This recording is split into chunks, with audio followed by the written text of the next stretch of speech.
Hello and welcome to the second stream of Squeefest. I hope as many of you as possible are watching this.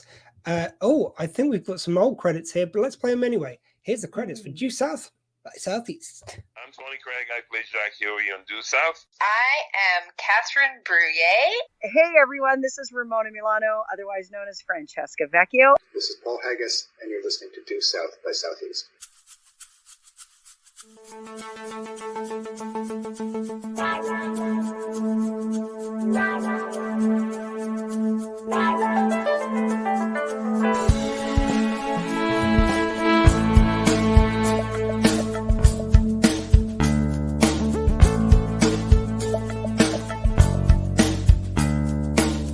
I wish this podcast would carry me away, but while talking to Squeak and Michelle get a word in edgeways, record over a bottle of rum on a dock in Southampton Bay. Hey, Due South, that is what we're talking about. Due South.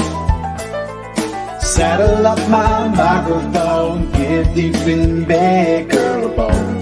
Due South by Southeast.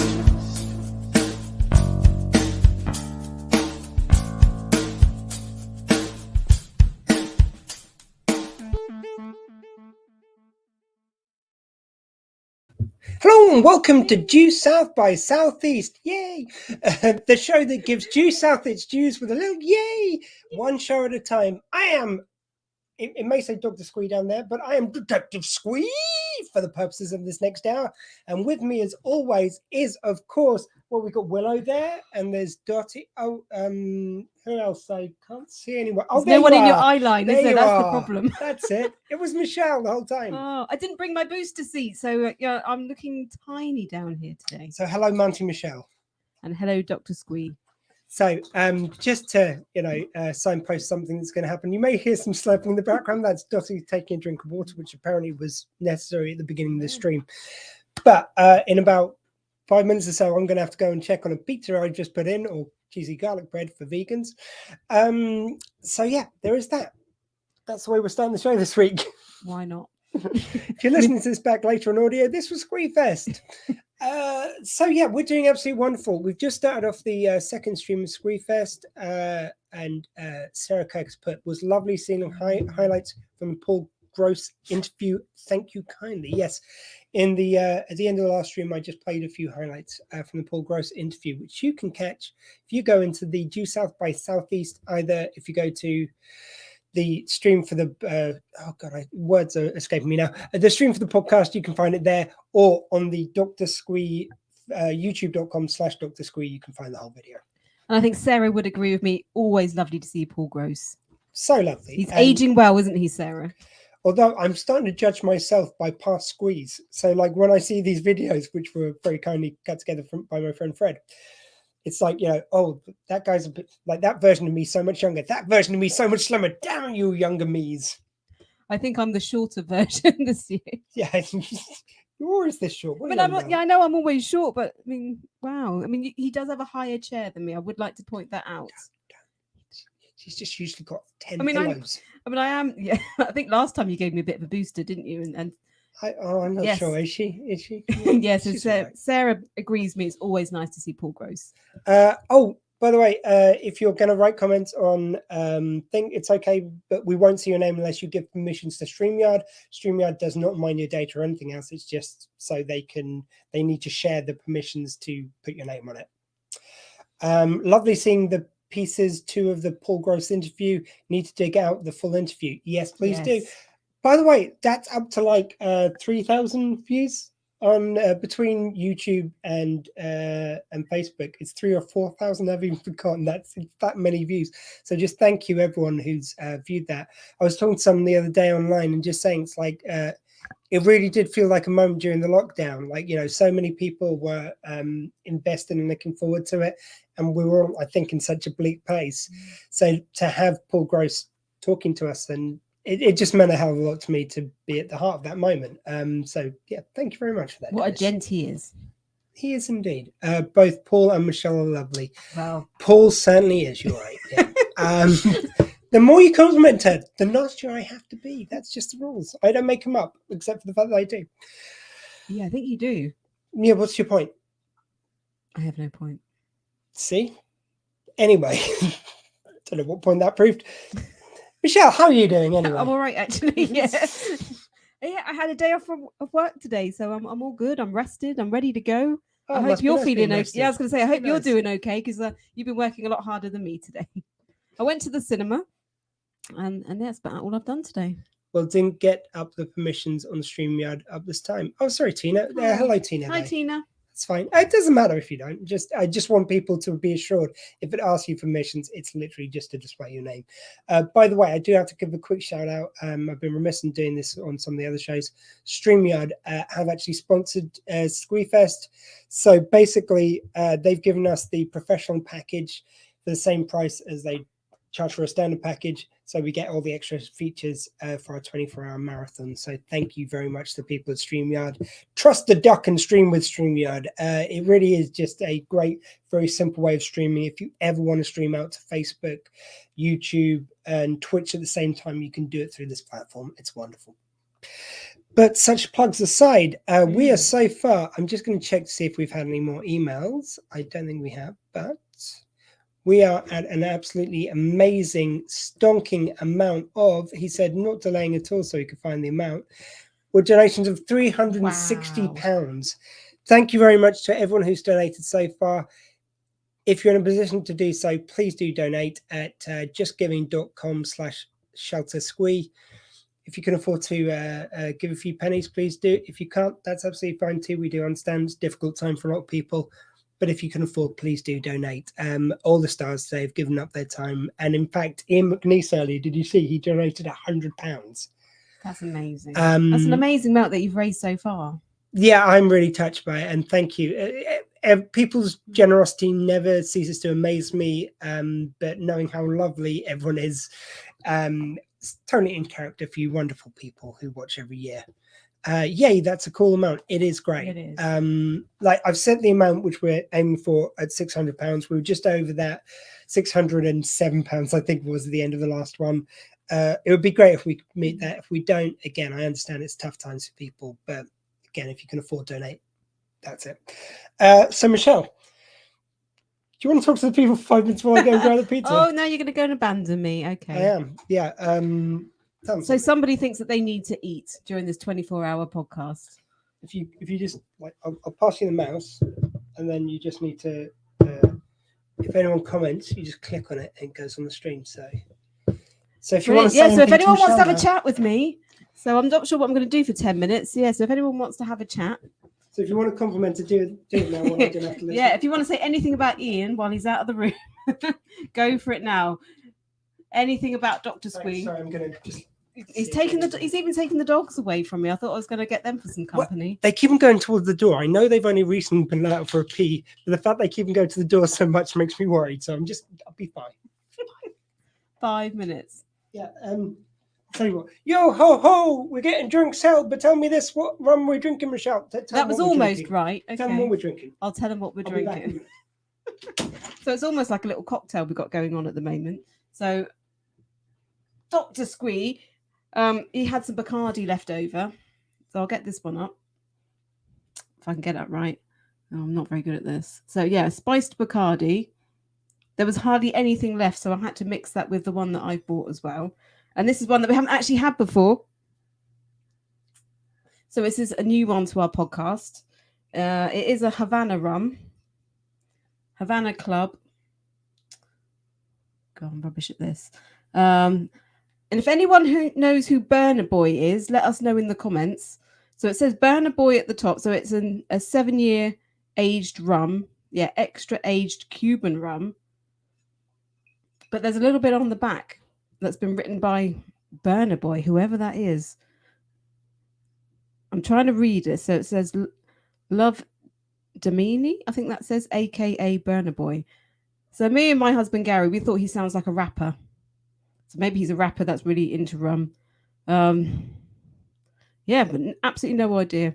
It says, we share in the beauty of culture, community, and heritage. Let's celebrate in united liberations. Please remember that you are a giant today and always. But I don't feel much like a giant today. Sitting next to Ian on his very high chair makes me feel very small. I normally feel quite small, but even smaller. I thought I might get some funny comments off of my husband tonight. I think he's probably tuned in. And just like Dr. Squee, he likes to make fun of my height. So I thought he might be having a bit of a laugh at how short I'm looking tonight. So if you're out there, Gary, why don't you send me a message and we can have a chat while Gary's out of the room. So I might be having some cheesy garlic bread with him tonight. So this is going to look fun, isn't it? We're going to be drinking rum and eating cheesy garlic bread while we're doing our podcast. I can hear him down there, so I think he's got it out of the oven now. God, it's very strange being around Ian's and it actually being quiet. I haven't even got the dogs in here. Normally I've got the dogs to play with when he abandons me. But yeah, Sarah, if you're still out there and you want to have a chat, let me know. Oh, I think Gary is talking to me. What picture is that? Wow, Mountie Michelle looking good. Well, that's nice of you to say, Gary, but I know I'm looking very short tonight. Hello, wave. I've got a hello wave, so I'm going to wave back to you, Gary. That's a lovely picture of the Mexican Gary there. It's a nice moustache you've got going on. And at least you're not wearing the sombrero. Oh, no one else wants to talk to me. So it's nice of him to make this awkward and just leave me, isn't it? I think he's coming back, actually. We'll get Gary off of the screen. I think he's about to come back and join us with some nice garlic bread now. There you go. So one of the dogs has come back with you. Yeah, the other one's coming. Dotty, a minute, come on. I know she's an old lady now, isn't she? Sorry, Dotty. So she's an old puppy. Come on, Dotty. Experienced puppy. Experienced puppy. That's right, isn't it, Phrase for Dotty? you, thank you. Can you move your chair slightly over for a I can second? move it over a little bit. That way, not closer. Just, come on. Can't get the stuff. But Dotty wants to go wherever the food is, though. Yeah. So thank you very much. Sorry about that, guys, but yeah, I need to eat. Oh, I'm not. That's me again, isn't it? Just leave the wire. Sorry, that's me. See, Michelle's determined to knock out the wire every opportunity she gets. Yeah. So we did. Have you done what rum we're drinking? Yeah, I've done the rum. So cheers, guys. Yeah, so it's a bit of a mixture, isn't it? And by the way, I have to particularly. Oh, hello, Gary. Has Gary been saying hi while I was He gone? said hello. Yeah, he said hello to me while you were gone. No one else wanted to talk to me, but Gary did. Just quickly, thank you very much to the Jews as well, who would usually be doing their Due South meetup, and they've decided to join us instead. They did it a bit early, so thank you very much for that. Hello. Very appreciate it. So, do you have any mini mounties? Well, I was going to add a cat. Okay, mini mountie club. Hey. So we previously added Victoria. Victoria has a beautiful cat called Tamba. So Very I was nice, going to add Tamba. Tamba onto this. We've got a few animals on there, haven't we? So it's nice to have another cat. So I think we've got quite a few dogs. Are you going to write on the list? I'm going to write it down. Have you got some as well? No, I didn't have Okay, anything, yeah. so I thought I'd just leave it to you this time. Well, wasn't that good that I had something to add? And I thought we could just get on with the episode, Well, fine, we can do that. whenever you're If you- ready. If you really want, we can get on with So, it. of course, we're going to be talking about Burning Down the House, the fantastic series opener to Series 3. We get the new Rayan, and I'm just going to look up some of the production details of who wrote and directed and whatever else on this one. And while Michelle's doing that as well, so we're just going to give that. That's going to be helpful. Sorry, that was my fault, that one. We've worked this one out well, haven't we? We have. Yeah, so I've added Tamba. So Tamba is 129 on our list. I can't believe how long our list is now. Yeah, we were originally Mini Mountie Club was just a silly joke, which then we decided would go to 100, and now we're on 129. 129. So number 129. Very well done, Timber. Seems I'm the only one from the Zoom chat. Others were busy tonight, Tina. Okay, well, lovely to have you here, hi, Tina. All comes welcome. Anyone who's not watching now, they can either watch this back, or I will put everything up and chopped up into individual slots later. So if we go to the episode guide, we go to Series 3. So for the UK, Series 3, the last series of Due South. For other markets in America and Canada, this was the penultimate series. Very weird how this works out, but on the production, there must have been, it was either one series or two. I'd be fascinated to know, because it's weird. We call it one series over here when it's two other places. But Burning Down the House, this was directed by George Bloomfield, the late great, and written by Paul Gross. I thought it was him, but I was just going to check. So, Michelle, what an episode. What an exciting Oh my God, series open. Such a good start to the series, wasn't it? It is a really fantastic episode. I remember when I'd watched them back, this was one which I'd always, like, if I wasn't doing the complete run, this was one which I used to revisit a lot. Really enjoyed this episode, more than I thought I was going to. It's like, Yeah. I was excited to see the new Ray, but, you know, a little apprehensive as well, but absolutely loved it. I am so glad, despite, you know, when we spoke to David Marciano last year, he did say that he wasn't enjoying it so much near the end. He felt the American content was getting squeezed for the Canadian content, which I understand his viewpoint on that, but it's just so nice that he came back for this little opening bit. If you just had him missing from the start, I think it would have, it's almost like he was giving us permission to hand over to the other Ray. It would just been the new guy being like, oh, okay, no goodbye to Ray Vecchio. And it was such an emotional little scene that he filmed as well, wasn't it? It was lovely. And he was brilliant. And the way he was, you know, obviously Benny could tell something was up, and he's going, it's like, look, I just can't pick you up from the airport. It's what we do in America. In America, you phone someone if you can't pick them up from the airport. And just Benny's not He's not buying it. He's not buying it. Just like Willow, you can see, you saw her face then, it's like, I'm not buying that. No. She knows. She knows. She knows. She knows. Don't you, There'll Willow? always be. Sorry, I went to Phil Collins. Yeah. But it was a brilliant start to the episode. Absolutely It's loved it. So we lovely. were straight in. We were back in Canada with the Northern Territories of Canada, the Northwest Territories. Of course, And- this comes before the phone call. Yeah. yeah, before the phone call. And we've got this amazing scene of Benny he's chasing this guy out in the wilderness, isn't he? It was just absolutely brilliant. My favorite bit was when he's, you know, this guy, he gets into this little boat and he's trying to get away from Benny, and Benny just jumps off of this cliff. Oh, I'm going to say cliff, but he jumps off this, it was quite high. Waterfall kind of thing. Yeah, they end up going down the waterfall. But Oh, no, it was before that. Yeah. then, he kind of jumps off this high cliff, and of course his feet go straight through the boat. And it also creates a lovely hero moment for the credit sequence when he's kind of doing that, when he's going there. Yeah, and you know, this guy's like, get out of the boat. I don't think you want me to do that. Oh, it's so good. And it's sort of like a retake of the first episode, because then it's like the guy fishing over his quota. Yeah. This time it's littering, and it's just genius the way they do it. It was so funny. Yeah, when he's going through this whole kind of report with this officer about, you know, what he's done. He's like, you've chased him for like 6 days. I think he was chasing him. What sim was it? Littering. Was there something about the type or the scale of the littering, which is like, well, actually, sir. And then I love the fact they do cuts to him telling this very long story. It's like, and it was toxic waste. Goes on and on and on. And he dumped it in the territories. And it's like, and they've made you a chief elder because of this or something like that. And I just like the fact that he was going on for so long. They showed this clip of like Diefenbaker. He's just kind of like rolling on his side, just like, yes. Even Diefenbaker had had enough. We do love some Diefenbaker in there. Yeah, and I wrote down how much it cost as well. It was like, you know, was it really worth the amount that you caused and all the damage? Chasing this guy was like, I wrote down, it was like $733,000. Yeah, and again, damage he caused. It was something similar in the first episode when he was tracking down the guy. It's just really nice.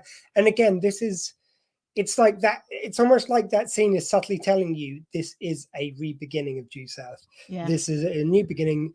And there was loads of moments which we'll get to through the episode where you could tell that it was like about getting rid of some things to say goodbye to the original Ray, but we'll get to that as we go along. Yeah, and the phone call as well. I mean, it was a proper kind of goodbye, wasn't it?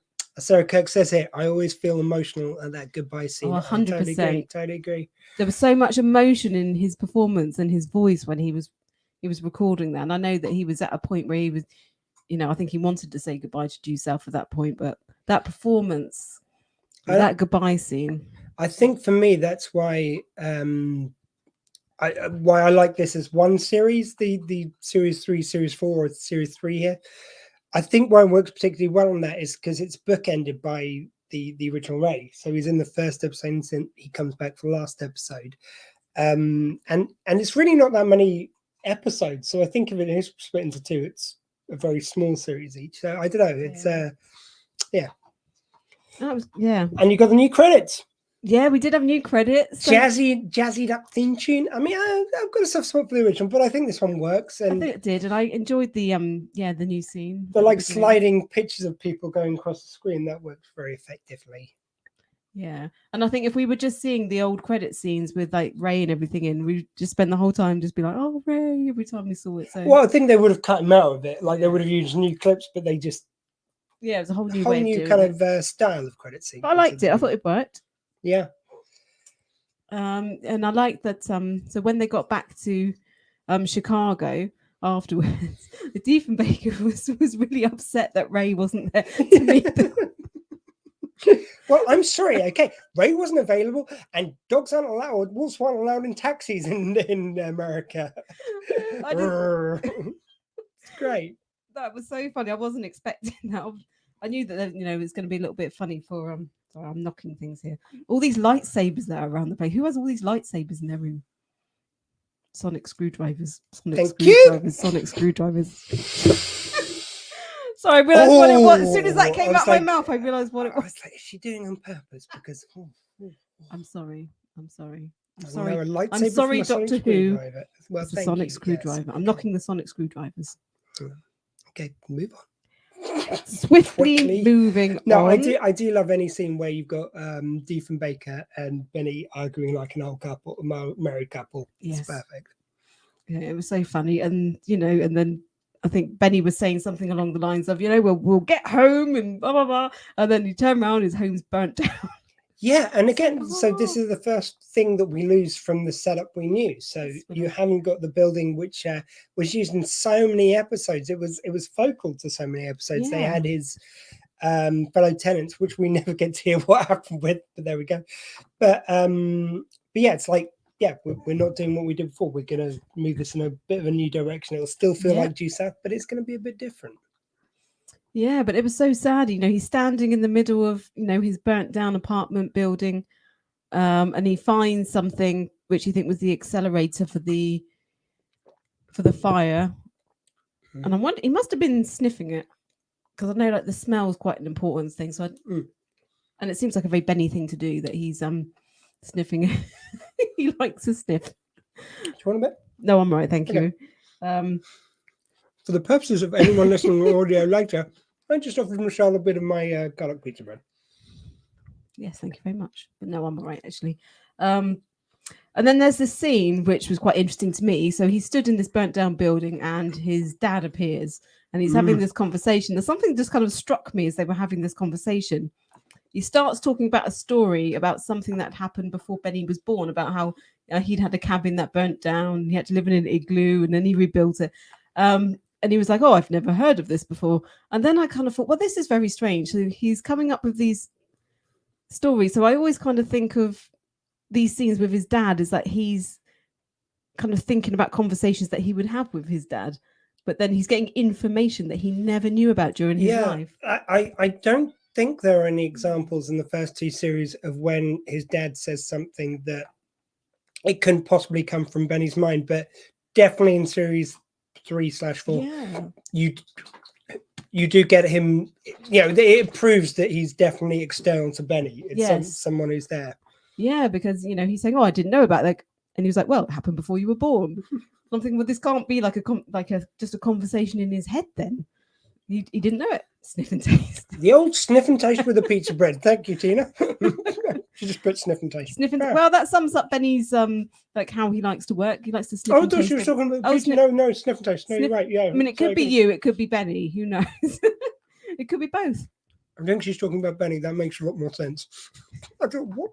Okay. You're doing, on like Everybody Loves Raymond, where he has to like touch everything to his chin before he eats it. Maybe you're like sniff before you eat. Sniff and eat. Sniff and eat. Sniff and taste. The old sniff and taste.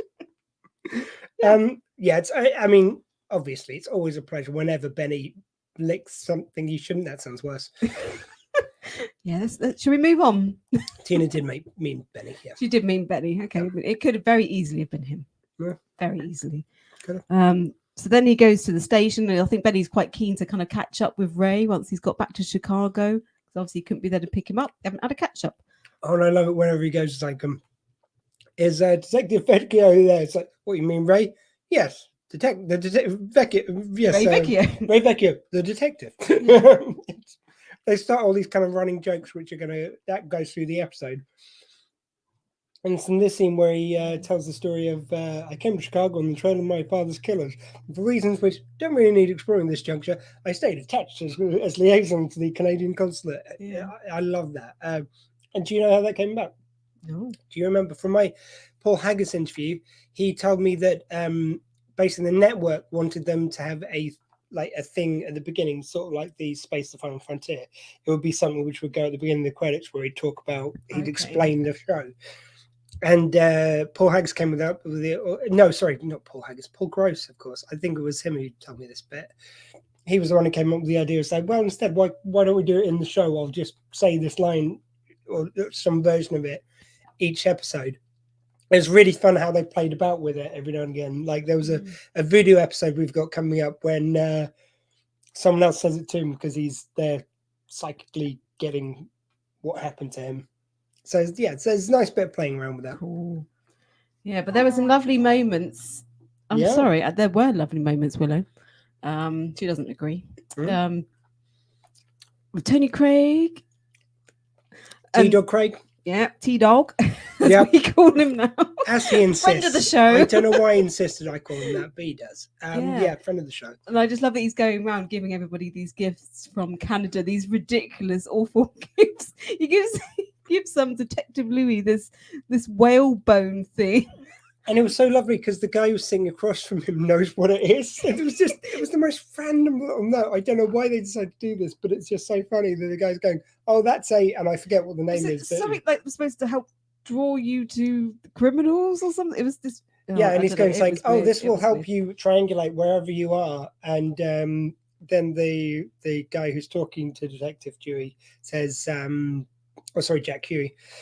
The guy who's talking to him says like, yeah, but it only works if you're in the Northwest colonies. And he goes, yeah, this is going to come in real useful. Yeah, and he's like, where am I going to put this?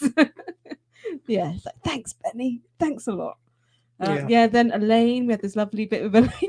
I don't even know what that was. He handed her this thing and she's just holding it up like, thanks, Benny. Yay. And he's just going around everyone just asking for Ray. Have you seen Ray? Have you seen Ray anywhere? And everyone's like, yeah. You know where Ray is. And we have to enjoy these moments with Elaine because it's somewhere along the road here that she leaves the show. Yeah, very sad. And then he has a very, very brief kind of chat with Walsh, doesn't he? And like Walsh wants to explain what's going on, but he doesn't get a chance. Oh, also, sorry, I forgot to say. A bit I really enjoy is near the beginning of the episode where you've got, after he hangs up the phone, Ray's there.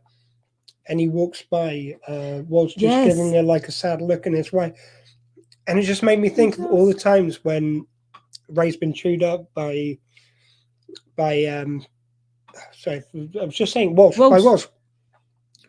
All the times he's been chewed up by Walsh, and then Walsh is so sad to see him go. It just shows that all that kind of telling him off was in a kind of almost parental kind of way. It's like he does really care about him. He does care. He didn't want him to leave, did he? And as he's on the phone, talking to Benny, you can see him like packing up like a box of his stuff. And it's like, sorry, anyway. We know he's going. We're going to get all emotional in a minute. So yeah, let's move on. Totes emotion. Absolutely. So he doesn't find Ray at the station, but he finds new Ray. He finds new Ray, and he's completely confused because everyone's talking to him like he's old Ray. Well, I like the fact that Walsh, like, there's just enough where Walsh goes like, "Okay, we've got to talk," and then he gets called away. Yeah, he gets called away, so he doesn't get to explain what's going on. Hey, you met up with Walsh? Yes. Oh, cool. So you know what's going on. So he thinks like Benny's up to speed. He knows what's going on. He hasn't got the slightest idea, and he just keeps questioning him. Does he? You're not Ray. You're not Ray. And he's like, he shows him his badge and everything, and it's got Ray Vecchio on it, and Benny is just so confused about what's going on. And the kind of magic trick they do with the second Ray is they make him in some ways so like the Ray we know. So you've got that comfort to it. Yeah. But they do differentiate him in other ways. So like it's when he's going around just saying the same line to all the girls in the station. It's like, hey, God, you, me, the ballroom, and some martinis or something. He's quite the flirt. And he says the exact same thing to Elaine, to some other, the other one. Yeah. And apparently he's got a different nose. Yes, they've got different noses. They yeah, do have sure. different noses. Yeah. I'm more classic Vecchio nose myself. Oh yes, and then while Benny's having this conversation with new Ray and completely confused about everything, this phone call comes through to Ray, and he's like, "Oh, it's for you," and he hands it over to Benny, and it's this massively, I wrote down, creepy phone call from this guy that tells him that Ray's house is about to burn down. I think he said something about an electric blanket is about to go or something. Yeah. So he's like, "Your house is about to burn down." So they jump in a car and head off to old Ray Vecchio's house. I mean, this must be so confusing for Benny. Yeah, and the new Vecchio is, it's like he goes past the turning which old Ray would usually take. He says, "Well, I've been trying to mix things up. I want to make things original." Yeah. Oh God, how does he put it? It's like pattern is part of entropy or something. Like, it says something about like, if you just get everything to get stale, basically. Yeah, and then it just continues to be weird for him, doesn't it? So he gets to kind of old Ray's house, and it's on. Is it already on fire? I can't remember if it's already on fire. I believe it's already on fire, and then he has to help everyone out through the window. And it's quite funny because 1 minute Francesca is going like, "Watch where your hands are going, mister," and the next minute she's got to pretend like that's her brother, which has all sorts of creepy vibes to it. Yeah, very strange, very strange. But I just love the fact that Ray goes bursting in. He opens the door and like the smoke hits him in the face, and he's just like straight through. I'm like, this is so dangerous. What are you doing? Oh, and it's like, and again, it's like it's this thing of the kind of reset which we're doing here. So not again another location which is kind of burnt a bit. You got the Ray Vecchio, the new Ray is going. It's like Benny says to him, "It's like, are you coming in?" He goes, "No, I'm not going to risk my life." And there's like the real Vecchio would like it. And there's his sister in there. He would have been in there, wouldn't he? Exactly, but also it's that thing of like this is the starting point where we meet our new Ray. And like we found with the other Ray, he started off as quite a little bit more selfish person, like maybe not putting his neck out for others. And he learned from Benny, and it feels like this is the reset. This is this guy at factory settings, if you like, where he's been very selfish. Yeah. And over the series, we see him kind of become a bit of a better person. Yeah. Nice. I'm loving Willow in the background. Yeah, she's really looking at the camera now as well. It's like she's loving being on camera right now. Got my good side. She does look a bit part wolf as well, I think. Yeah, a little deep in the background there. Yeah. And I did like the fact that when Benny's gets to... Dottie comes up, just slaps her out of the way. It's like, there's only one Dottie Baker on this podcast, thank you. When he goes in and he rescues Francesca. First of all, there's this little like Sarah says hello to Willow as well. Oh, and Willow, I'm sure, says hello. I'm sure Sarah. She does. She's like, yes, I'm getting fan mail now. Don't make her head any bigger. Yeah. There's, it goes past this bit, I think it was on a mirror or something. There's a picture of Benny and it just got lipstick, like kisses all over it. So that's so Francesca. Yeah, it is really great. There's the amount of like little jokes and nods. I mean, it's something which is I've alluded to before, and I think others have talked about. It does get a bit more slapstick in the later series, and there's some wonderful kind of humor to it. I miss some of the more kind of serious tone in some episodes, but it certainly has got its own charms to the later series. And like you were saying, there's so many of these episodes, like you were saying, that I don't remember at all, really. So it's really exciting. Whereas most of the original Vecchio ones, I at least remember some elements of the episodes. Whereas, like, I think there's going to be some I'm just going to have no recollection of in this. You'll be on the same page as me. Well, I've had to stop myself from. Like it's sometimes like today, like watching this episode, I so want to watch more, but it's like nope, we've got to discover them together. That's how we do it. We had to stop there. And I like the way that he got Francesca out the building as well. Just break a window, chuck her out. Yeah. And the guy as well. Is it a brother-in-law? Yeah, it's a That was brother-in-law. the Yeah, brother-in-law. He's out the window as well. So yeah, I thought it was quite funny. and it was definitely a case of these are the members of the cast who were available Yeah. for this scene. And then I think Benny comes out the front door holding the goldfish tank as well. Of course he does, of course, yeah. And and then New Ray goes like, you went in there to save the goldfish? Well, yeah, Benny would. Then I just love the fact he puts it down on the ground and Deef goes over and just starts licking and drinking the water from the goldfish. And I might be mistaken, but I think he might have eaten them. Did he? I'm not yeah, I don't know. If anyone has seen this episode and they know, I might have seen it wrong, but I'm pretty sure they panned back a bit later and there was no goldfish in there. Is this series version of didn't they between Francesca and Benny? This time it's like, did Deef or did Deef not eat the goldfish? The goldfish. People have been arguing about that since series 3 first aired. We'll probably never know for sure. Yes, left to your imagination. Did he eat the goldfish? Did he not? Oh, yeah, and then Benny goes back to his normal ways, doesn't he? And he starts is he licking an electric outlet or something? Because I think like Ray goes up to him. I don't know what he says, but he says something like, "Seriously, what are you doing?" He's like, "Your tongue on an electric socket should not make contact," kind of a thing. He obviously doesn't know Benny well enough just yet. Yeah, this is what he does. This is just I just love through all this kind of new Benny business new Ray business that Benny's questioning himself if he's sane or not. He thinks he's had some sort of mental breakdown. Yeah, I'm gonna see what I put. I can't remember if he's like sniffing it or licking it. I think he must have been licking it because he means sniffing. Let's play sniff it or lick it. Sniff or lick. That could be a part of every week's podcast.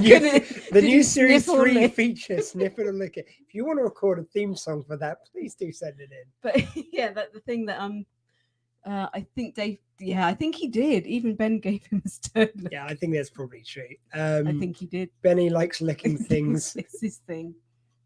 And why he's so popular with the ladies. Anyway.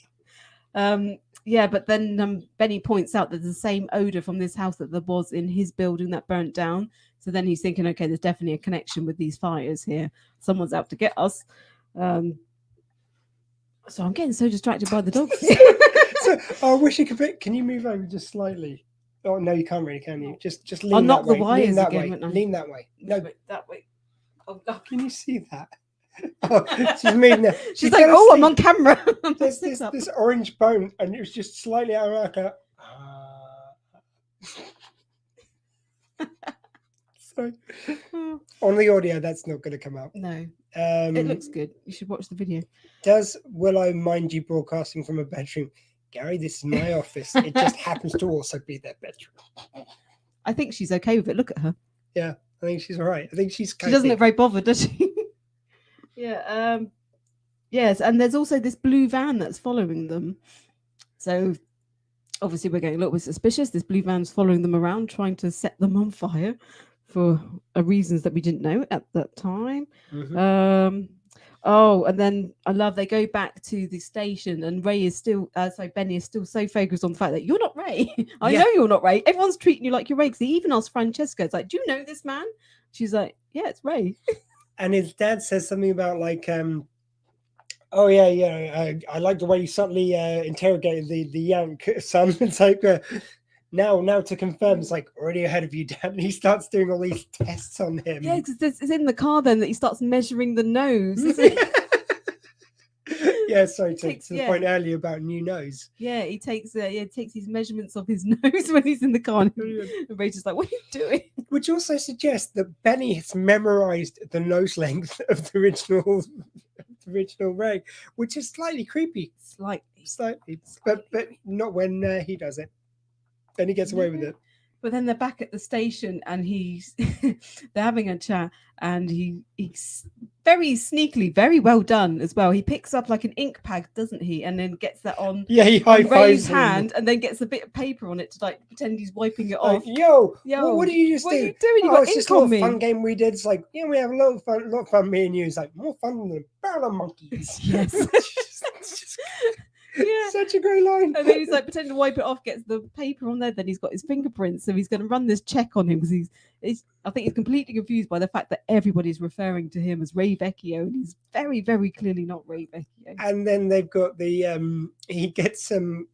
Oh no, we haven't got there. We go to the consulate in a minute, don't we? Yeah. Because doesn't he get another phone call or something? There's another van outside, and I can't remember why they end up going to the consulate. I can't remember if there was another phone call or something, but they end up going to the consulate anyway. And I think he must have been concerned that they were going to set fire to it. I haven't written it down, so I can't remember why they head there. But yeah, so they head to the consulate. Yep. And that was really funny. There was this other Mountie that was just bonkers. Oh, it's Turnbull, isn't it? Yeah, he goes. Yeah, Turnbull. Yeah. And he's like putting these pictures of the Queen and things up, isn't he? Oh, that was so bittersweet as well. When I was watching it, it was either the day, I think it was yesterday, so it was the day after the Queen had died. And when they were putting up the picture, I was like, I genuinely got a little bit moved by it. I was like, oh, that's, And they're like, do you think the Queen would like it? And I was like, oh. And there's never been a time within our lifetimes that hasn't been a Queen. Like it's so yeah, that was a very, very strangely emotional moment. So but anyway, to the Queen. Let's have a little drink to the Queen. And they someone's posted on here. I think we need to get this up because this was in the car. That's what happens next. So I was going to bring that up in a second. Timing. Yeah, so he ends up bursting into the office in the consulate. That's just new hairdo as well. She's got the short hair. Yeah, she has. I'm gonna admit, I like the long hair. I think obviously she's got her own agency. I'm not saying anything. I just prefer the long hair. I think it looked a bit better having the long hair as well. But it was hilarious because she had this guy in there, and straight away Benny was jealous. He goes in, he sees this guy, and he's all like muscly and buff with his tight t-shirt on. And they're looking at these swatch patterns, and it's like, he goes, and I think you should go with this colour because it brings out the colour in the office. And you're right. It's just such a smooth line. But even like Turnbull, when she was like, "Oh yeah, this is my interior designer," and she was like that on his arms. He's got these big muscly arms. Even for a minute, she was like, "Ooh." It's a wonderful, and again we're saying it's like there is a new consulate, there's a new location, it's setting up new stuff for this new series. And I think by making these changes around Ray, it takes the focus a little bit off just him being new and gives you, okay, we're just going to do something a little bit different here. We're not going to do everything how we did it before. So it kind of it's like Ray's just one of the changes. And I think that was actually quite sensible to do, because it's almost like if you had new Ray just going to all the same place and he was the only change, I think it would have put it more on him. That makes sense? Yeah, and there was so much kind of going on in this episode to kind of distract you from it, wasn't there? That so much kind of silly and crazy stuff.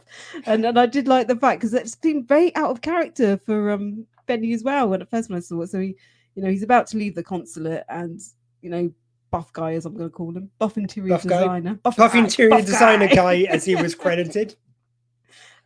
He's got this like sandwich sitting next to him. Benny just nicks it. Yeah, he nicks the sandwich and he nicks this window putty. So yeah. And again, it's very nicely done. I love the fact that when they tie things together on Due South, so it's because they are doing work in the office. So there's this putty there, so it works.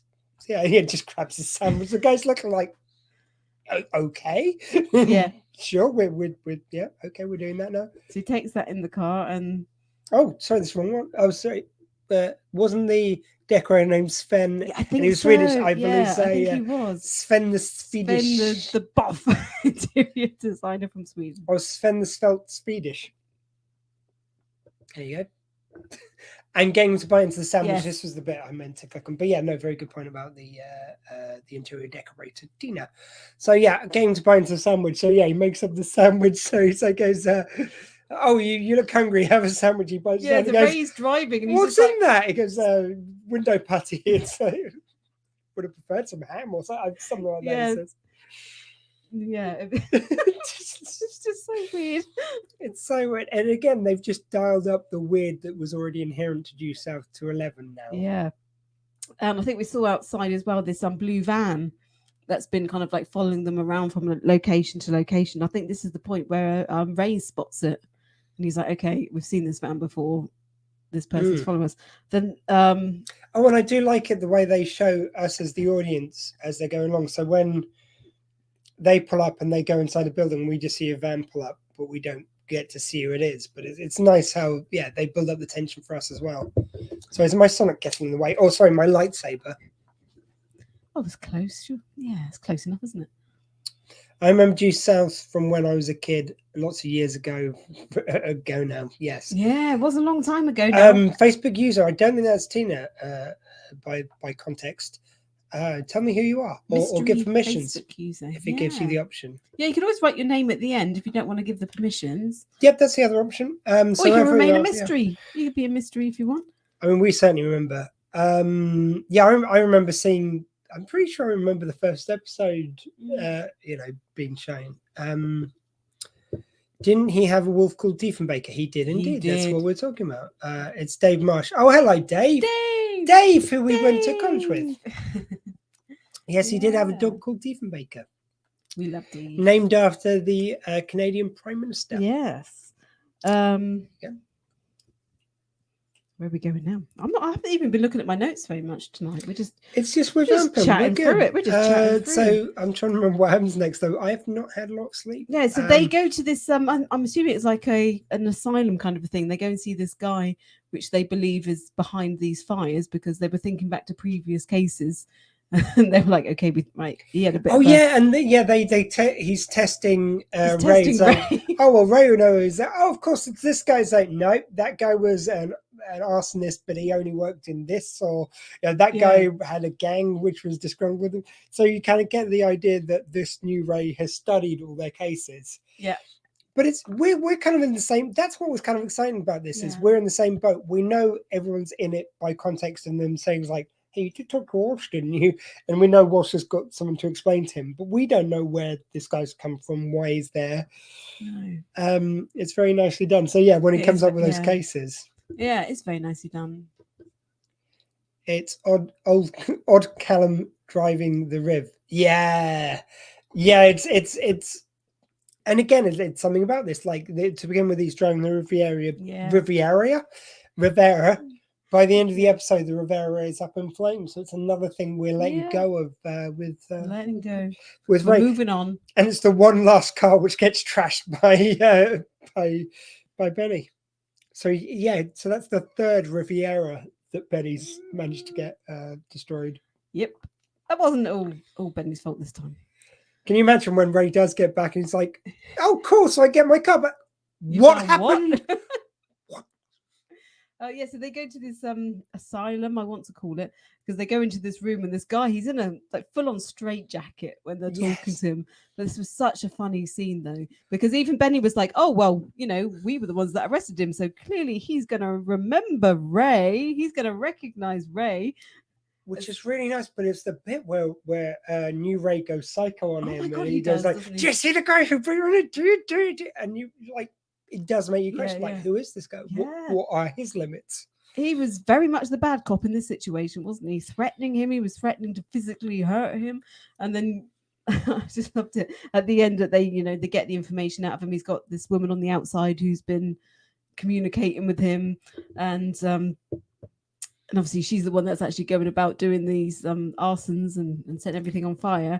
And so it's just when David Marciano returns for the finale, I don't think he even asks about the review. No, he doesn't. No, but I feel like it's almost like a deleted scene or a thing we didn't see when he goes like after that. He goes, anyway, look, okay, I may not get to work with Benny anymore, but at least I've got my sweet ass Riviera. Where are the keys, boys? That would have been a nice thing to end on. Yeah, he's there in the hospital going, okay, feeling rough now, but when I get out of here, going back to that car of mine, sure, yeah. Yeah, okay. I'll be fine. Yes, Ray. Yes. Someone go and Auto Trader quick. So Ray went very much bad cop on this guy. And he's almost at the point of punching him in the face, isn't he? But he gets the information that he wants. This woman who was called Greta Garbo. That was her name. That was it. She's legally changed her name to Greta And they Garbo. think that, excuse me, sorry. They think that he's just sassing them, and it's like, no, that's him. No, that is her name. And I just love that after all that aggression that comes from Ray, that Benny just goes, "Thank you kindly." Yeah. Oh, he's so great. And I love the contrast there.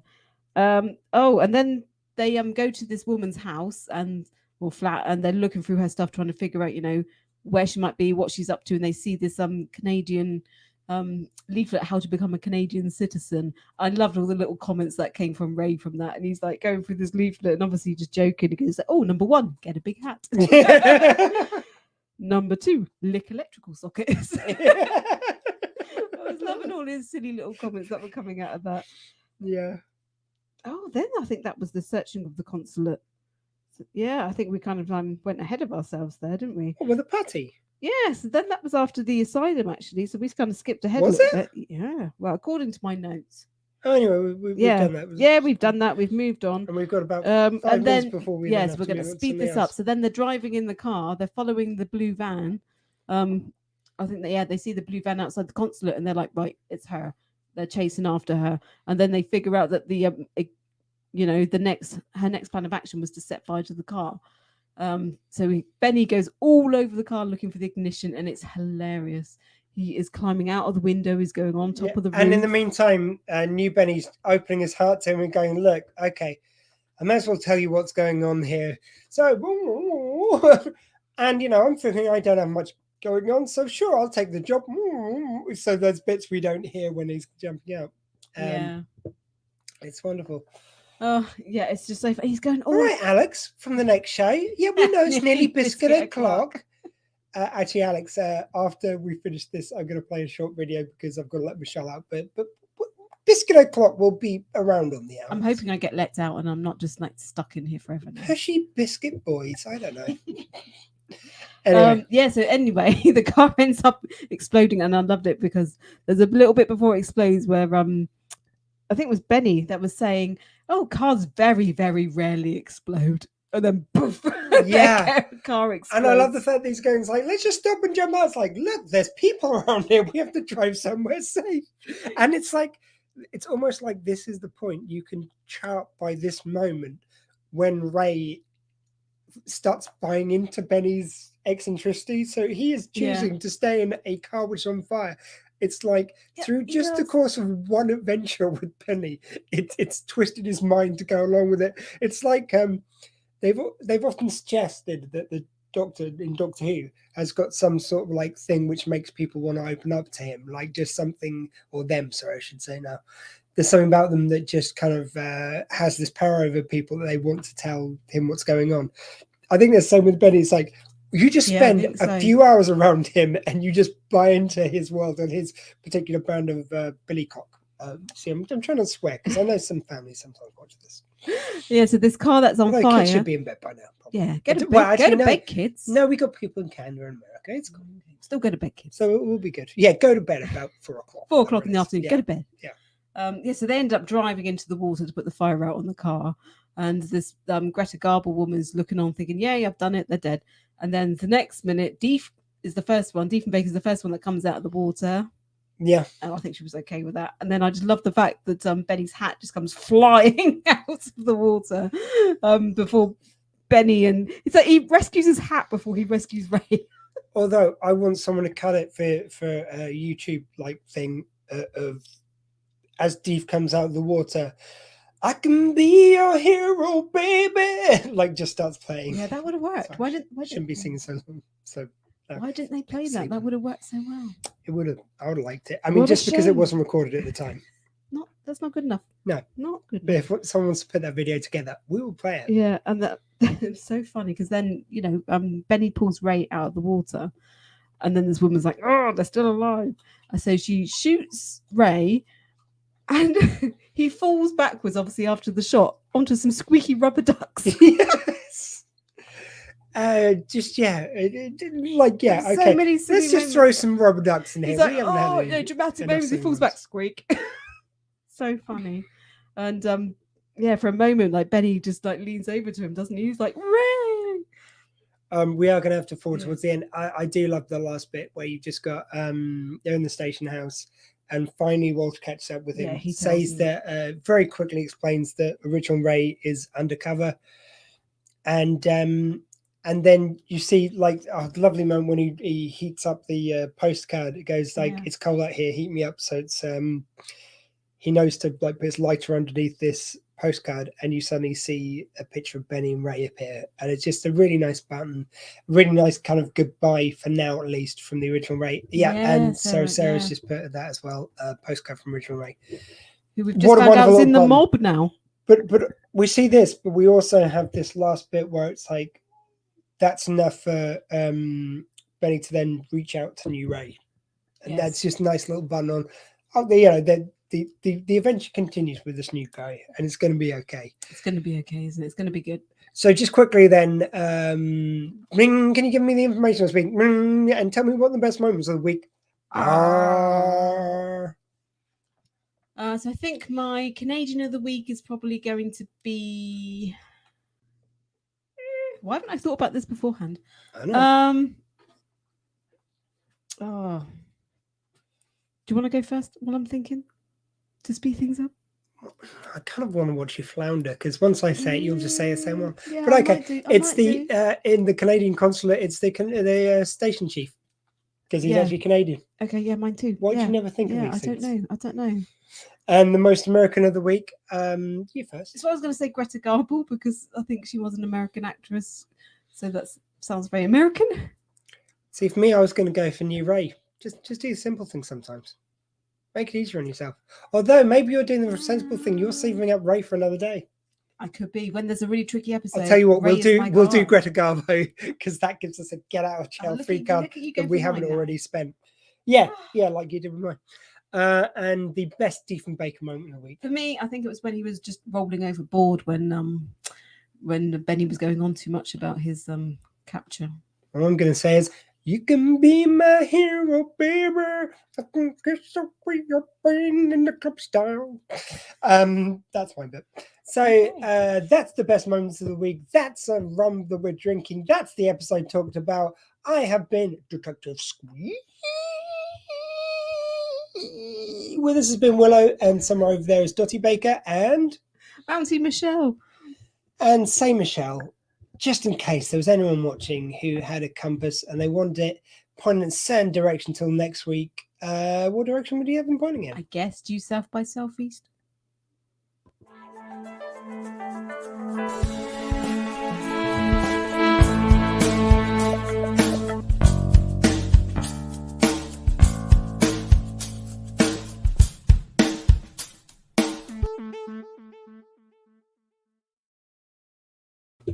Thank you kindly. I almost went to press stop. Better not do that. I've got another 7 hours on the stream. Thank you kindly. Bedtime here. Hope you make the full 24 hours. Thank you very much, Tina. Anyone who's just leaving us now, again, if you can donate what you can. So I'm just going to put this up here. justgiving.com/sheltersquee. We're just going to welcome the Biscuit Boys on here in just a minute. But I'm just going to swap back to the original motif. So, Michelle, I'm going to let you out in a second, but let's welcome on Thank you. Alexander Westwood Hello. and Alex Whiteley. Easy for Oi, me to say. nearly got it wrong. How are you, man? You're right. Sorry, my Hey, headphones. we're still in Squeefest. Don't start with your pod aid like viral marketing in the background there. I see what you're doing. There. Stop How for you another going, couple man? weeks there. 7 hours in. Okay. You up? If you're okay, I'm just going to leave you guys to talk with each other while I just get rid of this one. Absolutely. We're live, are we? Yeah. Oh, cool. We are live on Channel 4. Please do not swear. Yeah, leave us to it. We'll take over. It's 11 o'clock. Swear away. We're past the watershed. We're all Oh, good. nice, Fuck it. nice. Right, okay. Brilliant. I'll be back in a minute. Right, okay. So while Squee is seeing his lady friend out, we'll just let you know what's going to go on with this next hour of the show. So I'm Alex Whiteley. And I'm Alexander Westwood. And together we kind of look after the Shrewsbury Biscuit podcast. Alex likes to come out with me to festivals and things, which we take cameras and microphones to festivals. And once Pod Aid is out the way, and I'm not, that's this thing, that's a beautiful thing in the background. And once that's out the way, we will be planning ways to get Alex more involved with the show, because he's been really, really great with what we do. And yeah, so what this next hour is going to be, we have a fun game to play. And we will be playing that, and then afterwards we want to find out a bit about Squee and how the things have gone on today. I want to interview him. I know he's used to interviewing others, so we're going to flip the script a little bit, and we're going to ask him a few questions about what he does. And trust me, as a guy that likes to interview people, I know how difficult that can be. So we'll see how that goes. Well, thank you so much to everybody that's donated so far.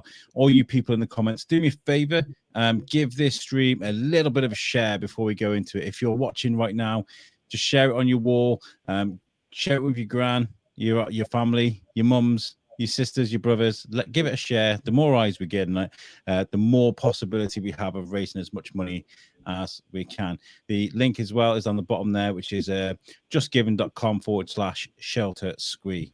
Have you ever done anything like this before, Alex? Oh, not quite like this. Not wholly, sort of live. I mean, it's quite fun, isn't it? Live, It's nice. It's good. It's good when you got control of the studio. But Squeeze left it very much not in my hands at the moment, so I can't bring up any comments or anything. But I'll tell you what, let's see if we can get some comments in for Squee before he gets back. If you're watching, say hello. Let us know you're watching. We are going to have a bit of fun. We may be the Shrewsbury Biscuit, which it's a local podcast. The way I describe it is, I think I'm right in saying, Al, that it's a bit like the One Show. Yeah, it's the Shropshire One Show almost, pretty much. It's funny when you think about it, because we really do encompass a whole wide range of things. I should have worn my Shrewsbury Biscuit t-shirt. I wore it yesterday for a beer festival, but we couldn't share any of the press stuff until today because of the embargo that's put on. Obviously, because of what's going on with the Queen, unfortunately, and what's going on, we weren't allowed to share anything on social media of the things that we were doing. So I've been sharing that today. But yeah, yesterday I went to a beer festival in a church. It was very, very fun. It's a camera in a church. In St. Mary's, yeah. So it was Shrewsbury Camera Beer Festival, and I've lost it now. It's in the living room, but I got given a gold band, which meant I could drink exactly what I wanted for free. I do feel for the people who've tuned in for Dr. Squee here, because anyone coming on and they just saw us two, they would have thought, oh my God, he's regenerated. Hold on, why is it? I shouldn't have put that in the background. I'm sorry, I don't know why I did that. That's really No, actually, while I was gone, the viewing ship went up. They were like, thank God. I mean, Jesus, 24 hours of that prick. It's only really. I'm recording the audio for this, and I hope you don't mind. I was wondering if we could get your permission to share this on the Shrewsbury Biscuit as well as where you wanted to share it, and we could drum up some donations from the Shrewsbury folk if we can. What do you reckon? Please do. I mean, Willow's obviously very much in favour. Oh, so that's quite an enthusiastic bark. That was clearly we're barking up the right tree. Yeah. Squee, do you have the ability to be able to share screen on this studio? Share the screen. Can we share the screen on? I don't seem to have the ability to do it. I don't know why. You should do now. So 1 second. What are you trying because to we're going to share? play Al's game. I've made a very special edition of Al's game for you. And what I'll do is I'll explain while I'll Squee sorting out, Dr. Squee sorting this out, I will explain the game to you. So it's a bit like higher or lower, but for Rotten Tomato scores. So we'll start off with oh yes, I've got the ability now. Thank you very much. I was going to say, yeah. I don't think I actually changed anything. I think you might have just found the button. I don't know. Maybe I looked, there wasn't anything do you know what? It doesn't take much. Alex has been to festivals with me. He knows it doesn't take much to stump me, right? I'm like, why is this thing not working? And Alex will be like, the cover's still on it, Alex. Something stupid. Sipping my tea because it's warm. So Al's game, higher or lower with Rotten Tomato scores. So we'll start off with one Rotten Tomato scores, which you guys will try and guess, and then we'll guess which one is, whether it's higher or lower. And you'll give me your answers, and I'll score them, and we'll see who the winner is at the end. How's that sound? That sounds like fun. Yes, Hey, it let's really is. diddle it. Okay. Let me just bring this up. Technology and things and technology and things. Right, here we go. I haven't got an intro for it because I lost I lost all my Owls game stuff. Are you guys seeing that on the screen? Not yet. No. What? Okay, I don't know why that's happening. Technology dash share. It's not working for me for some reason. Oh, this is going to be fun. We'll try and do it in an audio way. Okay, I'll try and explain to you. So we'll start off with. Have you tried? So you click on share and share. Have you got the option for share screen? Yeah. So share. It says share screen. Click on share screen. Then I give you a click on chance of screen either one? the entire screen, window, or a Chrome tab. Let's try the window. If Let's see I what happens click there. share screen, I've got the option of slides and then Oh, wait, file. Oh, hey, there we go. Look at that. I just then had to add it to the screen. That was the ingredient we were missing. We'll go with 100% screen mode. So this is Al's game. And what we're going to be doing today is Star Trek versus Wars. So I'm going to get you guys to see which one does better out of this array of Star Trek movies and series. And obviously, the Star Wars series are of a higher quality than the Star Trek stuff of the past because they've only just. I'm talking because like they didn't really make Star Wars series up until recently. So when it comes to the budgets and things that people have been allowed, it's been very different. I'm just going to say. So we're going to start off. If you start dissing the Star Trek, I can just remove you I from love the Star screen Trek. tab. Star Trek is my jam. There is, in fact, I think there's an episode of Star Trek which I think is one of the greatest moments of TV history, and it's where Data has to go to court to prove that he is not property. Of all the Klingon stuff, of all the Borg, of all the stuff that's gone on, I think that's one of the most important episodes of anything ever to exist. I think it's fantastic. So yeah, great, just little courtroom drama. It's really good. Yes. Right, let's hide that. Right, here we go then. So you guys, the first one is Star Trek The Next Generation. On Rotten Tomatoes, by the way, if I see you clicking on anything, you'll get shamed forever. So no cheating, guys. And also in the comments, get in the comments with your highs or your lows. What we'll do, though, is as a percentage, I'll let you guys try and guess what do you reckon Rotten Tomatoes gave on the whole Star Trek The Next Generation. I'll start with Alex. Are you much of a Trekkie? Have you watched much? Not much, if I'm honest. Not much. I go towards Wars more than Trek. So this should be interesting then, because it's the other way around with Squee. Well, from what I've seen, maybe 75%. 75%. Chucking a number out of thin air there, but we'll see. Now, if you get it within 5, I'm going to give you an extra point. So it is worth it. So. It's out of 100%. Out of 100%. I'm Rotten Tomatoes, yes. Okay. I'm going to say, because the thing with Next Generation is the first series especially had some real turkeys in it. There were some tough watches in that first series, and it took them a while to find their stride. I think Next Generation is remembered for its best episodes, with which it was on fire, but there were some turkeys. So I'm going to say... Evil slime. That borne in mind... I'm going to go 65. 65, Dr. Squee says. Let's see if anybody has got within 5% of this. And I'll give the comments any time. By the way, I'll give you 5, 4, 3, 2, 1. And we're going to go into it. It got 92% on as an average on the tomato meter there. And 89% audience score, which kind of balances out quite a bit. So what we're going to do now is going to go into the next one, and we're going to say high I'm or a low. fan. I think that's a little too high. There were some episodes which do not. I mean, you think about that way, but then you've also got to think of nostalgia. Nostalgia always obviously swings things higher, I suppose, isn't it? Well, that's the thing. I think that's what you find. It's like the good episodes are so good, people just forget the pre-shit ones. But they are there. Okay. Let's go to the next one then, and that is going to be Star Wars: A New Hope. Of course, we'll start at the beginning for Star Wars. 92%. on the whole, Star Wars fans can be quite fickle, but this is where it all began.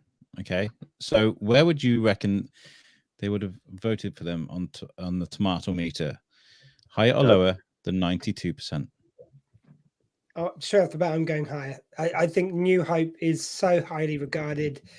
Like, it's the thing which all Star Wars fans, or it seems like a lot of Star Wars fans complain that everything else is not as good as is that original trilogy. So I think it's going to go higher. I'm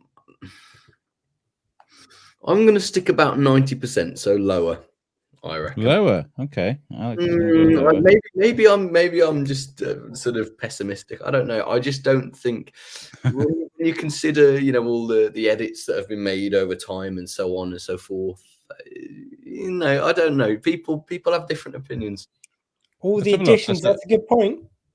Different additions. In the comments as well, I'll give you 5, 4, 3, 2, 1. You can comment and guess on this, by the way. We're not going to shame you if you're wrong. It's fine. And it got 93%. It got higher. So that's 1 for Dr. Squee. Yeah. We won't shame you. We'll let the internet do Very close, though. Very close. And the audience score, again, very close. They kind of agree. Well, as you all know, I do have to let you win. Sure. This is not something that I normally do on the Shrewsbury Biscuit, by the way. We should do more stuff like this on the Shrewsbury Biscuit, I think. Right, moving on. We have the 2009 reboot Star Trek. Chris Pine. I mean, yeah, you first, mate. Dr. Squee, I'll let you go first because I think you might be able to help Alex a little bit here.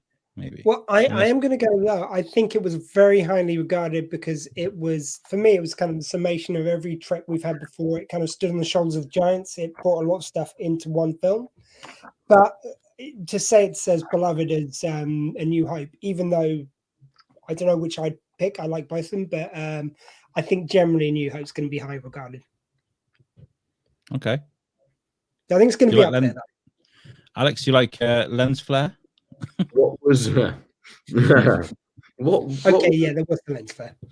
Lots. What was the previous score? 93%.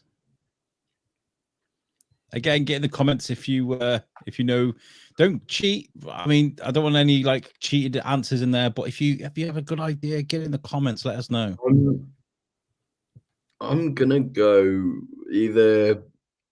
I think it'll be about the same, 93, 94, 95, something like that. I seem to remember it being very, very highly regarded. The cast was good. Chris Pine, Zachary Quinto. I think it was well regarded. I'm gonna go with 93%. I'm gonna stick at 93%. You can't go same. You gotta go lower.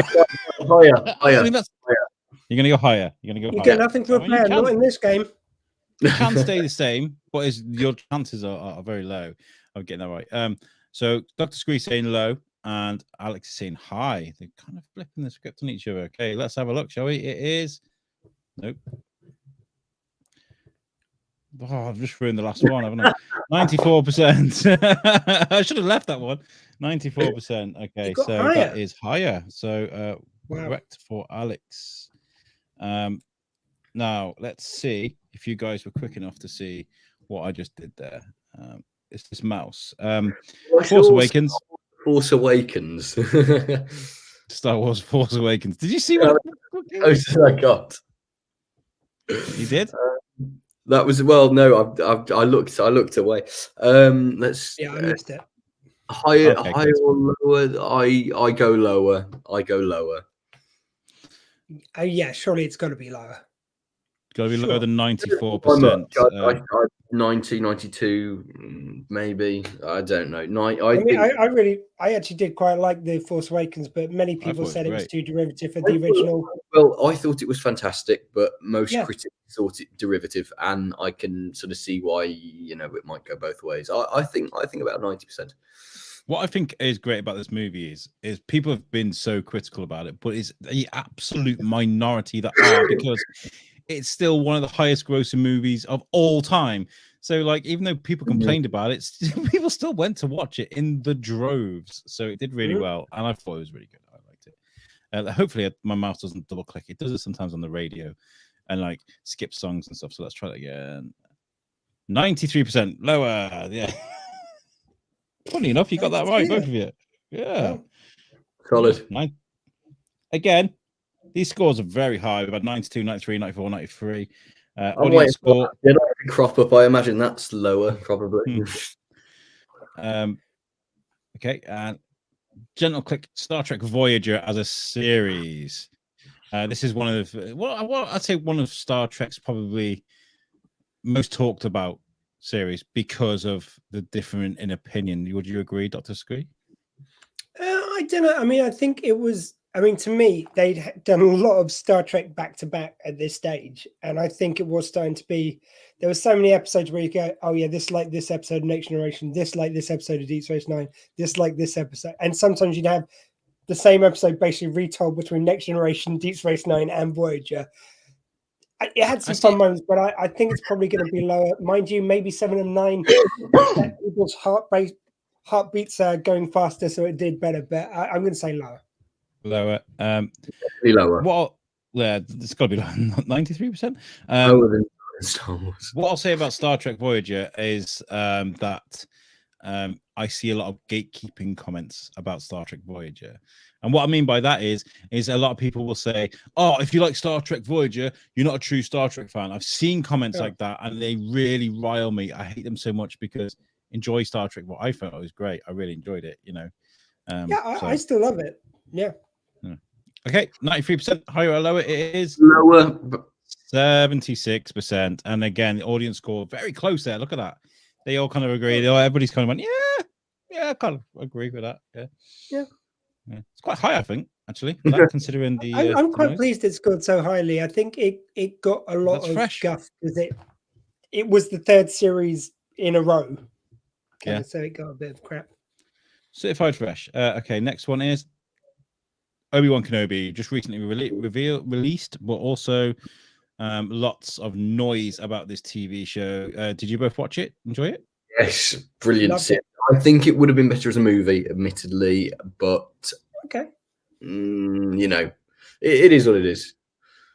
Yeah, the way they landed it, and it's very difficult for me. There's sometimes I get annoyed when they retcon something, when they put something before something else, and it sort of changed the nature of the original.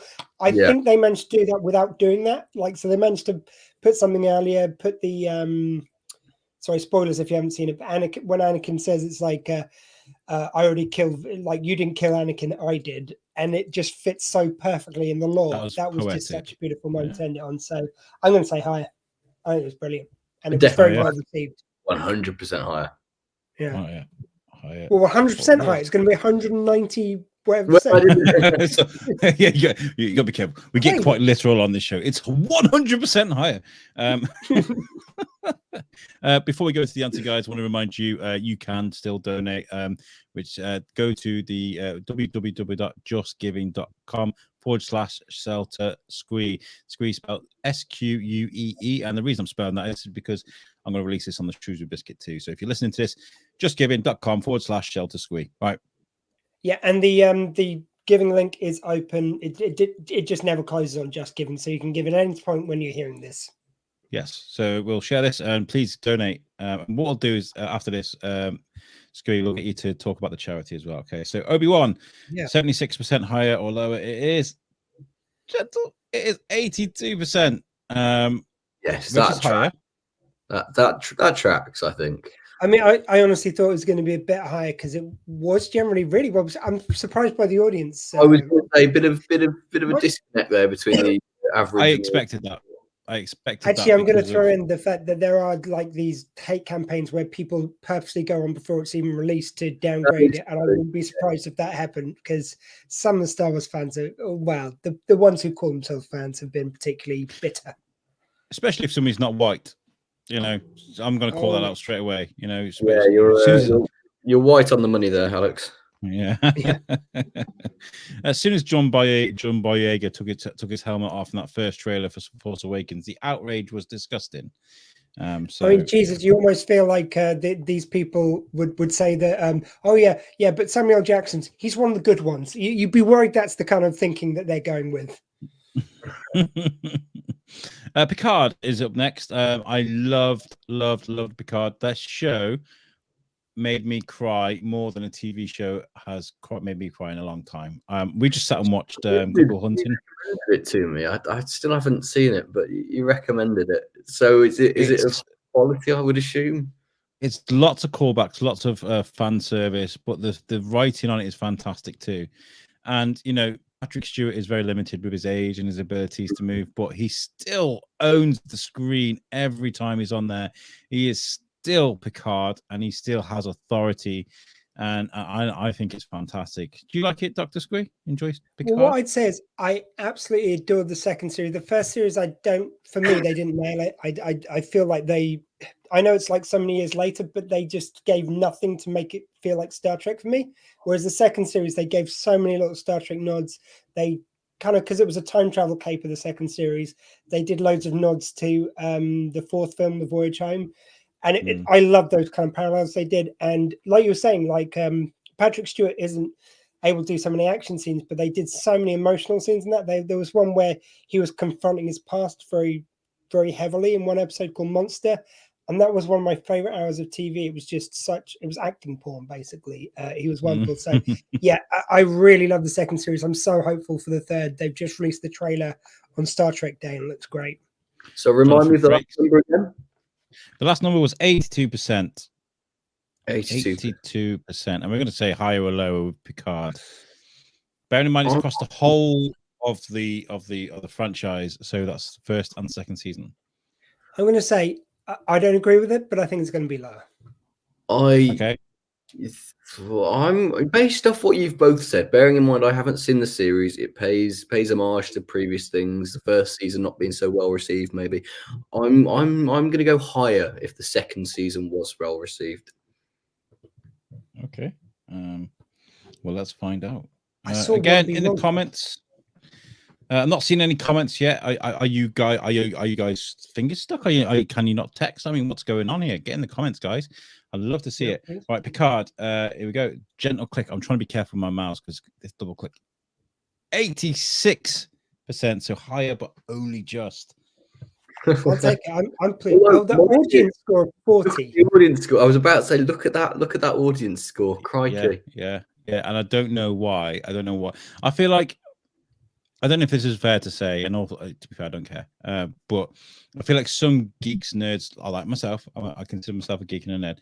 They struggle with the idea that people age.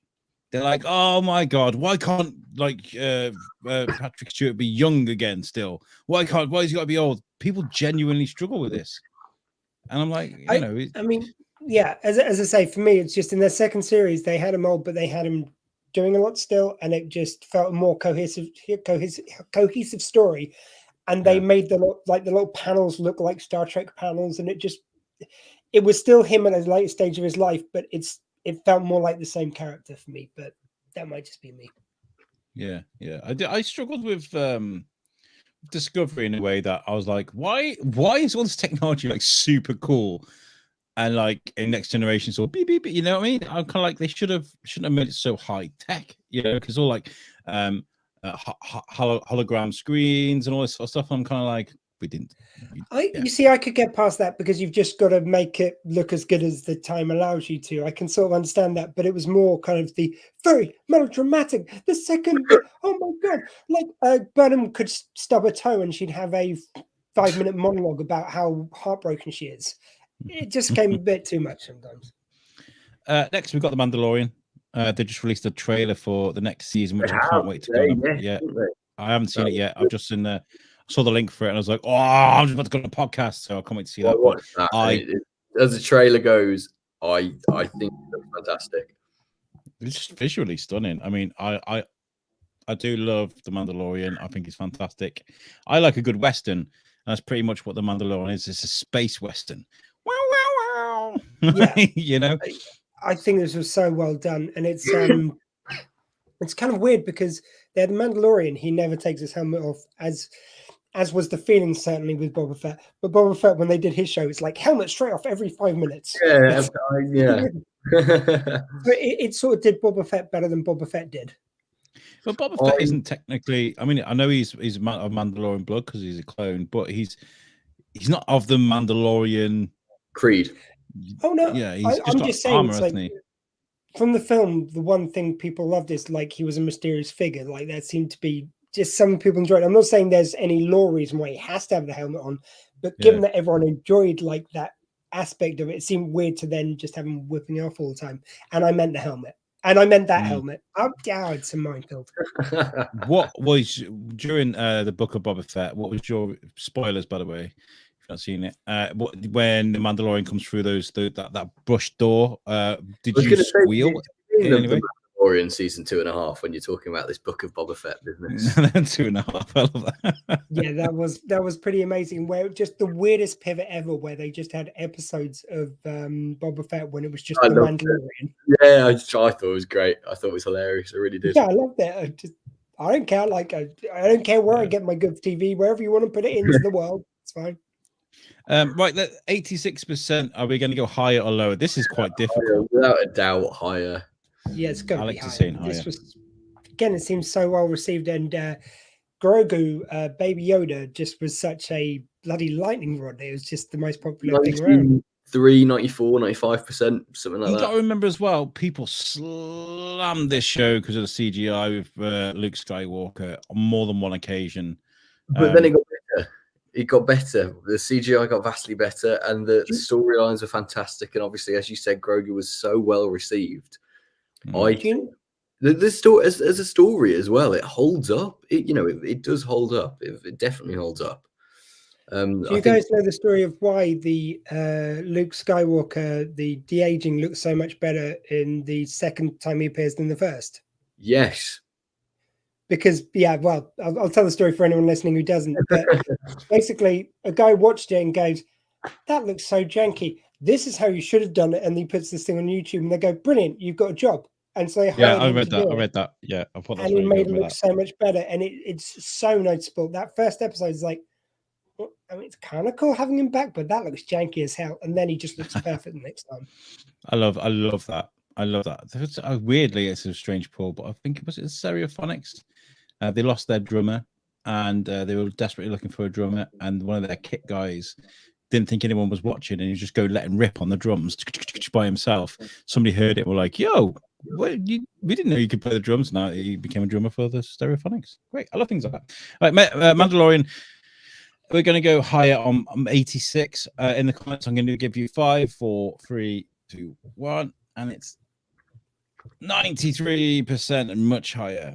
Again, audience score there, very much agreeing with it. It's very much. I was going to say it's very much the same. That is. Yeah. The next spot we're going to go to is Star Trek: The Motion Picture. Squeeze my grass go right up there, because this again is okay. So I've got a really good friend called Eric Pfluger. If you watch Hollywood Babylon, you'll know who Eric Pfluger is. He's the artist. His art is the cover of many things that go on in Hollywood Babylon. Good friend of mine, and we did a show called Yelling at Clouds, and he made me watch this movie more than once so he could just talk about the art, because there's a lot of art, that concept art, that is genuinely mind-blowing and features in this film. So it didn't get received very well, but as an art concept, it's actually very well received in a weird way. Oh yeah, there are a couple of scenes where there's some really beautiful, majestic shots. What they wanted to do, because it was the first Star Trek film, and because Star Wars had happened, they wanted to make it look visually stunning. Some lovely shots, but like they just go on for too long. You get like this 5 minutes of the shuttle going to the Enterprise, and it's filmed from every fucking angle you could imagine. Like they're doing it from underneath, on top, on the side, wherever you want, and it goes on for too long. I'm gonna say lower, definitely. Yeah, I think it has to be lower than the Mandalorian. I think it has to be. Yeah. I mean, I don't know where necessarily, but I will go with lower. I need to tick your guys' questions the last time. Squee, so lower a number? Sorry? Squee, are you predicting a number? Do I want to predict a number? Yeah. Okay, I'm going to go. I think, yeah, as I say, there are some people who really like the art. So I'm going to say 84. 84. I'm going to write this down. 84. I'm going to go lower than that based off the fact that I've never seen it. And I believe that I just have a feeling it's going to be 70, 75. 79. I think 79 is a nice number, actually, given the year date. I could see that being Alexander Westwood. You're making me make my board a mess here. 79%. 73, 75, 79. Yeah. Okay, right. And we're going to go with 52%. A lot lower. A lot lower. Oh dear. That's rotten. Yeah. Now, why might that be? Because again, I've not seen this. Well, again, there's some beautiful moments, and there is a wonderful story at the heart of it. So the idea is there's a probe which is sending out signals, which is kind of, now I'm saying it sounds very similar to the to a later movie, but you've find out that this probe is actually the Voyager shuttle that the Voyager satellite that we sent out years ago, but it's become its own sentient being called Vija, which was Voyager bastardized. It's kind of one of those things where it was just, there was a lot of good things in it, but it just didn't gel quite. There's a few weird scenes as well. There's the Doctor is he's off ship and they grab him and he's like at some 70s, I wouldn't say an orgy, but he's like a 70s like swingers party type thing, and they bring him in and he's wearing that tight 70s and he's like, yo man, I was having the time of my life. Chest hair, medallion. Yeah, very tight clothes, and you're like, wow, this is very 70s, this movie. There's a lot of hidden sexual energy in this thing. Are you talking about the Zoom call now? the giant vagina that the ship has to fly through. That's what I'm talking about. Seriously, there is an episode. It's still on USUK, USUK. Yelling at Clouds, and I can't remember what it's called, but it's the one we did on Star Trek, the motion picture. Eric is fantastic. Explain that. Go and check that out. It's really good. Right, 52%. We're going to go on to our next one. Star Wars: The Last Jedi, 52%. This is by far, I'd say, one of the most hated Star Wars properties ever made by a lot of people, not by me. I actually think it's a wonderfully beautiful movie. I think it's so stunning. I think it's very beautiful. The cinematography is second to none. However, the content of it, good God. It is the Star Wars equivalent of rolling a turd in glitter, as far as I'm concerned. It might look pretty, but it ain't. It's hard because I think what people did with this the last trilogy is they go, oh my God, we've got 2 films to wrap it all up. Where's this gonna go? And then when you got something that's a real slow burn like The Last Jedi, you kind of like, well, what? You've given us more questions and answers, and I think he absolutely decimated it, if I'm honest, with I this. loved it. I thought it was really good. I like the casino scene. The casino scene is very much hated. People hated it, but I was like, I thought failed plan. The trip to Canto Bight was certainly interesting. I think it was reminiscent of the initial sort of Smuggler's Cove den. Yeah, Cantina, thank you. The words wouldn't come to mind. And I think it was a sort of a version of that, which was, again, valid in its own way. I just don't think that for all the parts, for as nice as it looked, I just do not think the story was there. I think for me, the one thing which I kind of found a bit jarring was they used a lot of modern slang. The reason why I think those original films stand up is there's a sort of timeless language. They don't use any slang or anything. Whereas at one stage they go, I think he's tooling you, sir. So in a galaxy far, far away, they've got the word tooling. There was a few moments like that, which bizarrely enough, that was the bit which really took me out. I didn't mind it. I thought it was all right. Oh, just me then, crikey. Oh, well, Oh, I no, can't see this. Alex really likes it. You don't. I'm in the middle. I can't see this being higher than 40%, but it's so divisive that I think, you know what, actually I'm gonna make a prediction here. I suspect it will be in the 80s, 90s, but I think the audience score will be 30s, 40s, where it should well be, to be honest with You're you. going to go higher than 52. It was so well received by critics that everyone flocked to watch it. Oh, look, we've got a comment there. 72%. Interesting. 72%. It's got to sit in the middle That's Fred there. Rawlins, who did the all the videos which I've been playing throughout the day from highlights. Very from talented, Squeefest Fred. past. As a video editor myself, you do a great job. Well done, man. Well done. I will. Yeah, I think it has to be higher than 52%. Sadly, but I don't believe it deserves to be. I think the audience score and I think the actual critics score is going to be very different. Dr. Squee, do you concur? I'm going to say higher. Excuse me. Going to go higher, and I'm going to go. For me, I'm going to guess 60%.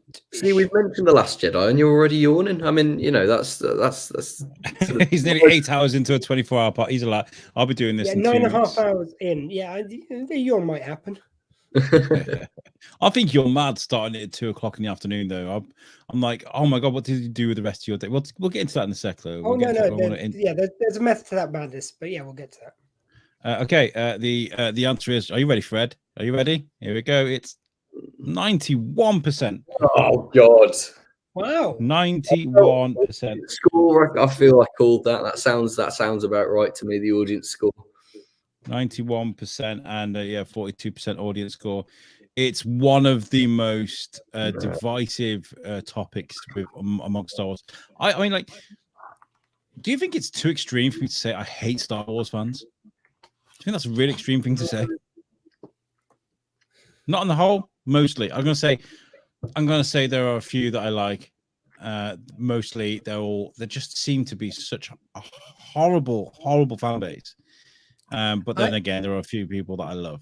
I'm still a believer that the majority are good, just the other ones are louder. They're the ones who will not let one thing go past without commenting on it with vile comments. Whereas other people, it's like, hey, I don't like it, but I don't feel the need to comment on everyone sharing it. In some strange ways, it feels very very surreal to be having this sort of conversation because you'd think that most people are just let it go if they don't like it. I despise this movie, but it doesn't make me hate the series. I can't not appreciate the nice bits of it, or oh, I'm never going to watch The Mandalorian again. I will never understand it. It seems so surreal to me that there are people out there who just their sole existence is to hate on a franchise. Fred says, yes, the fan base is very divisive, and I think that's what we're getting at. There are a few people out there that like to ruin everything for everybody, regardless of what the franchise is. We already talked about when as soon as John Boyega took his helmet off, people went absolute berserk because of like stormtroopers aren't black. I'm like, what? This is a galaxy far, far away. In what place? It was just an insane reaction. I would just add to that. I mean, again, I think they're sort of their own enemy, because like you just got to live in that hate so much that you've got to comment on everything. You've got to say how much you hate it in every form available. Can you imagine dictating that much of your life to do it, or dedicating, that much of your life to doing that? It's just it's almost like the crime is its own punishment in a way. Yeah. We got one more. Is that a tiebreaker? Hold on a second. What's going on here? Yeah, I'll call it a draw if we want to do this as tiebreaker. Let me see how many we've got. Okay, I'm gonna toss up the scores. I thought I'd put 11 in here. I'll put 10. Right. Okay. Let me count these up while you guys chat amongst yourselves. How do you think you did, Alex and Dr. Squee? That's a very good question. I don't know too much Star Trek, which might take people by surprise, really, because I am a general sort of I am quite geeky, but Star Trek's just never really captured me. Yeah, I mean, I've always liked both, but I've always loved Star Trek and I've liked Star Wars just generally. Like the new Star Wars TV shows, I think probably more so. I really love. But yeah, I think just generally people seem to fall one way or the other as their favorite. I think though we've been pretty much even with this. I think we've about got the same. I'd say so. Yeah, I think your Star Trek knowledge probably trumps mine for sure. Okay, so and there's no way to do this. You can't do it in second place. The winner with 8 is Mr. Alexander Westwood, and Dr. Squee got 7. So there's 1 point in it. So that's how close. Nearest place. Commiseration. Should we do the tiebreaker anyway, and just see how close we can get, just for fun? So the tiebreaker, what I want you to do is I want you to now this is going to be hard for you, Alex. I want you to try and guess to the nearest 5 the percentage of Star Trek Nemesis. What did that get on Rotten Tomatoes? Star Trek Nemesis, starring Tom Hardy, a very young Tom Hardy. I like this film, by the way. I watched it very recently. I was like, do you know what? It holds up quite well. I really liked it. See, by the way you're talking about it here, is this the hated, the most hated Star Trek film? Is this the? No, I just grabbed one randomly off Rotten Tomatoes. I was like, just got to guess between the nearest 5%. I would say, by and large, it is not the most highly regarded. Basically, the director they got in knew nothing about Star Trek, and he made decisions which don't sort of make a lot of sense to Star Trek in a lot of areas. Yeah, it's not the best received. I don't mind it, but there are some bits where it's like, yeah, you could tell that he didn't really know the show as well. The dialogue between Hardy and Patrick Stewart is phenomenal because spoilers if you haven't seen this 20-year-old something movie, I don't know, but Tom Hardy is a clone of Picard. So he's very much getting the same mindset, but like brought up in a really harsh environment.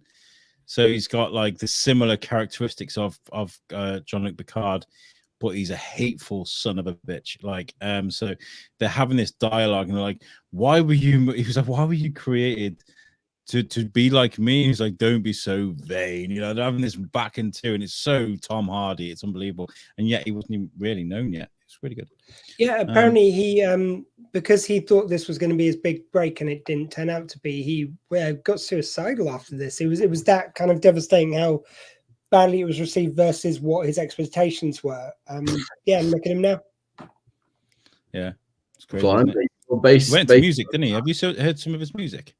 He can rap, man. He can rap. Type in Tom Hardy music, and early tapes are online. You can find them. It's actually really not that bad at all. Right. Okay. So you were saying, what did you say, Dr. Squee?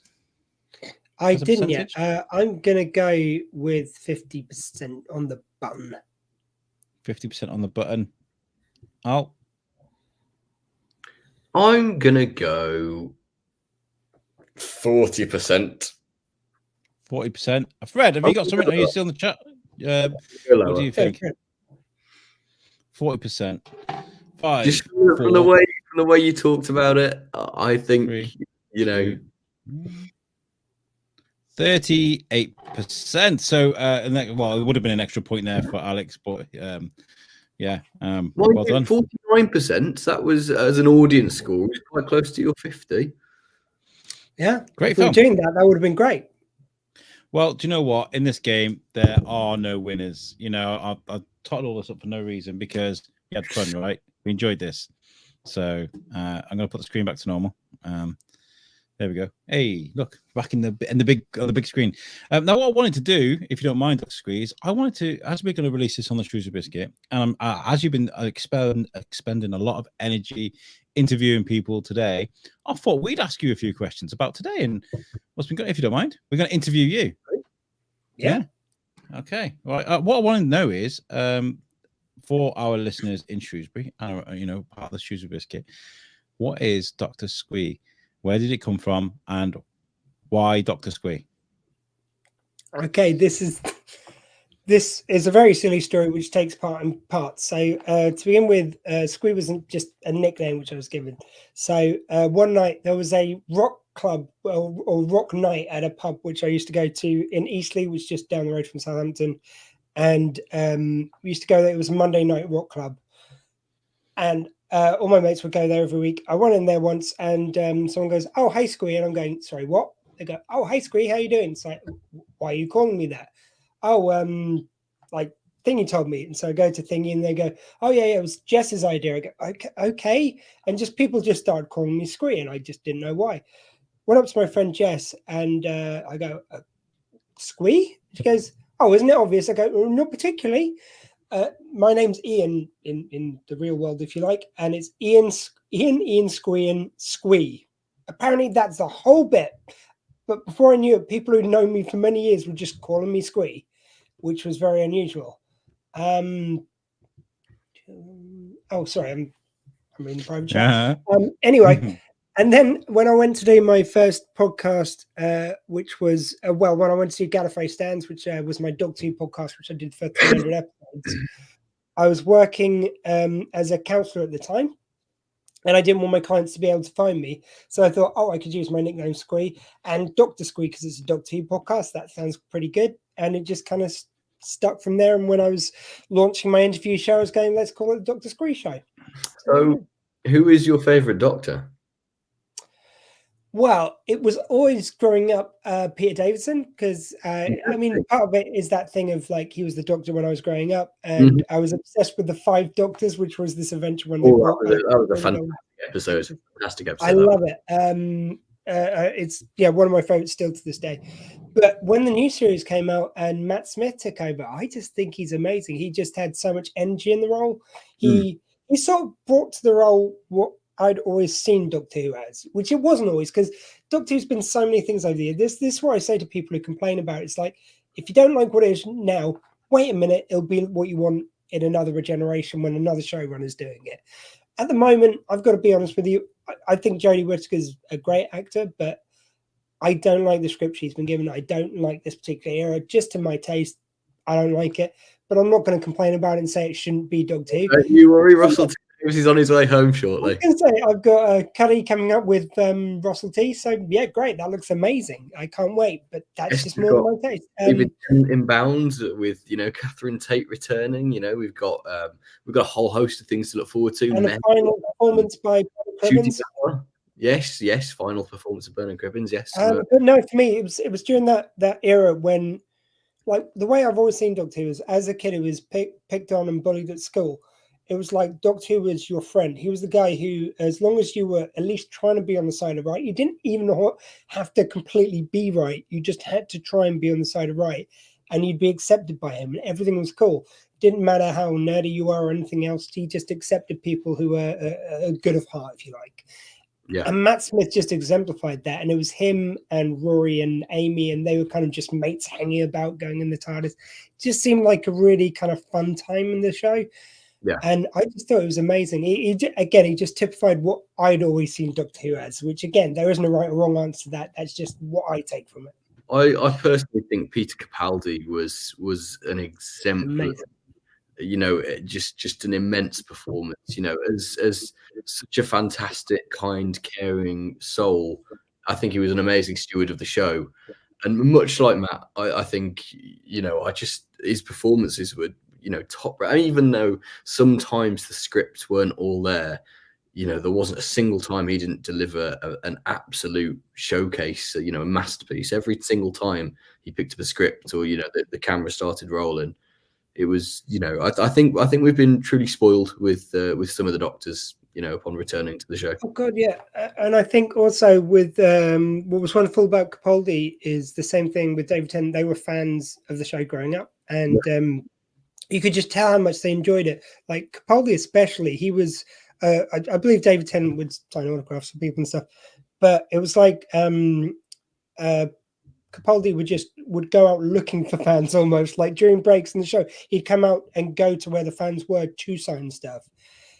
Every break he got, he would do this, and he met like you'd see photos with him with all the old companions and all the old Doctors and stuff. He kind of brilliant, isn't it? He sorted out to be involved with all this. He was that much of an ambassador for the show. That's what I loved him for.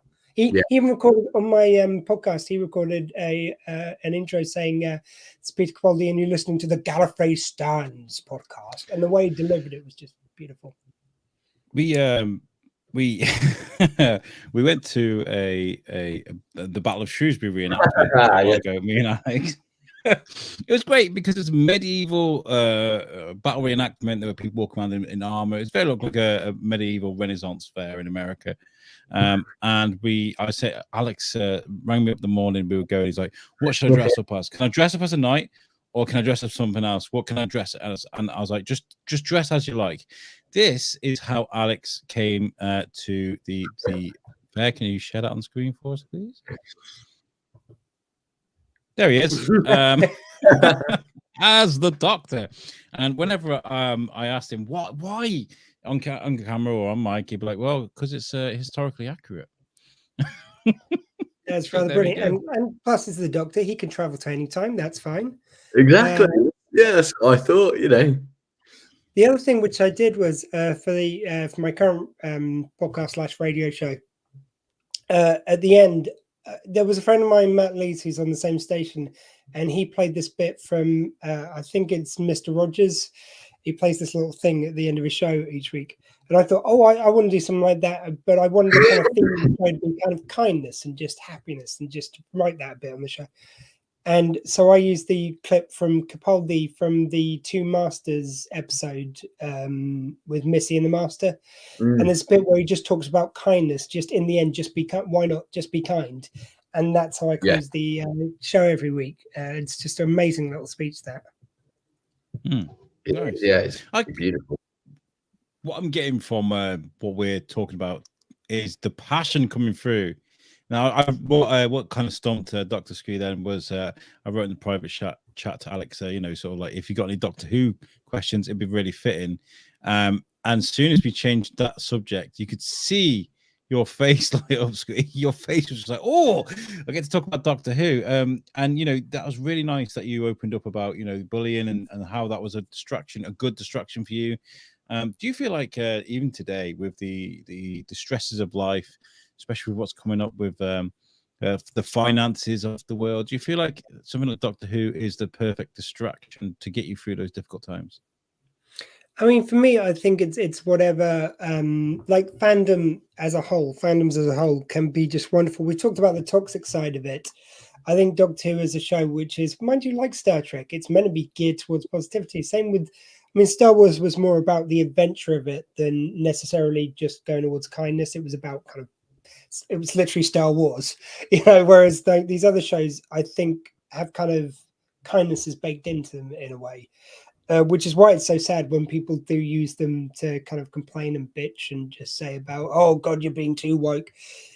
It was always about that. It was always just about a kind space. Like I don't like to use the word safe space because I think it's been corrupted to make it sound like, "Oh no, do you need a safe space?" No, it's a nice space to go to. It's somewhere to go to where it's just a bit more hopeful. And that can be very cheesy, but if it's done right, there's just nothing more powerful than a really hopeful story that, Jesus, maybe we're going to be okay. Maybe it's going to be all right. Like, no matter how much shit we're going through, maybe humanity somehow is going to figure our shit out before we destroy ourselves. Just maybe. I feel like I think it's wonderful in these times. I feel like embracing the inner geek in you is really important. And my example is for years when I was in college and school and stuff, one of my most favorite shows up to a point was Stargate SG-1. I love that show to bits. I thought it was fantastic. Up until a point, like I said, they kind of just went towards the end there. But I would be like, "Oh, Stargate SG? What? I don't know. No, I never heard of it, mate." Because I didn't want to be considered as that kind of nerd. It sounds weird and it sounds like a horrible thing to say, but I got to a point when I was a bit older, I was kind of like, "You know what? Yeah." Yeah, I am, and I enjoy it, and now I enjoy chatting to people about it, and it's really nice. I mean, there was the thing they used to have where it was called the Wilderness Years for Doctor Who, so it's between the original series and the new series. they'd have like they call it wilderness years where there was no Doctor Who, and it became sort of like a thing of shame to be into sci-fi, to be into Doctor Who and stuff, and so people would just deny it left, right, and center, and I just took my licks and go, no, I like this ship. I don't care. Yeah, it's good to see that. I was unpopular anyway, so I may as well enjoy it. Have you got any fandoms that you're not too keen on talking about, Alex? Like, is this something that you enjoy that you wouldn't bring up in social circles, but yeah, I'm going to ask you on a live podcast? No, there isn't, to be honest with you. Every single one of my friends knows exactly what I'm like, and if the the various props around my house and my Doctor Who figure collection that has been going since 2005, amassing various even prototypes that have never been released, never seen the light of day, that tends to give it away rather. So between Stormbreaker hanging on the wall, or Captain America's shield, or Grogu sort of just standing over the books, or hell, the various Call of Duty perk bottles from zombies. Oh, that's a little Stormbreaker there. I've got Thor's hammer in my car. Well, between all of those things, yes, there's never been anything that I've not been afraid to sort of, say or get involved in. Everybody knows that what I'm like, I always remember sitting reading Stormbreaker. There we go. That's huge. Size of that Stormbreaker for people listening to audio. It's the size of a bookcase. That was Chris Hemsworth's Stormbreaker from Endgame. The hero prop scene when he summons it next to Captain Marvel's head, as a fun fact for you. Wow. Dr. Squee's face. His eyes about to pop out. How did that? Okay. It's touching you off the nose, like no. Well, do you know what, Dr. Squee, I got to commend you on doing what you're doing. As someone who has done a 24-hour podcast, it is not easy, folks. It's not easy. You've been yawning your head off even for this bit, and you've got a long, long way to go. Can you tell people at home all about Shelter and why you're raising money for them? Well, I'll tell you why I'm raising money for them. Then I'll play. There's a little video which they sent over, so I'll just play that. It's like a minute and a half, which does it better than I could.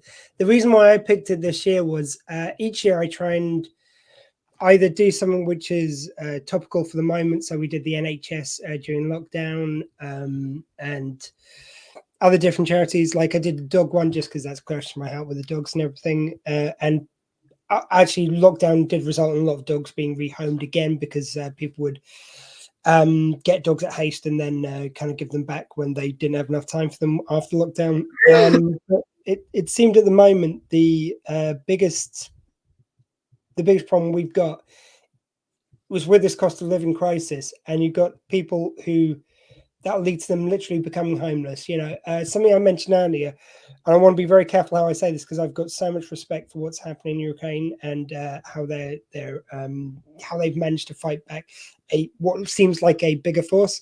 But the First Lady of Ukraine said that while you're counting the pennies, we're counting the death toll, which is fine. I understand that and appreciate it, but people will die as a result of not being able to heat their house or not being able to feed their family, not being able to afford to live. People commit suicide because they feel the pressure and money troubles.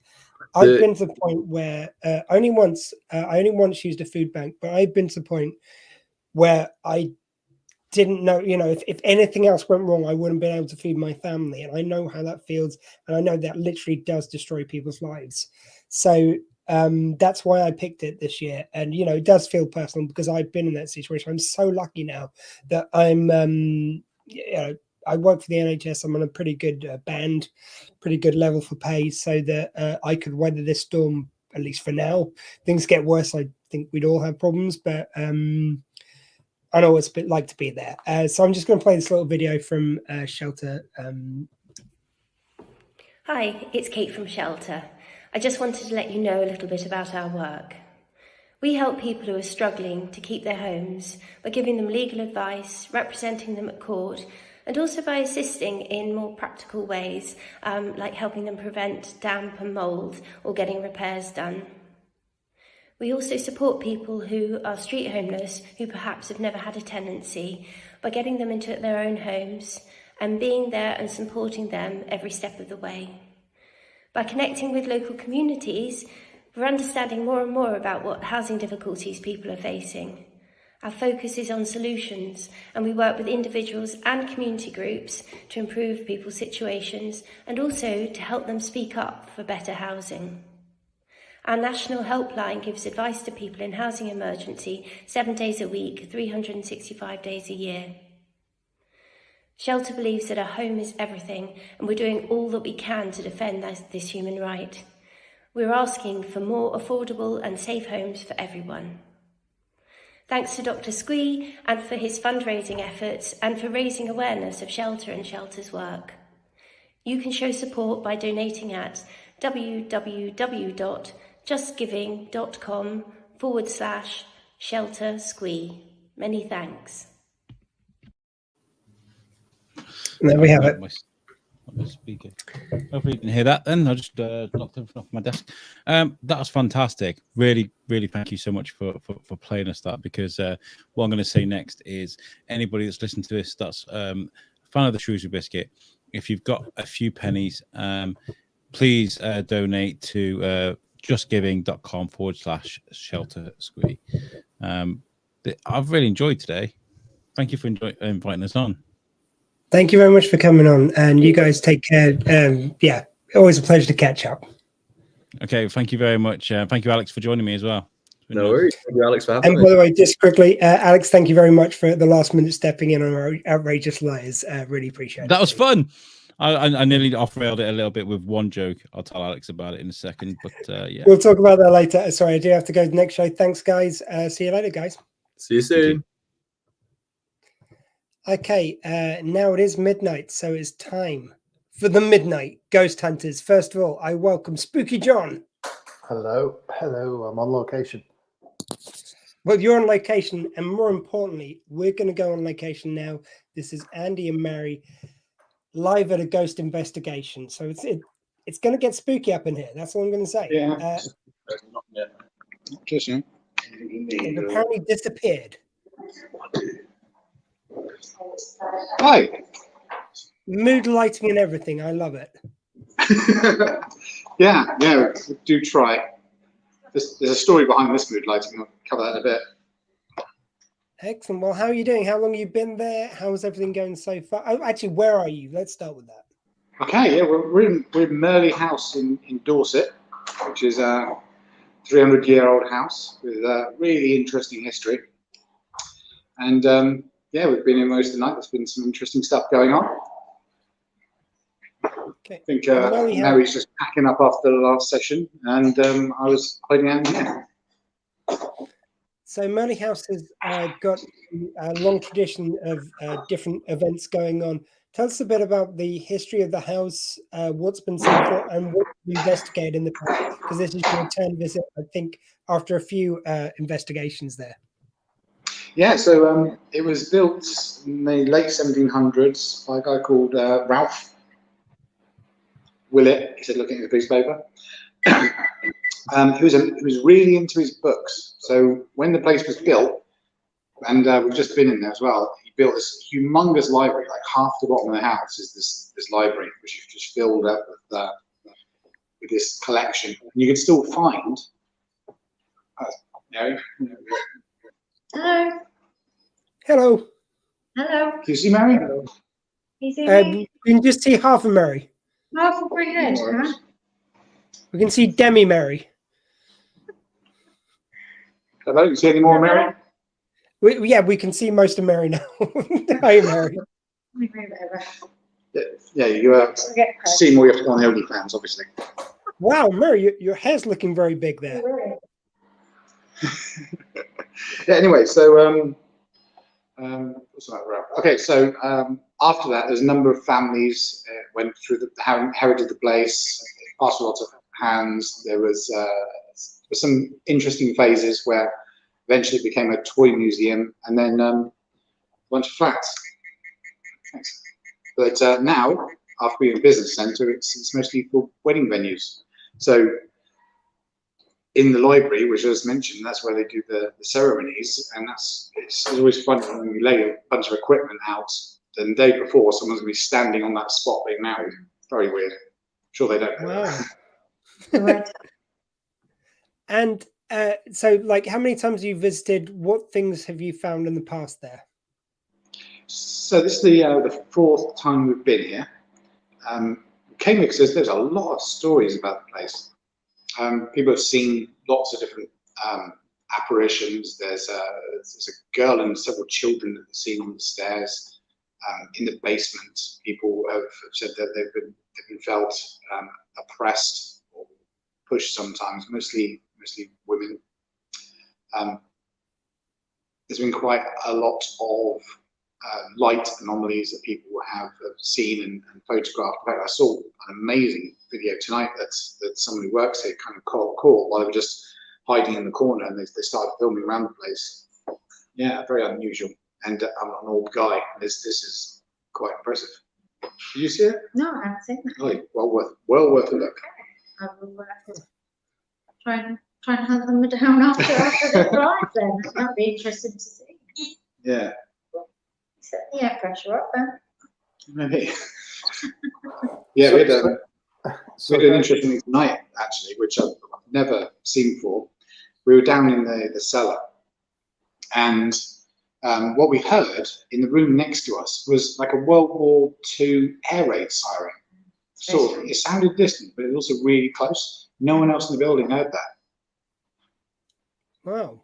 So, so some of these kind of things that you hear, some might dismiss them as like minor sound stuff, but that's an air raid siren, a big noise. So it's something which is kind of hard to miss. Yeah, it was literally. Yeah, I mean it was. That sounded like a ghost noise. It wasn't. No, that sounded more like a cow, but I'll take it that air raid really. I didn't check for cows. Did you check for cows? No, I didn't check for cows. I know there is sheep across the way, but definitely no cows. Yeah, but when we do the investigations, we deck out the whole place with audio recorders at minimum. So every investigator wears an audio recorder, and we have one in most of the key rooms around the building, as well as outside. And those are timestamps synced, so we log when that happened, and then we'll just go back to that point in time and check around the entire building. Was there any other noises? And just pinpoint down that particular sound. If we catch it in one place, we can then see how far it propagated and where it possibly could come from. But it was straight after we heard some male voices. No, the only other male that was in our group was Andy. Definitely wasn't him. And then we heard this air raid shelter sound, but there was definitely male voices in the room as well. Sorry to interrupt, guys. There was some background voices there. Was that from your location, or was it from that yours, Ian?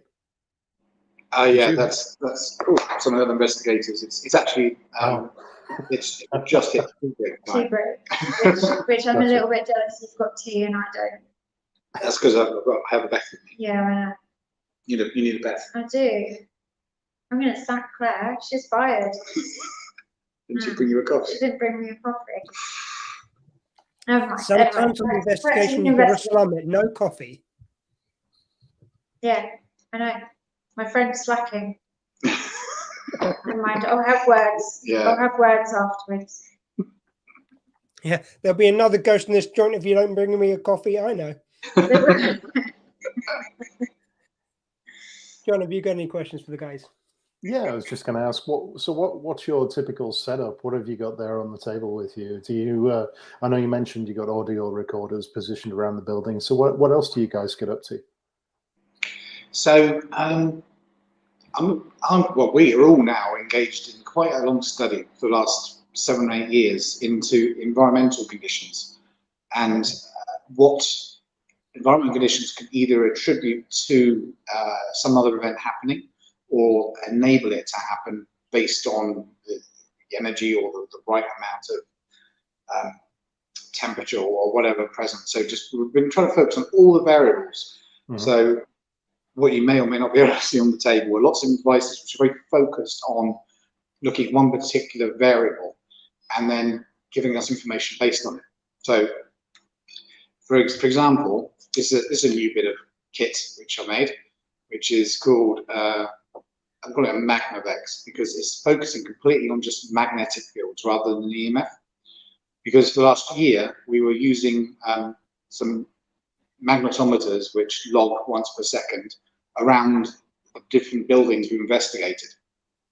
And after looking at the data, lots of graphs and stuff, and then correlating that when people actually were saying that they were witnessing things, or some piece of equipment went off, or they heard something, we were seeing fluctuations in either the polarity of the magnetic field in the vicinity or the strength of it. So after looking at that data, we thought, okay, we need to be able to take this into the field and then use that while we're here, rather than going away and looking at graph, to be able to see if it's something you can interact with, or it's something which is powering whatever the thing is that happens. So we've been using these tonight, and they've been kind of interesting. Interesting readings, isn't it? Yeah.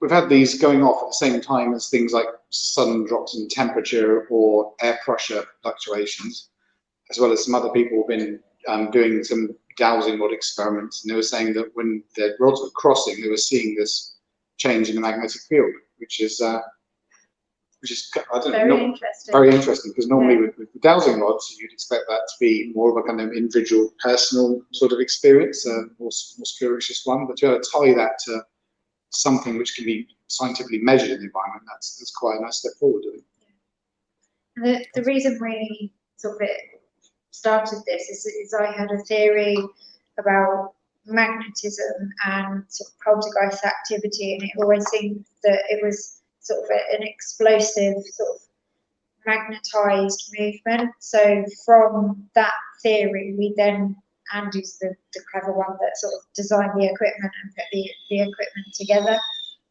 Yeah, and this is where we started this experiment from. So. And when you do these experiments and you find these different kind of conditions around the house, do you then tie that back to some research and like try and work out, it's like, oh, we've sensed this in this room and we found out that this happened in this room in the past? Do you try and tie it together like that? Exactly. In fact, the way we tend to record, or we do record events, is categorize them. So each type of event or claim is categorized in the same sort of conditions. There's actually a pamphlet written by the Society of Psychical Research, which was about how to categorize events and gather them together, which I didn't know about. We started just doing that. It seemed like a good idea to be able to tie things together. So noises without any sources, objects moving, door manipulation, changes of ambient temperature, visual anomalies, etc. So when we group together these events, we then tie those to the conditions which are at that time. So each team they investigate each location as well as outside. And when I investigate, I wear this, which is a camera rig, but also has environmental sensors built into it, which gets logged. So then what we end up with is that event, but also all the different variables for that particular event. And then we take that event and go, okay, can we prove that happened? So do we have any evidence for it? And then we categorize that based on the evidence. So a category of C is, we've got some evidence, but it was a knock in a house which was creaking. We need to come back later, same sort of time, see if it happens again. To B, where we've seen something as unusual, but we've got a specific experiment or someone else to try to debunk it, or an A, which means we've run out of ideas how to try and disprove this. So then when we take all those A classes, which says, here's the footage, I can prove this happened, and here's all the data that the conditions which occurred at that time, do we now have some correlation saying that footsteps are more likely to happen when it's very humid or the moon is full? Or are you more likely to get EVPs when the air capacitance is high because the temperature is low and the humidity is low and there's a significant amount of EMF in there? And we have noticed some correlations. And that's where one of these devices came in, with the air pressure, where we noticed that before and during other events, we were seeing a pattern of fluctuation in air pressure, which then meant that something else was likely to happen. So made devices which then showed us when those patterns were occurring to then see if other stuff was happening. That's great, because all too often you get presented with like evidence on, like, you scroll through Facebook, or someone submits a video of paranormal evidence, but there's nothing to back it up. So that's great that you're gathering that supporting evidence as well and saying, yep, this happened at this time, these were the conditions. And that's great, because then it puts it into context and people can say, oh, right, so it's not that, it can't be that, it's not a door creaking, it's not this and that. That's really good, because it just makes it more compelling and more interesting. There's also another theory I've heard over the years as well, like the fabric of the building, like what it's made of. Even like the ground that building's built on, I've heard limestone is quite a common factor. Like there's some kind of belief that if there's like a limestone foundation or rock underneath, that's a conductor of sorts. So I'm often wondering if like the fabric of a building, what it's made of, is, helps those conditions. Yeah. We've often had that conversation as well, in terms of that, we know that limestone can be a factor, but our different brick buildings, does that sort of generate a different type of energy? So do you get more EVPs in a brick building, for example? So yeah, we've had that conversation and that thought process many times ourselves. Yeah, and when we research a place, one of the things we do is there's some good geological maps. So we pin down the location of the place and record exactly what is the bedrock of that particular location. One of the things we do is also, apart from that, you can quite easily find like cell phone tower maps. So we try and then work out what other energy sources are in the environment, as well as other things which are kind of a little bit more spiritual, like kind of proximity of barrows or any kind of locations which are maybe more kind of spirituous, like springs, for example. I think water seems to be a thing. There's every location that we go to, with a few exceptions, has some sort of water nearby that's either stored or running or a spring, or just got a cold spot in front of us.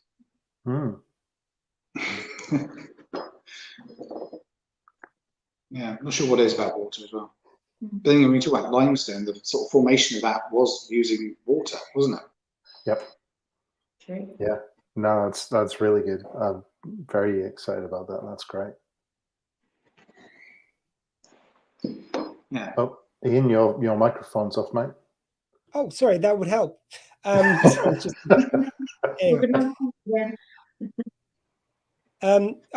what I was saying before though, so when you find this evidence, and have you already researched, like, there's someone who died in this building, or there was this incident which happened, is it tying it back as literally like that, or is it just the more technical side of it which you were talking about there? Yeah, it can happen like that. In fact, there's two ways. So when we do research, it's a little controversial, because some people don't like to research locations before they go. But I tend to find it's probably best to go armed with information. So if you want to use it, then you can. So if you go to a place and there was a Thomas who was living there, I'm going to try and communicate with that Thomas. And if I get some responses on the day, I can then ask more questions that might be to be able to say, yes, that is the Thomas I was talking to. Whereas if you don't research a place and you end up with this name Thomas, you'll go away, you look at research and you go, oh, I found a Thomas, that's who I spoke to, without being able to kind of back up that was what that communication was. But there was a specific example to answer your question properly. In Fort Widley above Portsmouth, there's this battlements at the top of the fort. I'm not sure if you guys have been or seen those before, but they were built kind of protect Portsmouth from the land during the Napoleon's son's era, and the UK were worried about another invasion, so they built a string of forts all over the country. And we were investigating this fort, and we've been doing it for many years. And the first time maybe was then Beth, my partner, who was up on this battlement on her own, heard these footsteps walk up to her, and we got them clear as day on the audio. So next time we went there, I just decked the whole battlement up with a parabolic dish one end, audio recorders every 10 meters down the entire length of it. And at the end of the night, I went to go and pack it up. And as I was standing there taking the parabolic dish, I heard these footsteps walk up behind me and then just stop. And I turned around and literally expecting someone else was coming up to see me. No one was there at all. So we did some research into that specifically and found there was a number of people who died up there. A Private Dimmock, an unknown soldier who got hit by lightning. But most interestingly, when we listen to the audio recordings, you can hear that it's like a crunching of shingles. Whereas now, if you walk up there, it's just all grass. And then we spoke to the local historical society, who then said, yeah, when it was an active fort in the Victorian era, you had shingles across the top of it. So although we've gone back and tried to use some of these names of people we know who did pass up there, we've never had a direct impact from it. But on must be about 4 or 5 different, no, at least 5 occasions now we've recorded these footsteps walking up to someone with multiple witnesses, and they just sound like a recording, like if it was someone walking up there on those shingles, just doing their daily job. Yeah, yeah. Though here in Merley House, we've got the opposite, which is we found this story about a butler who had just started here in 1870. Looks at the nose. And he wasn't very happy here, but they couldn't really figure out why. And one day he had breakfast with the rest of the servants. It was a bit quiet, and then by lunchtime they found him in the toilets downstairs in the cellar, and he had a handkerchief in one hand and a razor in the other, and he cut his throat, but he wasn't yet dead. And as he was speaking to some of the other servants who found him and were trying to save his life, he was telling this story about a lady who'd wanted to marry him, but he declined, and then she killed herself, and he'd been haunted by this lady in his dreams, for night horrors, and he just couldn't stand it anymore. So when we came here with that story, we thought we'd try and discuss it and try and kind of understand where that guy's coming from, and not to kind of focus so much on the negative aspect of it, more kind of the lead up to that occurring. And that just triggered a lot, and it's still to this day the same sort of triggering, where we were hearing these loud booming footsteps above us and down the corridor. And it was after we started talking about that, and equipment would go off literally as soon as we changed from one tack to talking about William Miles. We've almost sort of empathised with him, haven't we? So sort of really tried to sort of understand the thought process and the understanding behind his story, because it's a very strong, powerful story. Oh, hello. So that was the air pressure go off.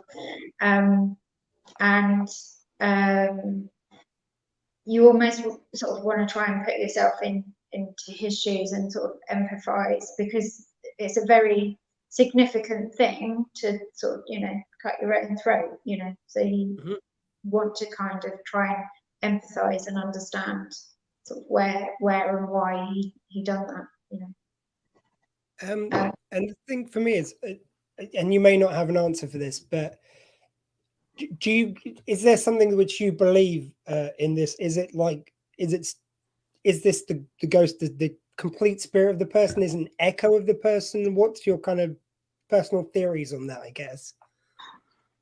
That's a really good question, because I've battled scientifically to be able to say intelligent hauntings exist and occur and are able to manipulate this world, perceive changes in this world, and communicate with you, while still be able to mentally reason what they're going to do. So you have a brain most of the time, Ian, and that lump of meat basically does all the kind of heavy lifting for just what you're trying to do. So if you do die, what is it that actually does that work? Well, how does it that personality is stored or saved or exists outside a body and then is able to then perceive the world as it's continuing to go on and then in trying to interact with it, which is odd. But on the other hand, if I quite like the idea of residual hauntings, because that's easier to understand, that something could happen and it's recorded. So if you're walking down a beach, you look behind you, you see all your footsteps. That's footstep. You're not standing there anymore, but the footsteps are imprinted on that beach. Someone else walks up, they can see your footsteps. The right conditions occur, like there's a mudslide and then that mud turns into stone, and your footstep could be there for millions of years.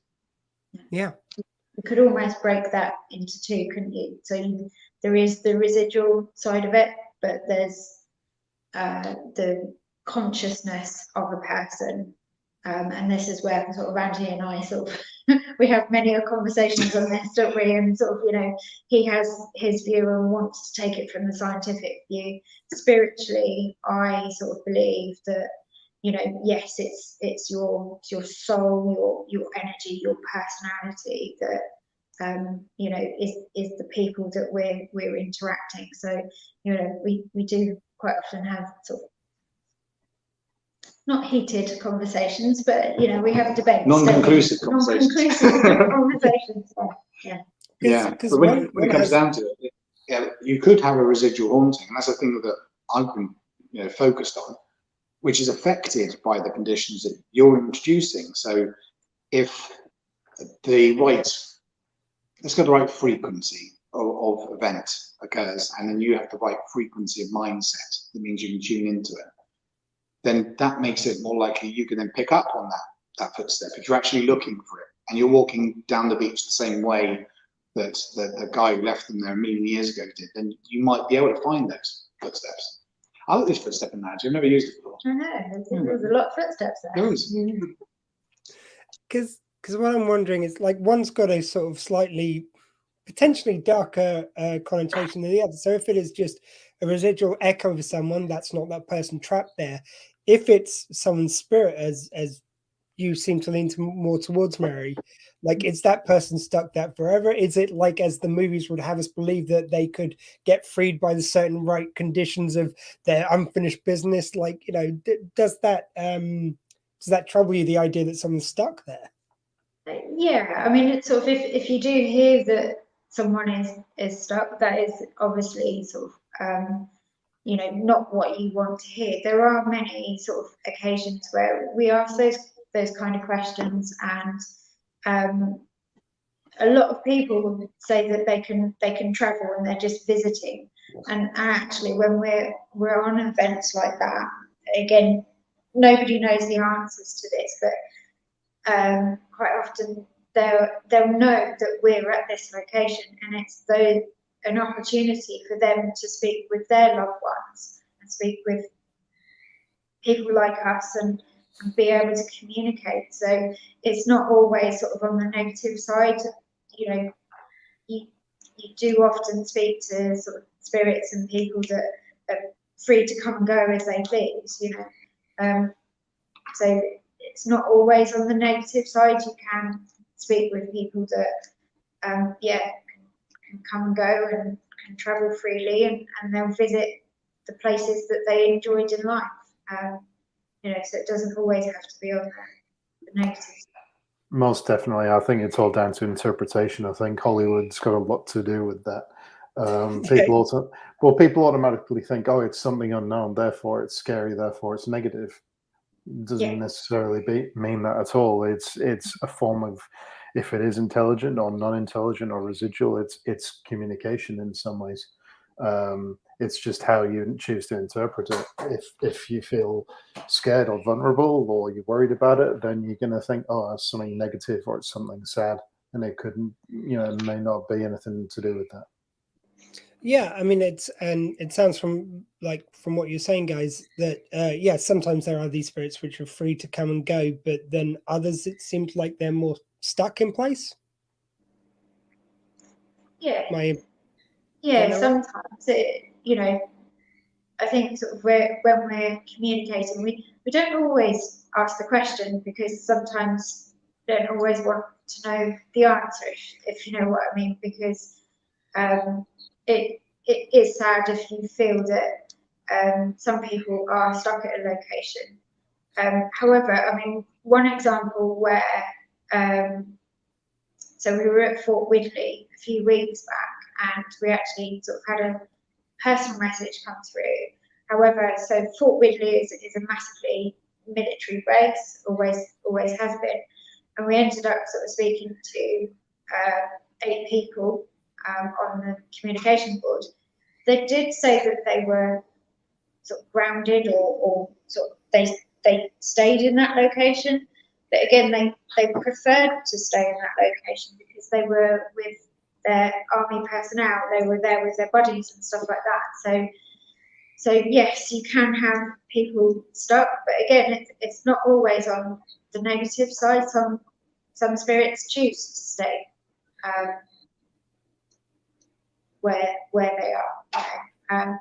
If there are spirits that are trapped and they feel that they want to move on, then yes, we don't always do that as a group, but there are other people out there that would try and help to move spirits on and help release them from their area.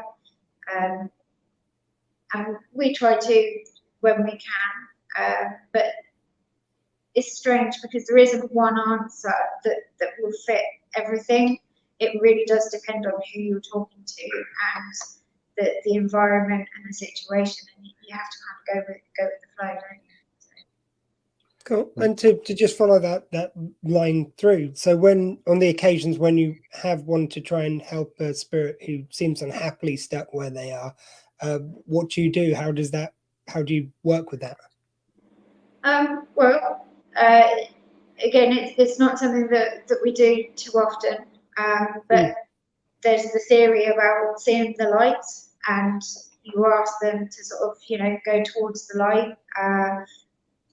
Hopefully that their friends and their families and their loved ones at the end of that light, and you just help try and release them. And say it's not something that I do on a regular basis. So, there might be people out there that say, no, that's not the right way, but that's how I would do it. And you can just hope that they are able to follow the light and go towards the friends and family and be released from the location.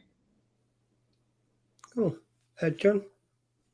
No, I was just going to go back to your previous question, that we had a case with the group I was involved with where something followed us home. What it was, we don't know, but we used the people who ran the group, we used their house as like a base of operations, before and after, for briefing, debrief, that kind of thing. And we were doing quite a lot of investigations, so it was hard to pinpoint what was happening. But we noticed that things were going on in their house and things were becoming a little more unsettled. And there were times where we'd hear things, we'd hear footsteps upstairs. I even heard, 2 of us heard simultaneously at the same time from opposite ends of the living room, someone's voice, like a big from out of nowhere, and we just looked at each other and gobsmacked. But it was strange because it disappeared as soon as it came, but it was just a very intense period of activity, and we that sort of made us rethink, well, is it stuck in one location? And I've had an instance when I was working with that group as well. I was living alone in a terrace house, and I'd been there for 3 years and nothing had ever happened. And about that same time, something happened, which I won't go into because it takes too long to explain. And quite frankly, it's too bloody scary because nothing ever has happened to me like that before. But I often think that, there has to be some kind of intelligence behind it if that kind of, those kind of encounters can happen. It was very odd. Yeah, something which I want to touch upon, which you've sort of like queued me up for very nicely there, John. You were talking about how scared you were in that moment. It sounds like, from what Mary's saying, especially that having empathy for the spirits helps kind of make you feel calm in the environment. But how do you control kind of not being scared, like when there's such big happenings going on? I'll hand it over to you guys first. Yeah. I tend to find, weirdly, if you're actually looking for something, then it doesn't tend to be as scary. So imagine that getting thrown out of a plane is quite scary. But if you decide you want to go on a parachute jump, then you're going to be scared, but you're anticipating it, and therefore it's not quite as scary. Now, in personal terms, I take quite a lot of comfort in knowing I've been doing this for 10 years. I've never, in personal experience, the people I've actually met, heard any very negative things happen to them. I've not heard of any kind of major injuries or anything which is that damaging. So I've personally not felt that threatened with it. So I tend to quite happily walk around a building that was meant to be haunted, kind of on my own, putting down equipment without too much concern. Apart from walking into, I've walked into like 6 or 7 chairs tonight. Yeah, it was 6. Thank you very much. Yeah, yeah. That's. I've got a chair phobia now. That's for sure. And then you turned around and there were no chairs there. Yeah. This building has no chairs. Actually, that did happen to me once. It was a pool hall, and it was weird. I was helping my friend did a night shift in a pool hall, and it was great because it was a double security door on a buzzer release system. So it was really good because you could really control the environment as to who else was in there. And he did an overnight shift, so I joined him on quite a few occasions because the staff were reporting weird things.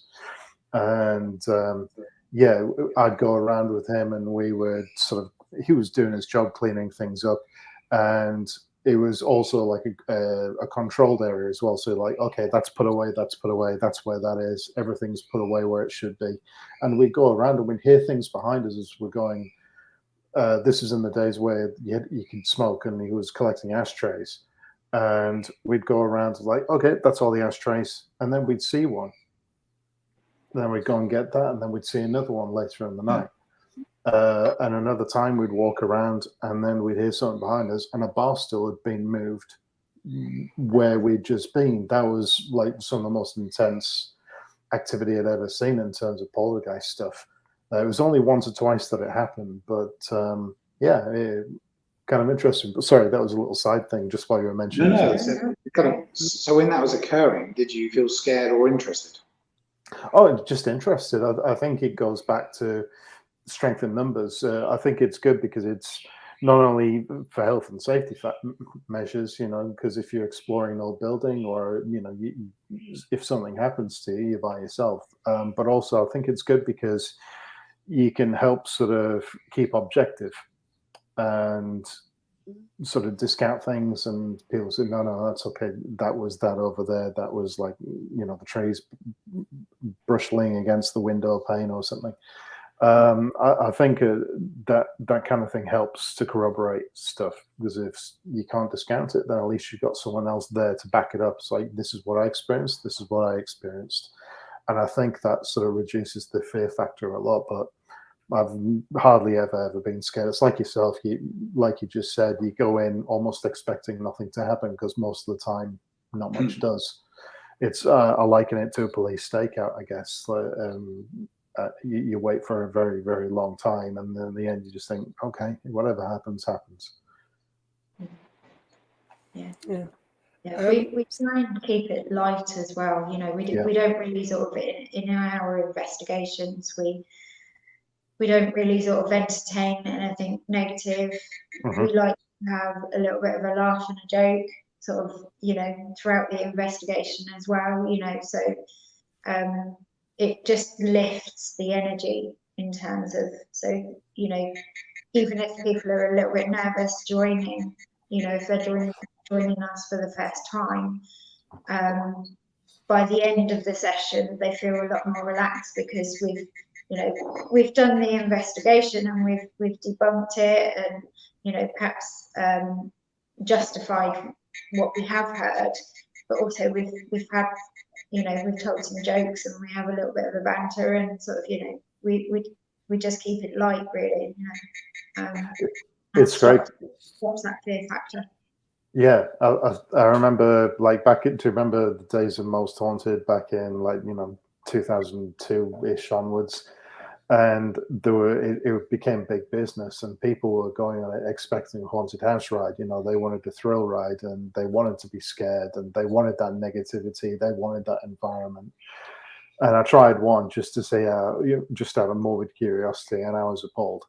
It was just everyone just trying. It was the exact opposite of what you just said. It was people trying to stir up an atmosphere, trying to give people the money's worth. And I had some friends who watched the show, and I won't go into the show because I'm sure people have got very polarizing opinions of it. But I took them on an investigation. We did a few locations, and by the end of it, they just had a totally different point of view. And it was really good to see, because it was, like you said, you keep the atmosphere positive. They thoroughly enjoyed it. They found the locations interesting. They enjoyed the history of the places. And even though not much happened, they still got a lot out of it. And I think they had a bit more respect for doing that kind of thing. Yeah. I mean, we rarely get people to come away and go, "Oh my gosh, it was a terrible night," because we make it fun, and even if nothing happens, and actually sort of at the beginning of the night, we kind of almost set the tone where we sort of say, "Look, it's not like what you've seen on telly." We can spend all night and not get anything. Chances are, I think, sort of most locations that we go to, we do get, because of the way that we investigate, we do get activity. But you never know, because you're dealing with spirits who are people, and it's up to them whether they want to interact with us, for sure. Yeah. But it is all about how you set your intentions for an investigation, I think. I had a couple other questions. So first of all, I noticed that it's dark lighting you're in there. It's just the kind of machinery and candle which are lighting the way there. Is there any kind of benefit to that towards the investigation? Is there a reason why that's important to keep dark atmosphere? Well, it's not just only the dark. It's also about electrical interference. So we try and turn off as much as possible so it doesn't set off the equipment which is focusing on electromagnetic energy, really. That's one factor. And the other factor is some of these things which people see, like light anomalies, are not so easy to see when it's bright. However, when people see shadow anomalies, then it would be much easier in the light. And as well as, I think there's a factor which means when it's a bit dark, it really heightens your senses. Yeah. Every kind of little tap in the corner catches your attention, as opposed to when you're kind of comfortably sitting in the light, it doesn't tempt you as much. I mean, I'm not saying it's paranormal, but it kind of catches your attention, then you check it out. Yep. Yeah, and when you have the public, they kind of expect it as well. But the amount of times I've investigated with the lights on in places, it tends to be a bit easier to find things and also avoid chairs. Exactly, you can avoid every chair with the lights on. So what we're saying here is the ghosts are fine, it's the chairs you've got to fear. Exactly. I don't know. I don't think I could ever sit on a chair again. Those phantom. Don't lean back. I think there was, I think you put it perfectly, but yeah, at night time as well, if you're in, it depends on your location, but things tend to be quieter at night. So if your location is in a built up area, there's less ambient noise. It's a quieter environment. There's no cars on the road. There's less people around. So again, if you hear something, you're more likely to be able to, spot something and corroborate it or discount it. It's like, oh, well, it can't be cars because or trucks going by making the walls vibrate or something. So it's just all about getting the ideal environment, I think. and access as well. I'm during the Oh, yeah, latest true. wedding, so they probably wouldn't let us wander around our equipment out and just interrupt their weddings. It's frowned upon. Yeah. Andy, you have been up in charges before for wandering around with your equipment out, but that was another story. Yeah, you have to come in there at night, and then that's fine. They can't see. Why would I say something like this? I'm planning on putting this on radio later. Like, why? Andy. We're letting you lead, Ian. You know what you're going to get into. Yeah, you can feel it. Talking about the equipment, you said about how you've kind of yourself, you've invented or adapted the equipment yourself. Like, how much of that did you know how to do? How much have you learned how to do, and how do you go about that? It's one of the things I absolutely love about this, let's say hobby / obsession, which is an amount of skills you pick up, both kind of practical skills, but also kind of like soft skills as well, like just kind of be able to communicate with people about some very uncomfortable subjects. But yeah, I started off buying lots of equipment, so you kind of have this sort of thing, which is commercial and annoying, but has features which I have no idea how they work. So interesting. Yeah. So when it goes off, I can tell it's gone off, but the information about what that means and how much whatever it is has changed and what energy could be behind that change, no idea. So you don't really learn from it. So, and also I wanted to go into sort of data logging, and 10 years ago there was nothing which would really log data apart from the little plastic things you stick in the back of trucks to see different temperatures and stuff, which I bought. So I thought I need to kind of learn how to do some of this. So I spent a lot of time learning how to program Arduinos, and I did electronics in college, but didn't really pay that much attention to it. And it hasn't been that much use, weirdly enough, because you also have to do the software programming as well, which is a more difficult bit. But over time, I've just built lots of things for our team, and it's very bespoke equipment, for particular investigations. Like, for example, there's this one building where there's this toilet, which the light keeps turning on, and it's got this motion sensor, and which turns on the light. There's a lot going on here, isn't it? Yeah. And I thought, well, we need to try and figure this out. So what I did is I built a piece of equipment which monitors the light levels. If the light drops, and then when someone leaves, but then turns back on again, alarm goes. Because when we put a camera and an audio recorder in the toilet, people were a little bit concerned by that. So I thought I'd make some equipment which would just do an alarm. So people would walk through the door, and then the alarm would go off, which is also a bit jumpy now I'm thinking about it. Yeah, so what you had to do, Andy, in the end was hide the cameras so they had no idea. Yes, exactly. That's what I did now. Yeah, I'll send you my website later.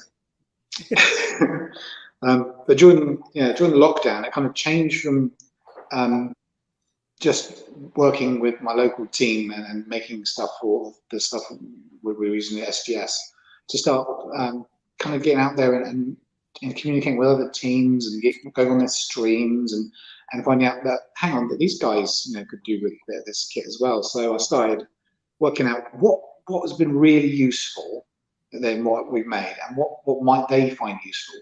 And also, big fan of the scientific method. I wanted to let them do the same experiments that we were doing. So create these pieces of equipment which measure the air pressure fluctuations for a certain pattern, and I sell it, but I'm only selling it at a very small profit. It's just literally cost of it and shipping and stuff. But let them use it and see if they also then go, oh, hang on, you're right. This is when this goes off, other things are happening, and that then helps build this picture we've got of these things are really working. Other people are trying them, and then these things aren't working.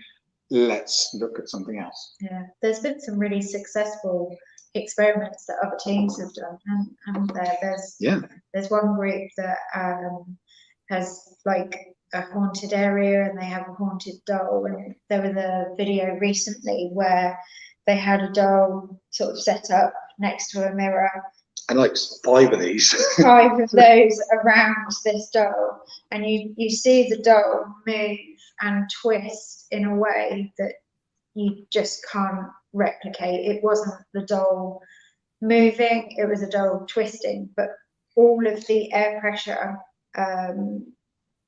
pieces of equipment, they all went off at the same time. So it was really interesting to see. It was a really good video to watch. Yeah, it's kind of a good way of kind of getting some of the things we've learned actually out there and letting people use. Sometimes they don't understand how they work, but they kind of see them working, and that kind of helps just validate. It's nice to see their excitement the same as our excitement when it goes on. Yeah.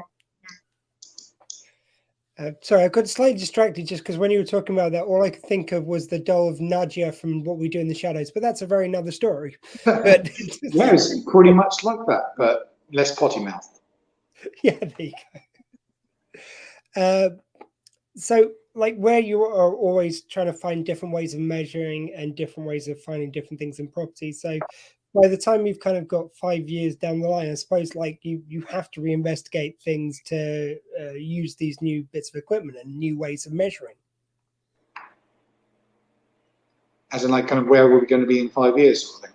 Well, it's sort of thing of like, well, when you've investigated someone and you've got kind of all the findings you can get based on the kind of technology that you have at the time, it just seems like if you're always inventing and finding these new ways of measuring, it's almost like every kind of investigation must have to be redone to use these more newer techniques. Yeah, I think some of this comes down to seeing if something's been caused by someone trying to communicate with you, or basically those conditions are good for communication. But I think that the next step is with the data to try and understand through physics what that actually means. So when we're detecting this much change in magnetism and the air pressure change like that, in energy terms, what can that be? What would it mean that in the physical world this could be manipulated? Is there something that is in current theory, like if string theory means that the reason that happens is because in this dimension something shifts, and that can be proved because the maths work for that amount of energy here and that amount of energy there. The problem is it's working out all the different variables and working out to get this picture of a puzzle, all the puzzle pieces. What are they? And also, I think we mentioned earlier, is it just one thing? I don't think at this point everything that people witness is just the same thing. I think you're looking at lots of different things that people witness and experience, and they might all have their own different solutions in it. Frequency. Yeah, exactly. Yeah. So 5 years from now, to answer that sort of question, what I've been involved with some groups and some locations which are quite famous, is to try and expand the data collection so that they can then run full time the collection from their side, as well as enable other groups then kind of also get this longer term data collection to try and get some of this maths, basically, some of this data which you can then crunch and actually come up with some answers about these particular things, actually take this much energy and then focus on where that energy comes from or goes. Really. So for me, I think it's still very early days, and we've been doing it for 10 years and we're still adding to it. Like, for example, so this is new today, and then we've got something going to be new next month. We're just going to keep on adding and taking away until we end up with, let's focus on these because these seem to be valid data points. What can we learn from that to actually try and answer some of these questions? Which I think is kind of the same with a lot of sciences, really. You kind of got to have a kind of broad strokes approach before you can really focus on some of the answers. John, did you have any questions? Me? No, Yeah. I think it's great. I think you summed it up, because it's down to a lot of the grunt work and maybe the stuff a lot of paranormal groups don't want to do or put the time and effort in, because that's probably the only way you get some kind of, like you say, get some answers and get some kind of methodology from it. And then at least you can control an environment more, or you can focus on you can go to places in the right conditions or do things at the right time of night. And then hopefully get better and better results as time goes on. It's trial and error, and you build things upon it. The old lady stood behind you. She hasn't said much all night. Sorry, I had to do that. Old lady. We'll talk to her later. That's true. We've got time after our session now. So. One thing which I was kind of curious about is, as we've been speaking, a lot of those devices on the table have been going off. Have we recorded any kind of significant data while we've been talking? Has there been anything which you've noticed from that? Well, yeah, that's the thing. So the devices here are kind of, we would tend to use to try and then communicate using them. So when we were seeing these air pressure fluctuations, we would then look to other devices, see if anything else is going off, or try and encourage more activity from it. But after the event, the pack which I've got sitting next to me is the one that's been logging everything that's been going on while we've been seeing it, as well as the one that's sitting behind the camera and around the building. So we should be able to spot from that if what we've been seeing here is very local to this room and about this table, or it's just because the weather's changing outside. But yeah, there's certainly been some interactions which have, especially when we were talking about some stuff in this building, I was noticing that the things were going off, which happens quite a lot, doesn't it? Once we once you start sort of talking about the building, the people that used to live here, and be relatable to the location. Absolutely. And that so the piece, I don't know if you can see it, but the piece of equipment that's going off on the table is detecting a cold spot. So the temperature's dropped significantly around where this feels cold actually. Does it? But it's that has been a real strong pattern throughout the night, not just in our group, but in other groups where we've been talking about the building, and there's been a cold drop. And actually, on that piece of equipment, you set that to 0.2 or 2 degrees? 0.3 degrees over a period of 200 readings. So 200 readings, and then look at the most recent ones and see if that's changed based on the previous history of the temperature. So it's quite significant little spikes of temperature, heat which has disappeared from somewhere. Yeah, but it's tonight that has been a real strong pattern that we've seen, not only sort of in our group when we're talking about it, but other groups as well. And it just seems to be quite a significant thing when we're talking about the building. It almost feels like it can hear we're talking about it. It seems to have gone off more and more as we've chatted about it there. Yeah, I would say it's almost like someone was trying to get your attention. Like, okay, are you talking to me, or are you talking to Ian and John? And the way I see it sometimes is that they're just joining in the conversation.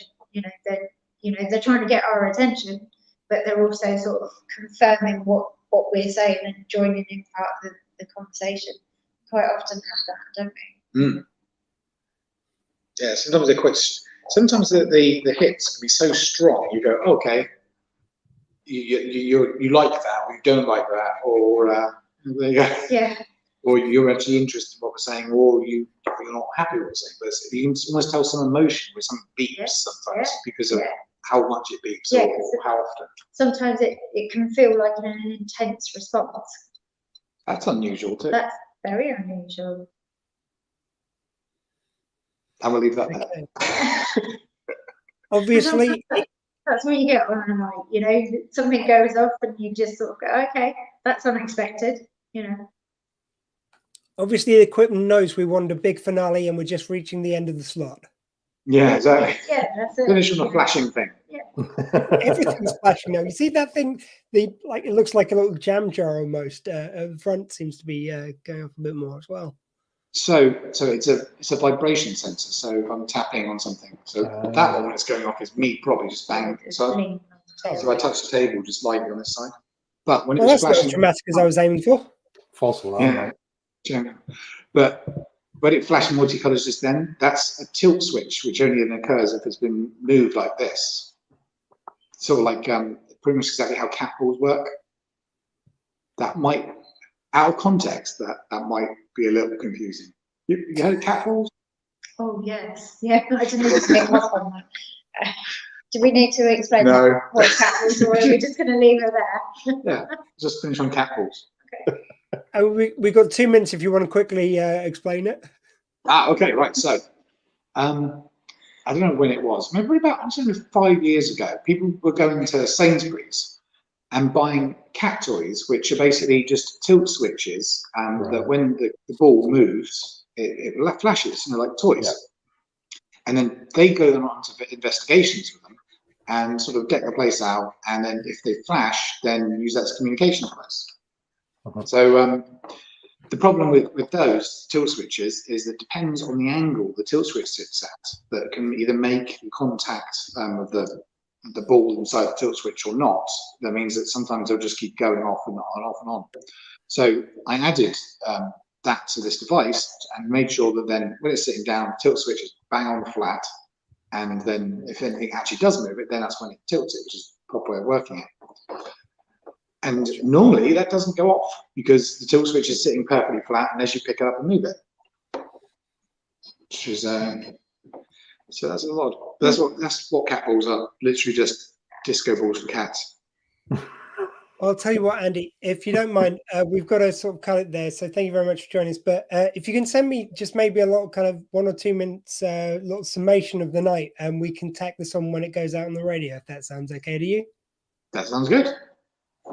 Thank you much, Andy and Mary, and thank you very much to the Southern Ghost Society for allowing us to feature this tonight. Thanks very much. Yeah, thanks, John. Yeah. Pleasure as always. Guys. Good you, John. There. God, your arm looked like it disappeared. It was just a floating hand there. It's coming. Thank you very much, guys. Everyone take care.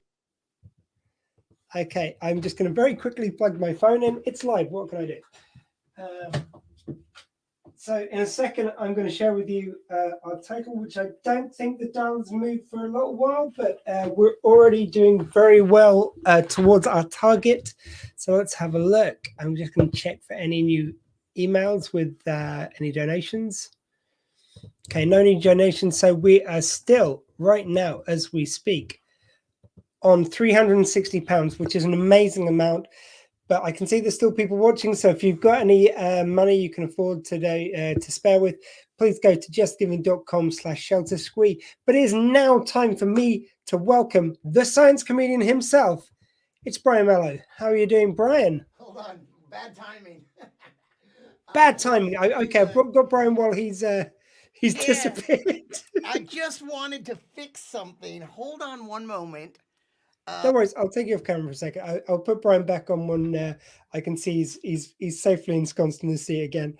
So, yeah, we can do live. I think Brian's just settling into his chair now.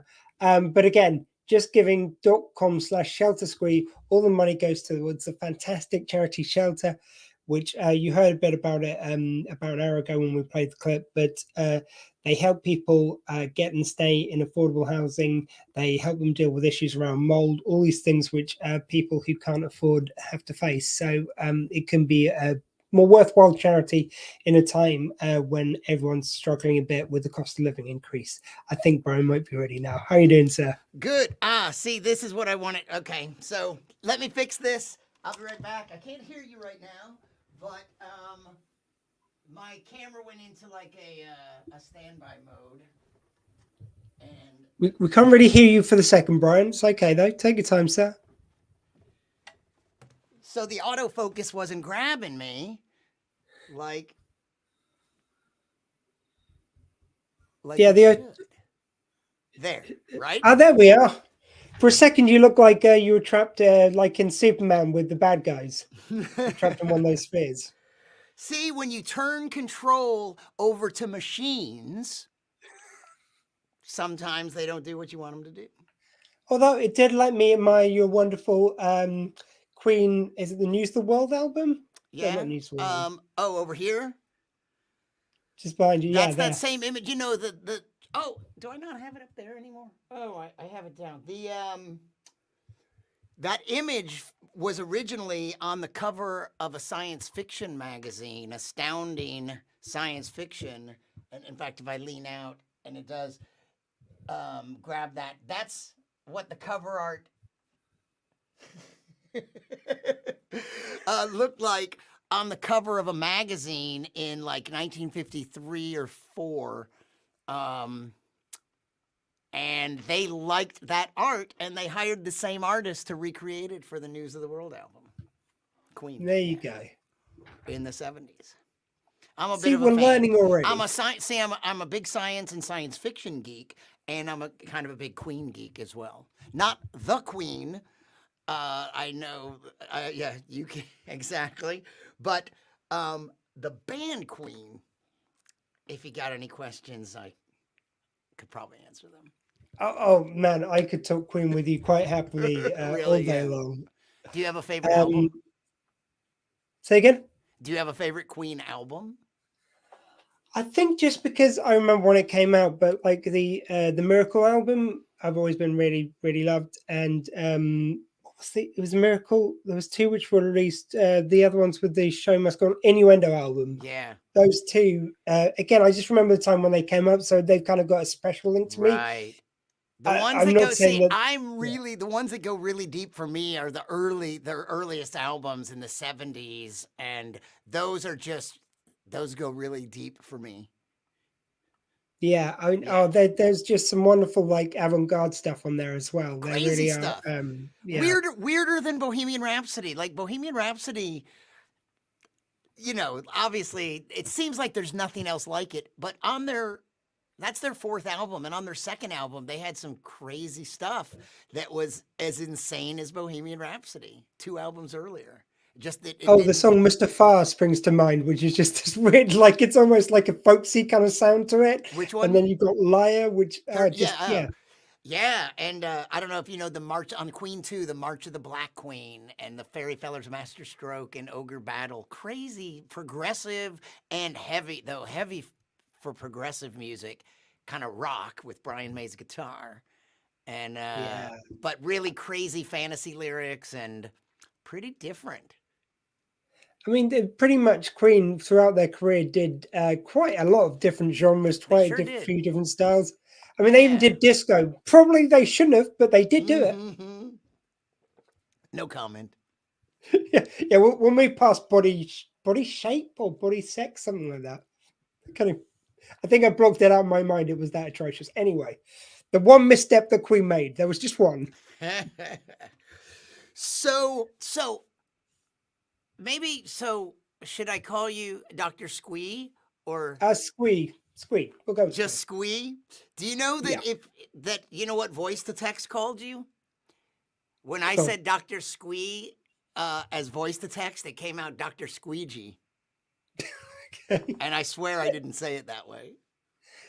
I'll respond to Squeegee if you really want to call me that. Yeah. Well, I don't want to, but apparently Apple wants to. Just a really bizarre question, just for my own edification, but you're not the only science comedian I know, and I'm wondering if you've ever crossed paths with my friend Andy McAlfresh.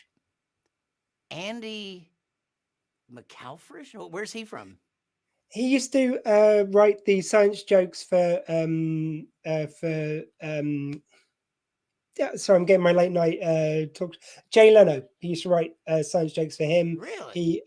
Wait, is he done American? Yeah, he's American. What's his name? How have I Andy never heard of him? McAlfresh. He does the Education podcast with Kevin Smith. He's done some writing. He wrote with the Wayne brothers on a few of their films and projects.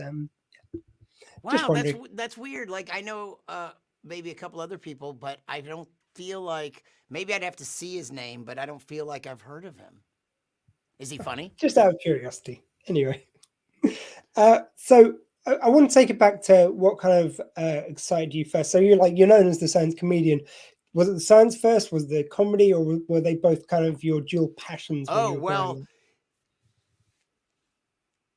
I liked science and thought about a career in science way before comedy. In fact, me and my friend Chuck, we also we loved music. We were real big science and science fiction geeks, and we thought about becoming scientists, and we were both kind of brains.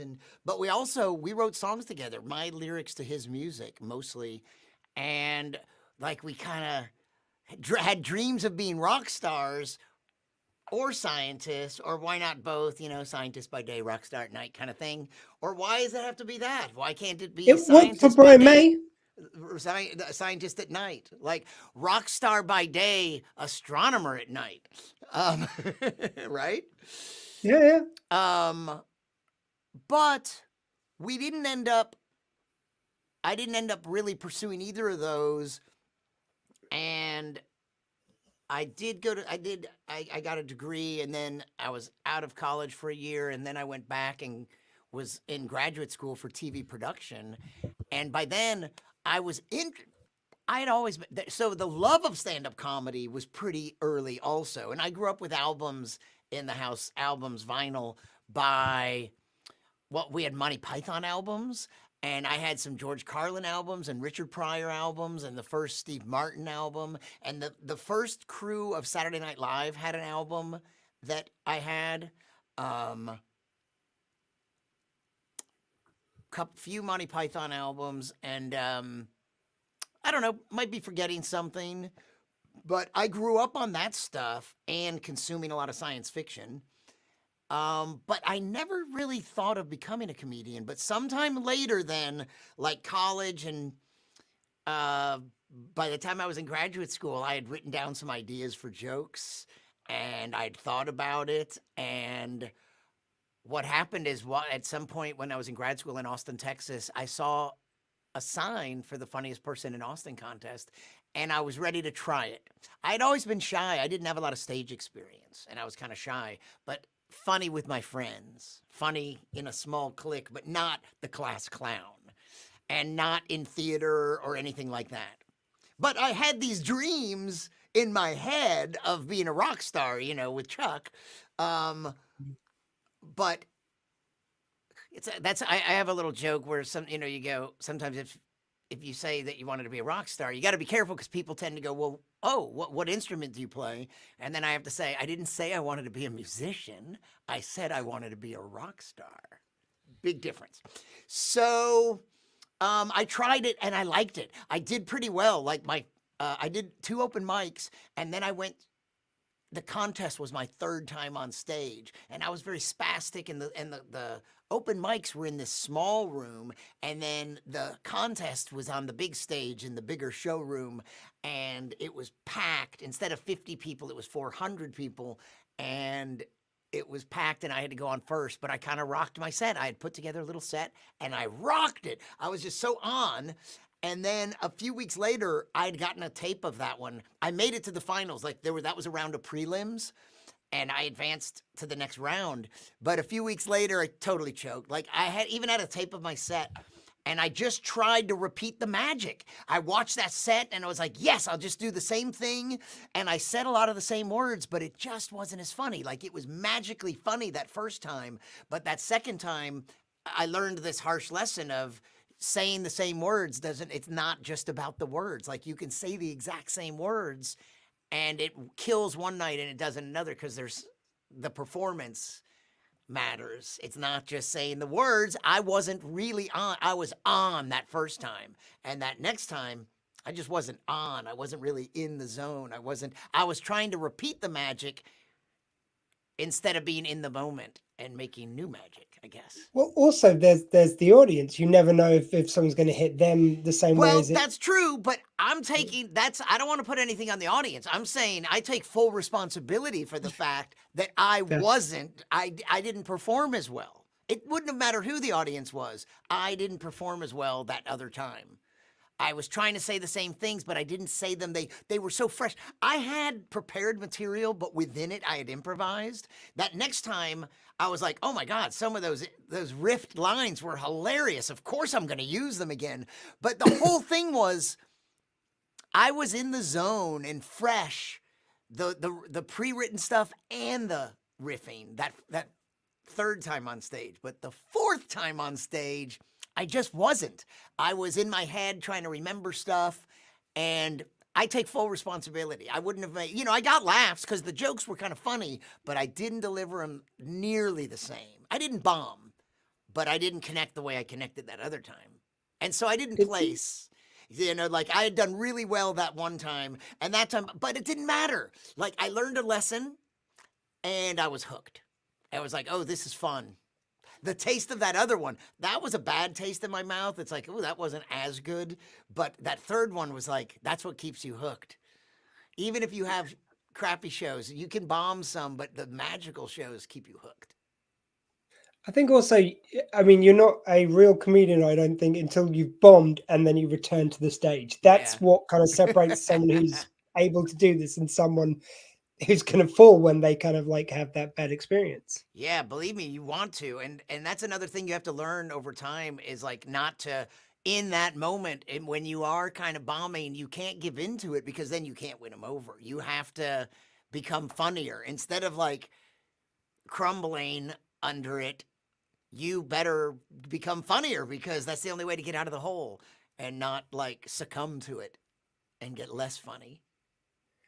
There's also kind of like, I love the comedian stories where it's like they're bombing so hard, everything they've tried is not working, so they start enjoying the bombing. They almost steer into doing worse by just like, I mean, you just can, pleasing themselves with the material they're doing. I mean, you can just like, admittedly, this isn't going well. I've had a show where it was like, there was some blunt talk about like, you don't like me. And it's like, but why don't you like at the end of this? So I was like, you're going to like this. Just let me just shut up long enough for me to tell you this last story. I promise you're going to like it.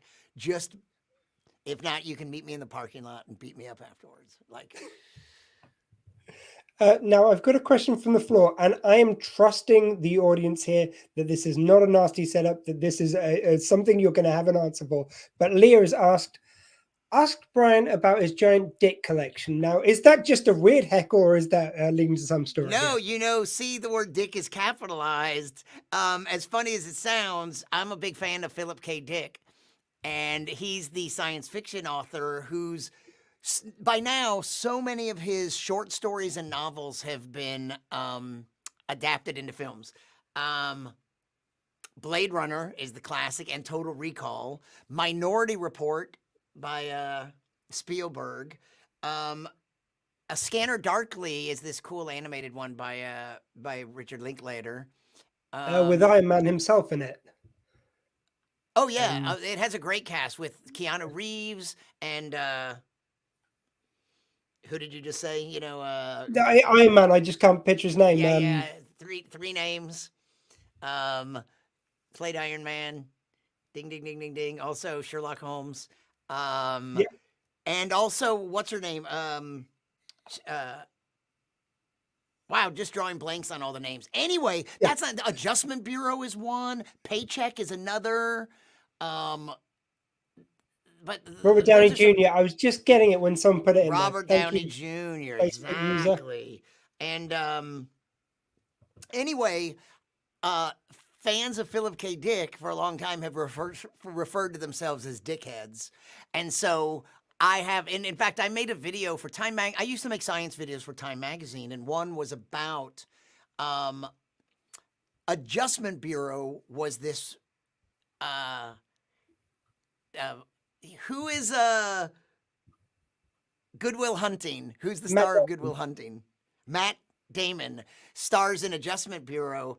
And when that was coming out, I made a video for Time that was about all the many, it's like quite a lot of things have been adapted by Dick. And I showed, unfortunately, they're not on this bookshelf, but in that video, I showed a bookshelf that was all this Philip K. Dick stuff and multiple editions of some old pulpy. The old pulpy paperbacks had really crazy covers, and sometimes I was collecting books, and I collected a pretty big collection of his books, and sometimes, with different editions of some books. I went a little obsessive with my Dick collection, my Dick books, and yeah, but really trippy stuff. If you haven't read anything by him and want to consider something, a great one to start with is the classic, the one that Blade Runner's based on that you might see as either Blade Runner or the original novel with the amazing title, Do Androids Dream of Electric Sheep? Electric Sheep. A lot of his titles are fantastic. Total Recall is based on a short story called We Can Remember It For You Wholesale. It's great. He has some amazing titles. The Three Stigmata of Palmer Eldritch. The Man Whose Teeth Were All Exactly Alike. I don't know, just some good ones. But Do Androids Dream of Electric Sheep? That's a great book to start with. It's really short and it's very bizarre and it's a great entry into the weird world of like when you're reading his stuff, you really know it. Like I think you're in like his worlds because it's just different. It's weird and it's kind of funny but kind of darkly funny. Like A Scanner Darkly is a great book, a trippy book about a weird drug and a surveillance society, and it's like there are things that are funny in it, but it's also kind of dark. It's darkly funny. It's a good mix. I always like that mix of serious and funny. Yeah. And I mean, I remember a little while ago they had this series of kind of one-shot stories called Electric Dreams, I think it was. Yeah, it was on Amazon Prime or something. One of those networks. Yeah. It was shown on Channel 4 over here. Okay, I think here I had it on Amazon Prime, but yeah, Electric Dreams, like, those, I didn't like them. You know what I don't like about adaptation? A lot of times people adapt an old story. Like his short stories, he first started cranking them out in the 50s, 1950s, a previous century, 1950s and 60s and 70s. And so they have a certain flavor. And when you read them, they're very charming, it's like steampunk kind of stuff. When you're reading old stuff about a future that didn't come to pass that way, you're like, it's really interesting and it's a great read. But in adaptations, they almost always like modernize it. And when you do that, I think a lot of times you lose what's interesting about that story. So they take a story because it's Philip K. Dick and it's this great idea, but then they take everything that was neat and charming about it and they change it. And that just happens with adaptations all the time of other science fiction too. It's like, oh, well, as soon as you modernize it for this world, it's like, I would rather see it set in that 50s science fiction world, like The Truman Show or something, and just go, oh, you know what I mean? Like, as soon as they modernize it, it's like, it's not even that story anymore. That's fair. So we left you where you'd kind of done the open mic nights, you were kind of getting into the comedy of it. Where does the kind of science side of it, does that come in early in your career? Or so I loved science first, really, but I didn't pursue it. I just learned a lot of science and then kind of put it aside. It's like, oh, I went to graduate school in TV production and I learned these video skills and I was almost finished with the master's program when I discovered stand-up comedy. And it was like, screw video production. It's like, I'm starting to get work. I'm going to go be a comic. But from the beginning, my stand-up was kind of geeky. Like it was informed by my love of science and science fiction. So I was always doing sort of geeky comedy and my promo materials even hinted at the science flavored comedy, but it took quite a long time, 10 years into my career or more before I thought of the phrase science comedian. And when I checked, the .com was available. This was like 12 years ago. And I thought of the phrase and I was like, oh, so I didn't set out to be the science comedian. It was sort of like recognizing what I was already doing. I was like, I don't know. It's just like science comedian and the .com was available. So I got it. My joke about that is, the .com was available. I thought that's either a really good sign or a really bad sign. Like it's just useless real estate, virtual real estate. So, but then I was like, that was like, then things crystallized around that. Oh, okay. Like science comedian, I can cut some of this away that doesn't fit that description. And I can have a very broad definition. It's not like everything's educational, just silliness. Maybe I use some sciencey language, but whatever it is, it's like a lot can fit that sciencey perspective. It can just be sort of rational. And then eventually, you know what? Once I had science comedian, that led kind of naturally to me doing some other science communication stuff. like science videos for Time Magazine. Neil deGrasse Tyson at one point contacted me, and this is also 10 years ago or more, because I was living in San Francisco. So he saw a video of me on YouTube, and he reached out to me, and I kept in touch with him, as you would. And then when I made videos at Time, I sent him some of the astronomy ones, and then he invited me to do some contribute to his Star Talk Radio. So there's some, and I thought it was so cool and modern. I was living in San Francisco. He was in New York. He had reached out by email. We never spoke on the phone. We only communicated by email. And over this period where his shows were themed, so he'd email me the theme, and I wrote a piece, recorded the audio, sent him an MP3 attached to an email, and then on their end, they put it in the show. So I had done a bunch of pieces for his show before we ever met for the first time. I've now met him a lot, but the first time we had met, we had already done this. I just thought it was fascinating. We didn't, no Zoom calls, no Skype calls, no phone calls. It was all email. We had never spoken. And in fact, the first time we met, when I said it was nice to finally meet, he was like, "We haven't met before," and was like, "Well, I would remember even if you wouldn't. Yeah, this is our first time meeting, Neil." And but I think it was because we had this. He had played audio of me on his show and commented on it afterwards. You know what I mean? So in a way, he had interacted. He had spoken right after my recorded voice. So it almost seems like we had met before, but I would have remembered. He does seem like a particularly special science communicator, because it's one thing to, it's one thing I can't even imagine, to have one of these brains where you can withhold all this information about the universe and just and comprehend it. But then to be able to distill it down to explain it back to people seems like another skill in itself. There are so many scientists who just can't think down to our level, it seems. But Neil is just such a unique person for that, I think.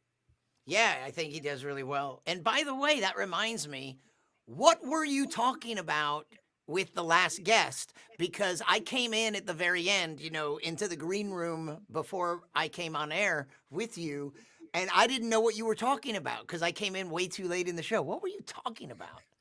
Well, this was the thing which I found kind of quite funny when I was looking at the lineup, but because just before I have the science comedian, the person who bases everything on science, we had Midnight Ghost Hunters.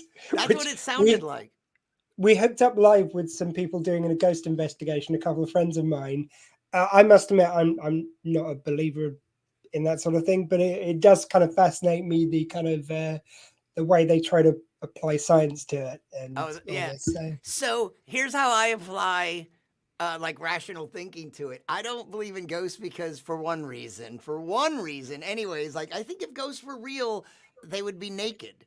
Because at the point that you give up your physical body, transcend the material realm, why would you still be wearing clothes? It's such a weird materialistic thing. Why would you still be attached? Are you embarrassed? You're in the after. Is it drafty in the afterlife, or maybe you're embarrassed about the size of your manhood or something?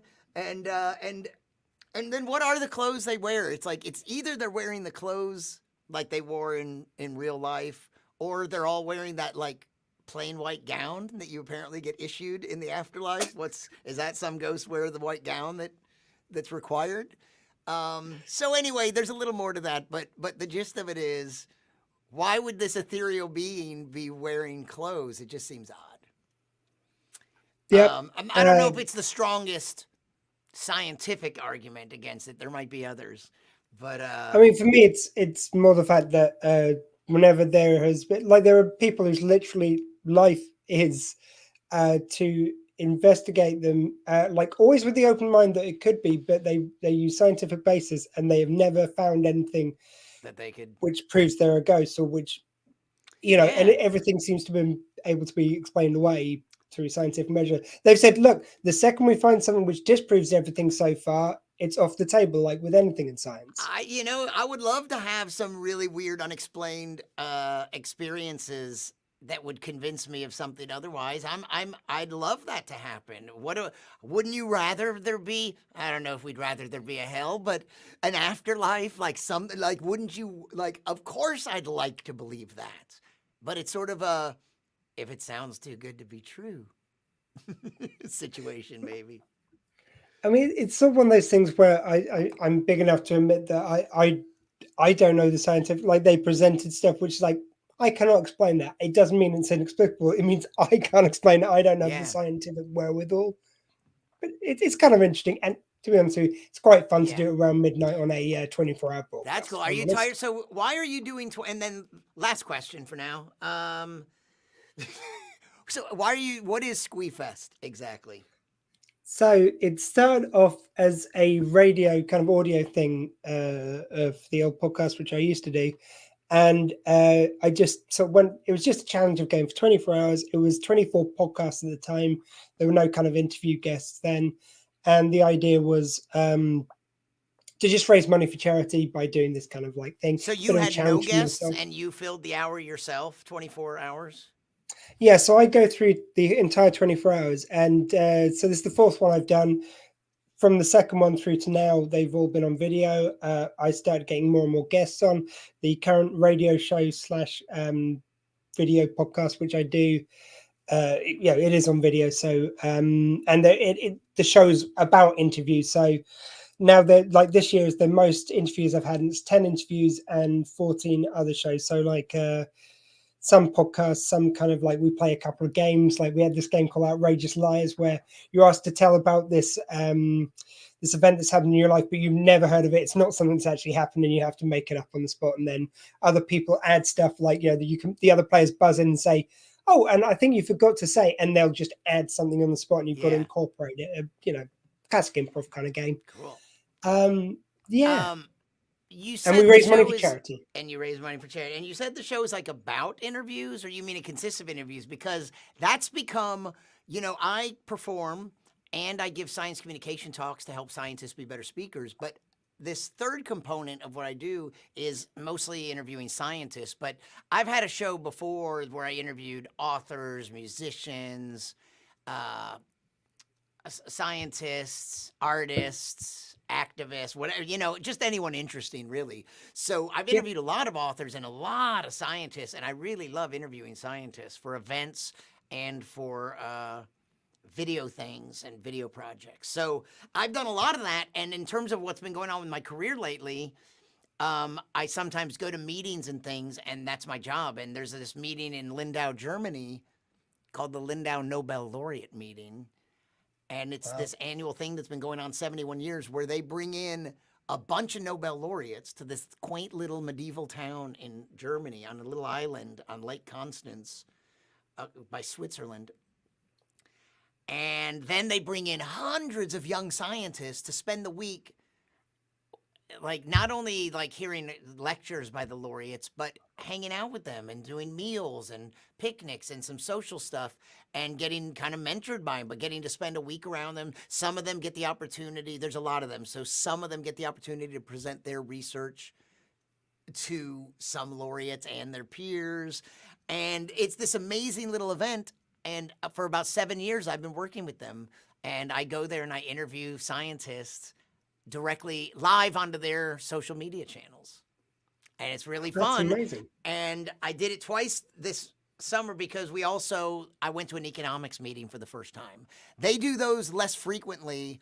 The other one is every year, and then there's an economics meeting every 3 years. And that was my first one. So it's really fun. I love interviewing people. I even turned part of you're supposed to be interviewing me, and I turned half of it into an interview of you. I can't help myself. Fine. Look, I'm here for 24 hours. Let's mix it up. It's all fun. Exactly. I mean, the way it kind of started for me was my podcast I used to do. I used to, just because I was into Doctor Who, so I did a Doctor Who podcast, and I did that for about 300 episodes, just over. And I interviewed some people from the show. So I interviewed quite a few of the doctors and the companions and all this kind of thing, people who work behind the scenes. And then just after a while, it was like, I was really loving it, but I thought it's like, well, it's kind of limiting. Like I could be doing this with anyone. I could be interviewing all sorts of people. And so I kind of spun it off and did this new show. And like you say, it's like sometimes it'll be kind of musicians, artists, whatever. but like every now and again, someone's contacted the radio station which my show goes out on, and it was about allergies and about how allergies have been affected by climate change, and that was just an amazing interview. And then I got on the list for this company who not only represented documentaries like science fiction, which I was going to talk to you again a little bit about, where I first met you, but there was also kind of horror movies and stuff like that. And just I just end up with this kind of network of people to interview, and Very just cool. sometimes I'll just approach people, and hopefully they're kind enough like yourself to come on an event like this. Excellent. Yeah, so there's that. I did want to ask you about. So you made some videos for Time Magazine. That sounds like quite amazing. How did that kind of come about? Yeah, I just had the opportunity. You know what? It was in 2009.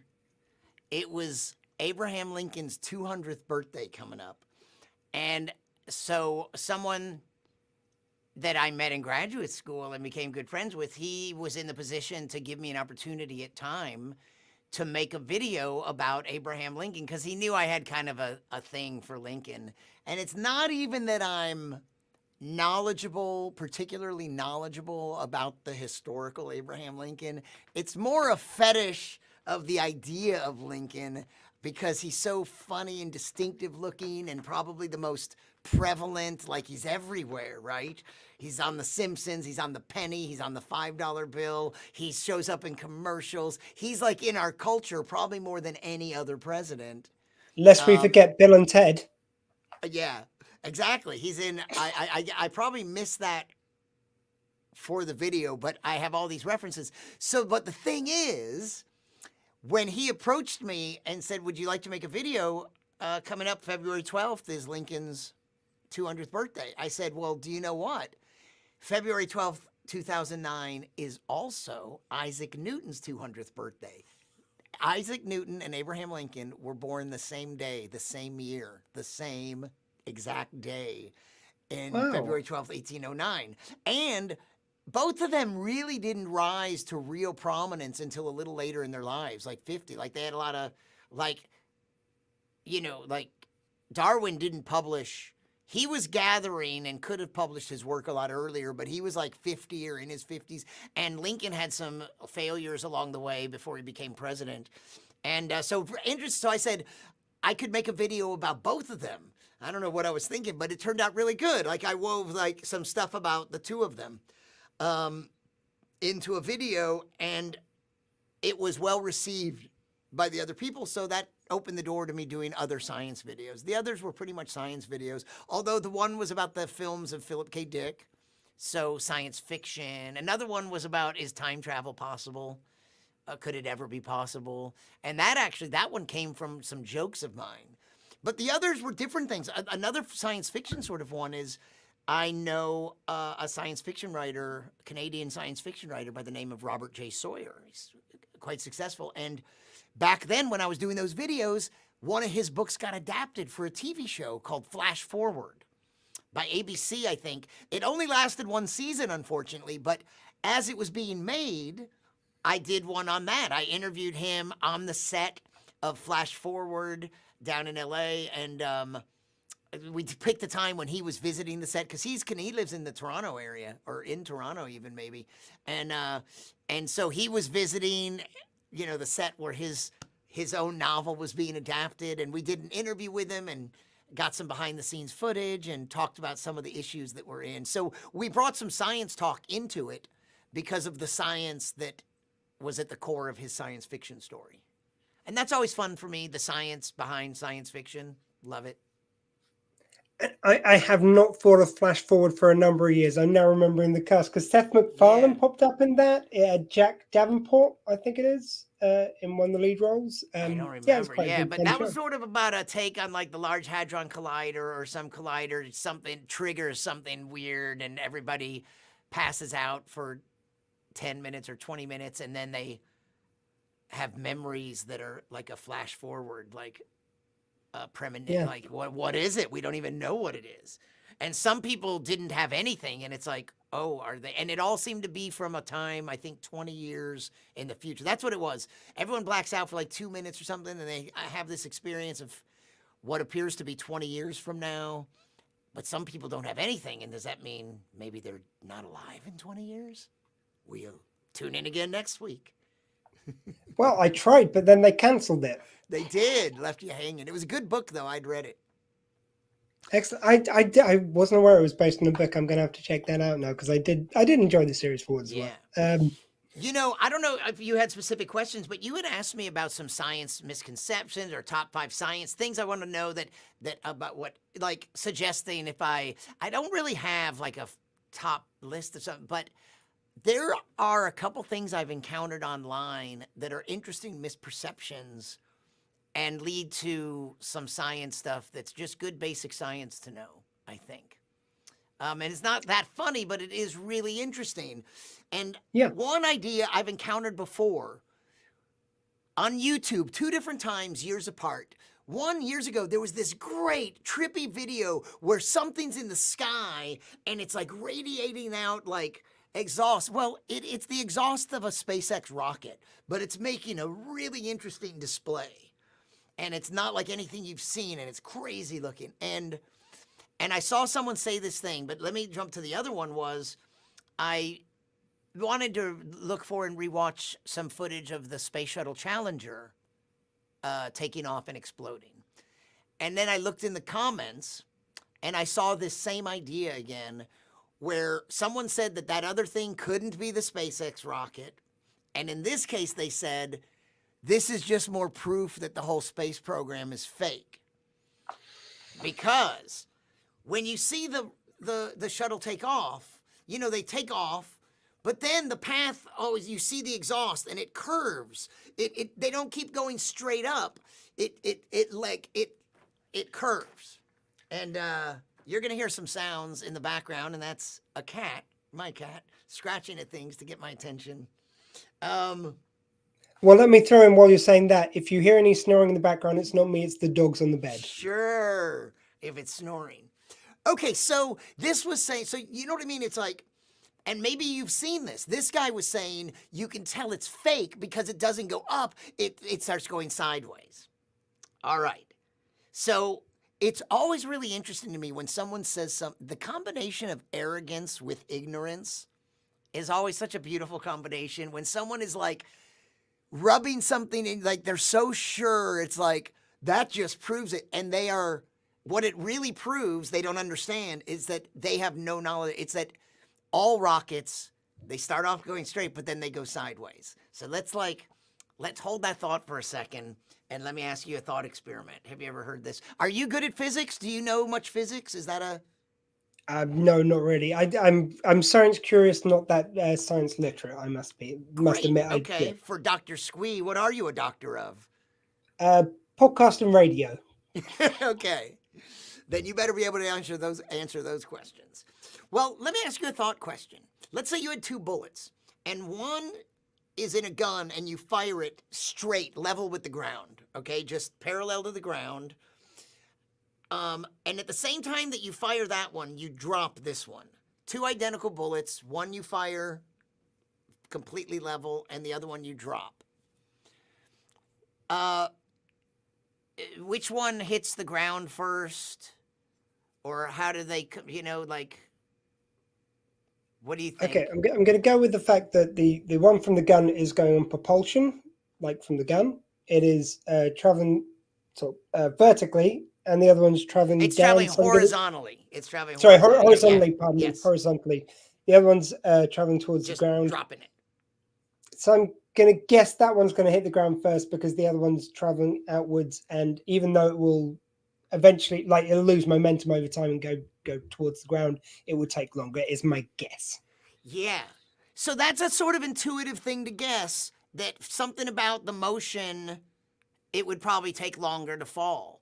But the truth is, they both fall at the exact same rate. Like, you only gave it motion horizontal, completely horizontal. You gave it no push up or down, okay? Yeah.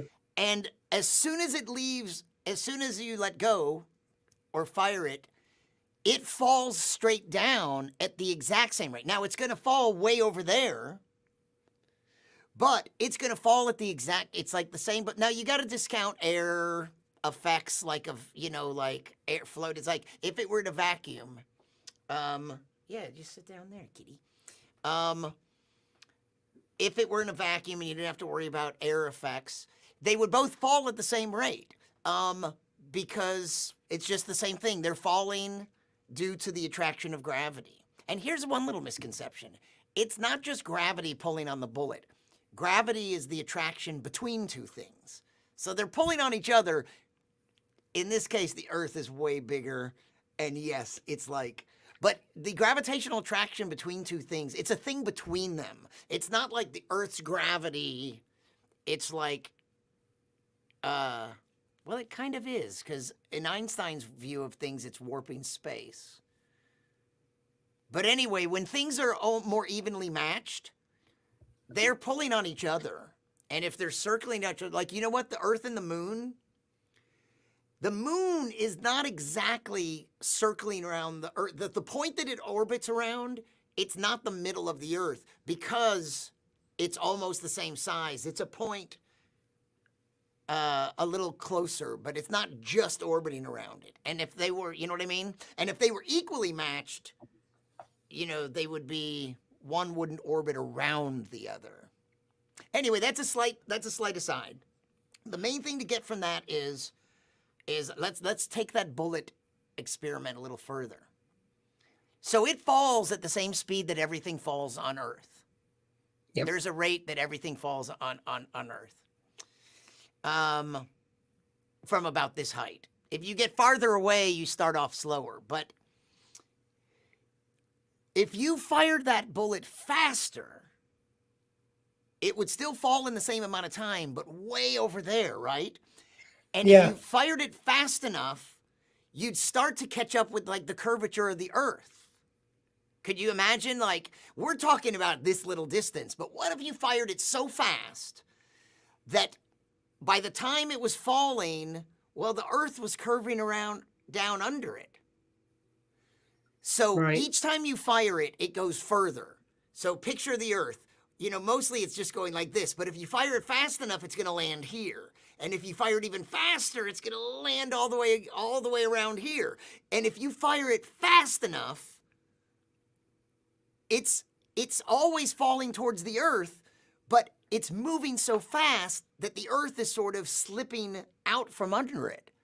And if you fire it just fast enough, the amount that it falls matches the amount that it moves to the side, and it never comes any closer to the Earth. That's what an orbit is. That's what an orbit actually is. It's hitting that speed that you're continually, and that's why when you're in orbit, you're in free fall. Because the truth is, the space station or the moon, they are falling around the Earth, but they're moving really fast to the side. So as they fall, they move, and they never hit the Earth. They never get any closer. That's what the orbit is. And you can have orbits at different heights, matching different speeds. If you're way, way far away, you can be moving slower. Because gravity is weaker. It's not pulling you as hard. You can be moving slower, and it can take a long time, years for Neptune and Pluto to go around. But that's what free fall is. So here's another misconception in there. Sometimes people think when you're on the space station and you're in orbit or something, you're floating because there's no gravity. Well, you're not beyond gravity. How can you be beyond gravity? The Earth holds the moon here, and the sun holds Pluto here. Gravity is infinite. It gets weaker and weaker, but you're not beyond gravity just because you're up a couple hundred miles up. What you are is you're in free fall. You are in a state where you and the whole space station are falling at the same rate that this falls right here, basically. You're falling, but we've given you this push to the side, so free fall or orbit, it's a state of constant free fall.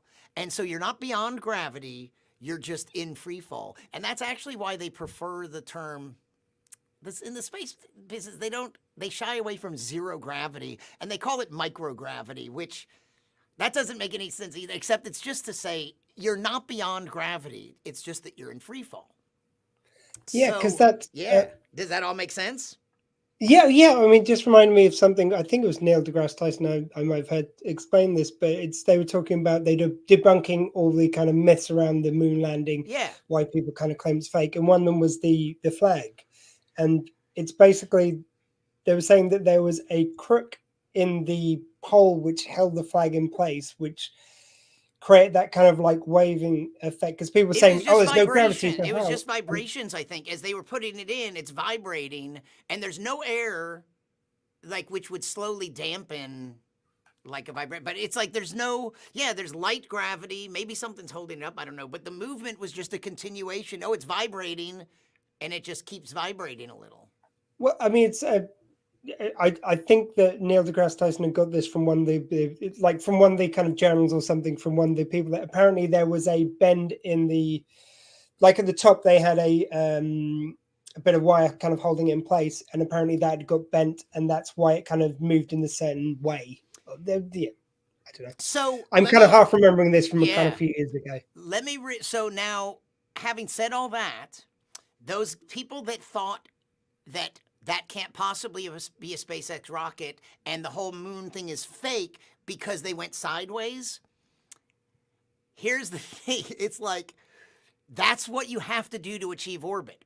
You do not go, because if you shot your whole load, if you used all that fuel to go straight up, as when you turn your engines off, you would fall straight down because you've imparted no sideways motion. Orbit is like, so when they take off, they get up and then they turn because the whole point is like that bullet is to give sideways motion. So that guy saying that so arrogantly, the funny thing is, it's like he has it exactly opposite wrong. No, you don't go straight up for very basic physics reasons. That's why I love like that arrogance, because it's like, this is basic physics. If you went straight up, you would fall straight down. You've imparted no sideways motion. So they go up a little and then they go sideways, and all they have to do is hit this certain speed, which for the orbit we're talking about, it's about 17,500 miles an hour. Once they hit that, they cut the engines and they coast, because that's the speed at that height. It's a different speed for different heights, but this is like 200 miles up. At that height, if you're going 17,500 miles an hour sideways, then you will be in free fall but clear the Earth, and that's what an orbit is. That's what that orbit is. So I love that when someone is like, nah, and it's like, well, I don't know how to tell you, but you clearly don't know anything about what you're talking about, because it is exactly the opposite of what you're saying. And here's a little more on top of that. This is why we do launches from Florida. Because for the continental United States, we want to be as close to the equator as possible, because we take advantage of the Earth's spin. The Earth spins at about 1,000 miles an hour. And we use that spin, but it's about 1,000 miles an hour at the equator. And the farther you go north or south away from, the smaller that circle is that you're spinning. So anywhere south or north of the equator, you get a little less of a push. We want so we want to be as close to the equator as possible. And also the part about being over ocean in case something goes wrong. It's better to launch over water than land, just in case. We don't know how good the space program's gonna work. So these are all things that, like, all tied up in that one misconception. There's actually a lot of interesting little science things. And you get that 1,000 mile an hour push. If you stood at the equator or you stood at the North Pole, you don't weigh exactly the same. You weigh a little less at the equator, because also the Earth is squashed a little. So at the equator, you're a little farther from the center of the Earth than if you were at the poles, because it's squashed a little like this. And you're getting this extra little spin. So you personally would weigh just a little bit. It's probably not much. Okay, where's the place I need to go to weigh a little less? I'm all for it. I don't The care how much equator. I'm paying. And the equator is probably hot. You'll sweat a lot. It's a win-win all around. There you go. If that's your goal. So anyway, that's When- good. It's not particularly funny, but I like it. It's interesting. And in that same physics thing, let me ask you one more question. If you, let's say a tennis player is serving, they throw the ball up, they hit it. When do you think the tennis ball is moving its fastest? Okay, so is it the moment when just before it hits the racket? Well, no, just before it hits the racket. Sorry, It's not. if it's being said. Sorry, I thought you said, sorry, So they're like logging they up. throw it Sorry. up and then they I'm hit it with the racket. So Pardon do me. you think? When do you think it's so? At first, it's not going sideways at all. It just goes up, and now the racket's going to hit it. And so what happens? And when does the ball move its very fastest? You think? I'm going to say at the moment, just after it's been hit, it's got the biggest forward momentum. I'm going to guess that. And after that, the air just slows it down.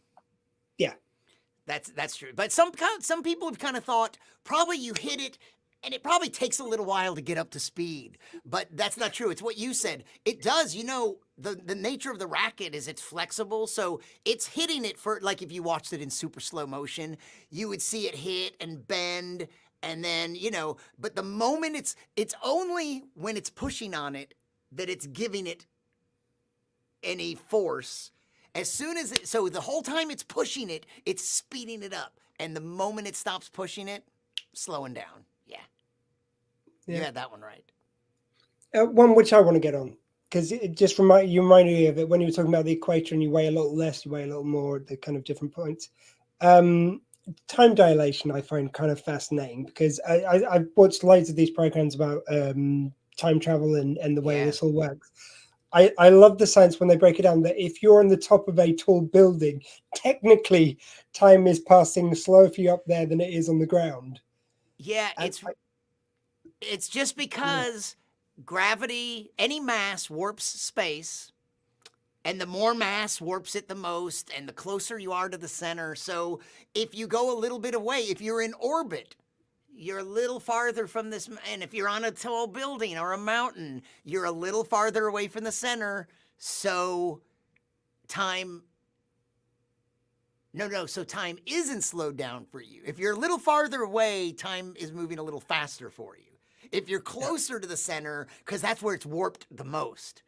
So yeah, but it does change a little bit. Weird. Time. Yeah, and they showed, like with Concorde, people's watches would be out by a small incremental amount because It's of really, really small. Like they have to use nuclear clocks and fast. Yeah, so it's not much, but it's a real thing. They have proven it. Another way they proved it is with they use subatomic particles, some particles that have a very short lifespan, and when they speed them up to these speeds, they last a little longer, exactly as predicted by the equations. It's like, oh, this thing should only live a microsecond, but it lives 3 microseconds, and that's exactly what the equations say. So it's not like a coincidence. It's the exact amount the equations say. So yeah, they've been able to prove these weird things that, I mean, you know, one of the first proofs of relativity was, if it's true that mass warps space, then if there was, and this has become relevant with that first image from the James Webb Telescope, there was a lot of talk about gravitational lensing. Well, there's this idea that, well, let's say there's a star behind the sun, on the other side of the sun. And let's say you could block out the brightness of the sun, so it's not bothering you. But just imagine starlight from behind the sun. Let's do it this way. Or let's do it this way. Starlight from behind the sun, and your eye is here. Well, some of this starlight, if it's like a beam of light kind of going like this, if it got close, it should get bent. Like a ray of light like this should get bent a little by the mass of the sun. And so what could happen is if a star is here where you can't see it because it's behind the sun, you can't see it there. But some of those beams going this way, these beams go right into the sun. but this beam could bend around and hit your eye, like whoop. And so if you could see that star when we know it's around the bend, that would prove it. And they did it sometime after his prediction during a solar eclipse. When the sun was being totally blocked by the moon, they chose this in advance. They picked a star that was really close to the edge of the sun, but behind it. And sure enough, they could see it when it shouldn't have been seen because its light rays were bent around the sun a little bit, and we blocked it with the moon. We took advantage of it being blocked by the moon and could see that bent. And that was one of the first experimental proofs of the theory of relativity. Amazing. I could talk science with you for hours, but we are near the end of our slot. I just wonder if you wanted to plug anything where people can find you online. Oh, you know what I should have? Okay, so here's what I do want to plug. I'm going to launch a ridiculous new thing on Twitter and Instagram. And go follow it. It's called Alien Art Museum. And are you familiar at all with these AI art generators? Have you seen anything about this? There's several. Oh yeah, you know what I'm talking John about? Oliver did a piece on it. You can use text prompts, and the AI will return an image. And you can play with the text wording until you get, to get different effects. And so, using all AI-generated art, opening this Tuesday, September 13th, the Alien Art Museum curator, Brian Malow, at Science Comedian. So I'm at Science Comedian on everything. Instagram, Twitter, sciencecomedian.com. Follow me, message me, whatever. Instagram and Twitter, Alien Art Museum, at Alien Art Museum on those two platforms. Go follow. There's only one post there right now. There's nothing on Twitter, but on Tuesday, we're going to open with a batch of the universe's largest collection of alien art and artifacts and stuff about the museum life across the universe in alien art museums, science museums, and history museums. And it all launches on Tuesday. We should have talked about this a little more, but Alien Art Museum. And it should be really, I'm sorry, I have nothing to show you except on the Twitter, you can see one image. Not on Twitter, on the Instagram. You can see. No problem, Brian. We'll have to have you on another time. We can talk some more about it. Thank you so much for joining Thanks us for having tonight. me. Good luck. How many hours have you got to go? Well, we're just on the halfway mark, so 12 hours in, 12 hours to go. Good luck. Thank you very much, Brian. You take care, sir. Thank Bye. you. Brian Malow, the science comedian.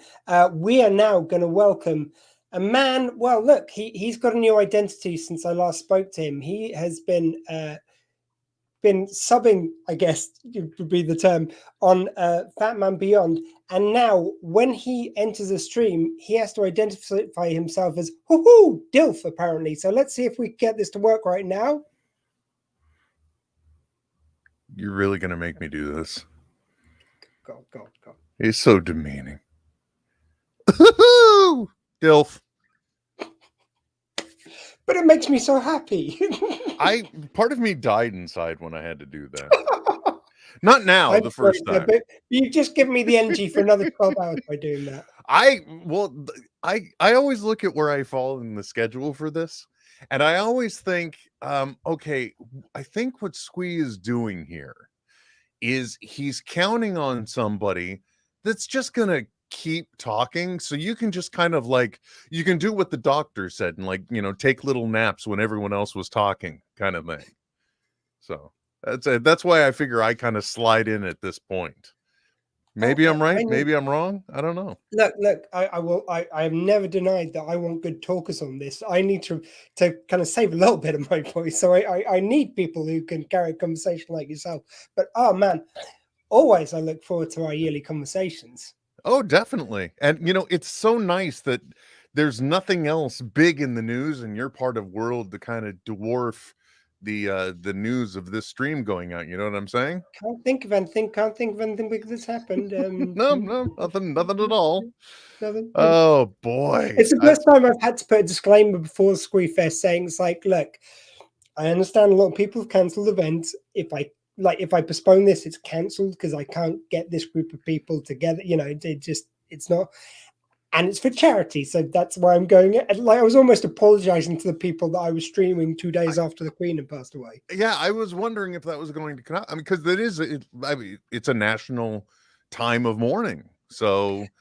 Yeah, and I mean, I don't joke about this. I do take it seriously, but at the same time, it's like, look, we're raising money for charity, and one thing which the royal family, one of its proudest traditions, is raising money for charity. So I think it's in good taste, especially since they told the theatres to keep going. So the theatres can do it. I think online programming is no different from that, really. Not to mention, I mean, technically, you're putting together an internationally coordinated event, both with guests and people watching. So, you know, it's more than just your geographical region that's impacted. I'm stretching here. Oh well. Yeah. How you doing, man? Otherwise, I'm just going to go with the king said it was okay for the theatre, so I'm taking it that's okay for me. There we go. Fair enough. So, how have you been otherwise? I'm pretty good. Yeah. It's I'm just gonna drop this audio and I'm gonna do a preamble for Netheads. Let's just go into it. Actually, you know, before we get into it, I'm very interested.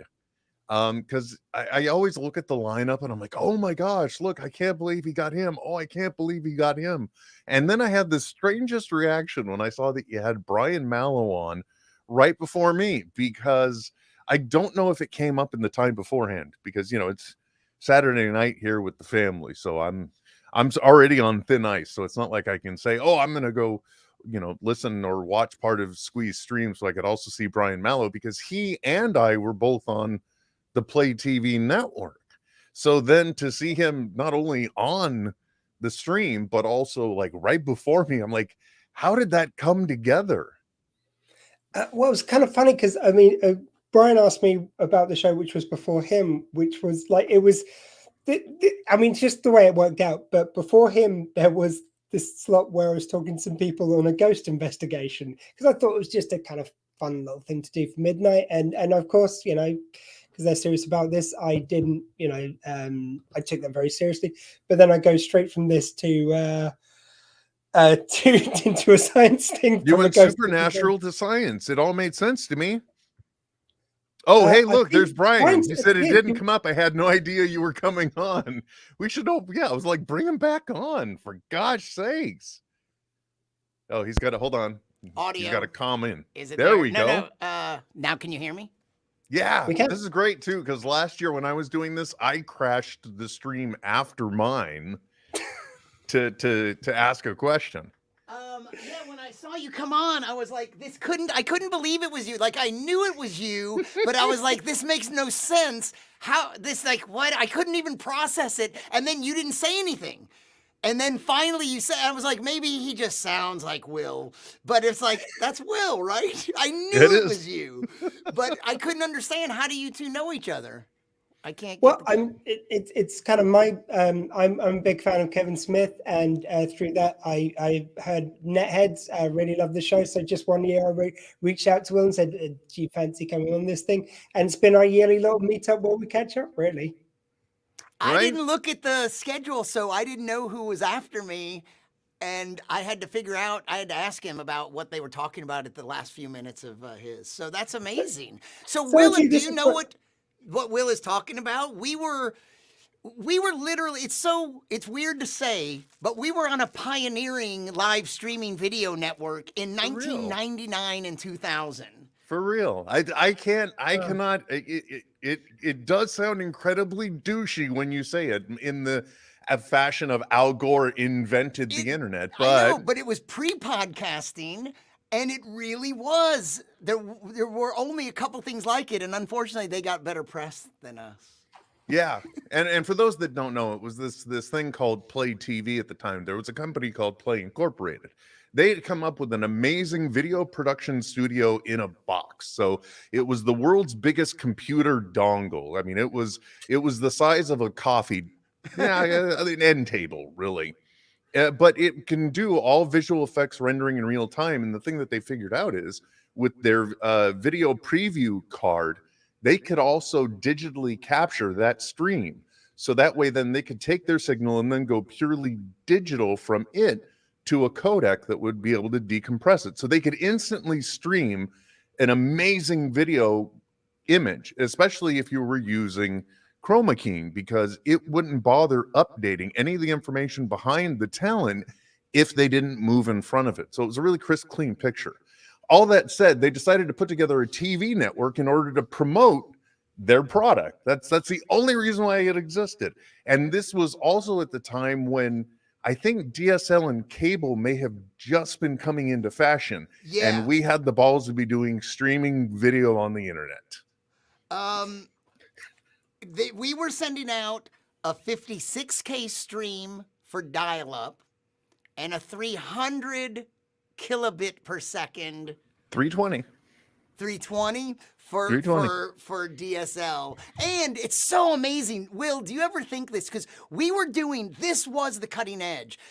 Up until that point, there had been a lot of flash animation stuff was coming out on the web, but very little video. And there were a couple other ventures like ours, but we had ultimately 6 live shows, 2 hours each, 12 hours a day, and then they repeated the 12.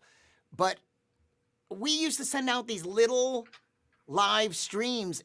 Do you ever just sit, like I have a projector and a big screen and watching Netflix, like watching Blade Runner live streamed HD quad, like it's amazing how far it's come. What breaks my brain, Brian, is the fact that now you can sit here with open source software and a digital camera and do everything that end table needed to be used for before. Yeah. Or you can live stream from a phone in Germany and have Netreamer David, not Netreamer, Revelstoke Jim tune in. Like the first time I did it, I think the first time I live streamed, which would have been like 7 years ago, from my phone, Facebook Live in Germany live, and then Revelstoke tuned in, and it was like he was another guy on our show, on our network. I know Revelstoke Jim. I remember him coming up on loads of Kevin Smith broadcasts. He would constantly be messaging in there. Early day stuff. We worked together without being in the same cities. Yes, I was doing my video show from my garage, regardless of the heat inland here. And, we just went through a heat wave, and it was, I think, 112 one day or something ridiculous.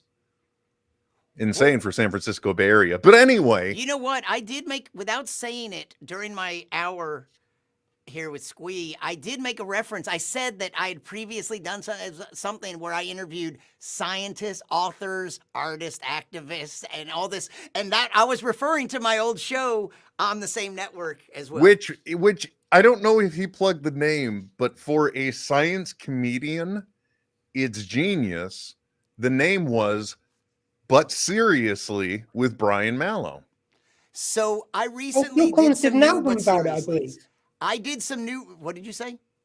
So I believe Phil Collins did an album about it. I'm resurrecting it. And before some travel and COVID and a bunch of things, personal COVID, like I got busy and put it aside, but I did 10 new But Seriously shows. Nice.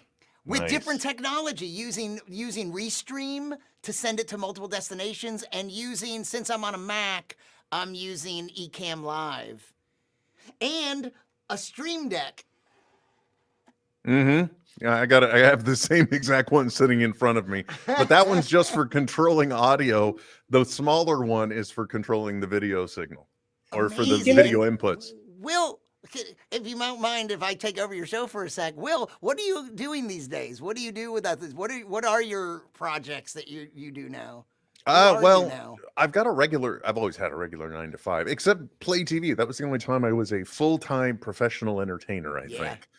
But otherwise, I've had a podcast for over a decade, Netheads, on Kevin Smith's Smodcast network, and that's really like the only endeavor I do. But like you, we do the video show, and then we either stream out to all platforms if it's a free show, or we do some Patreon only content as well, and we have a Patreon channel. So wow, that's a wonderful bit of plugging done on a charity podcast. Squee, can you slide back in with your charity?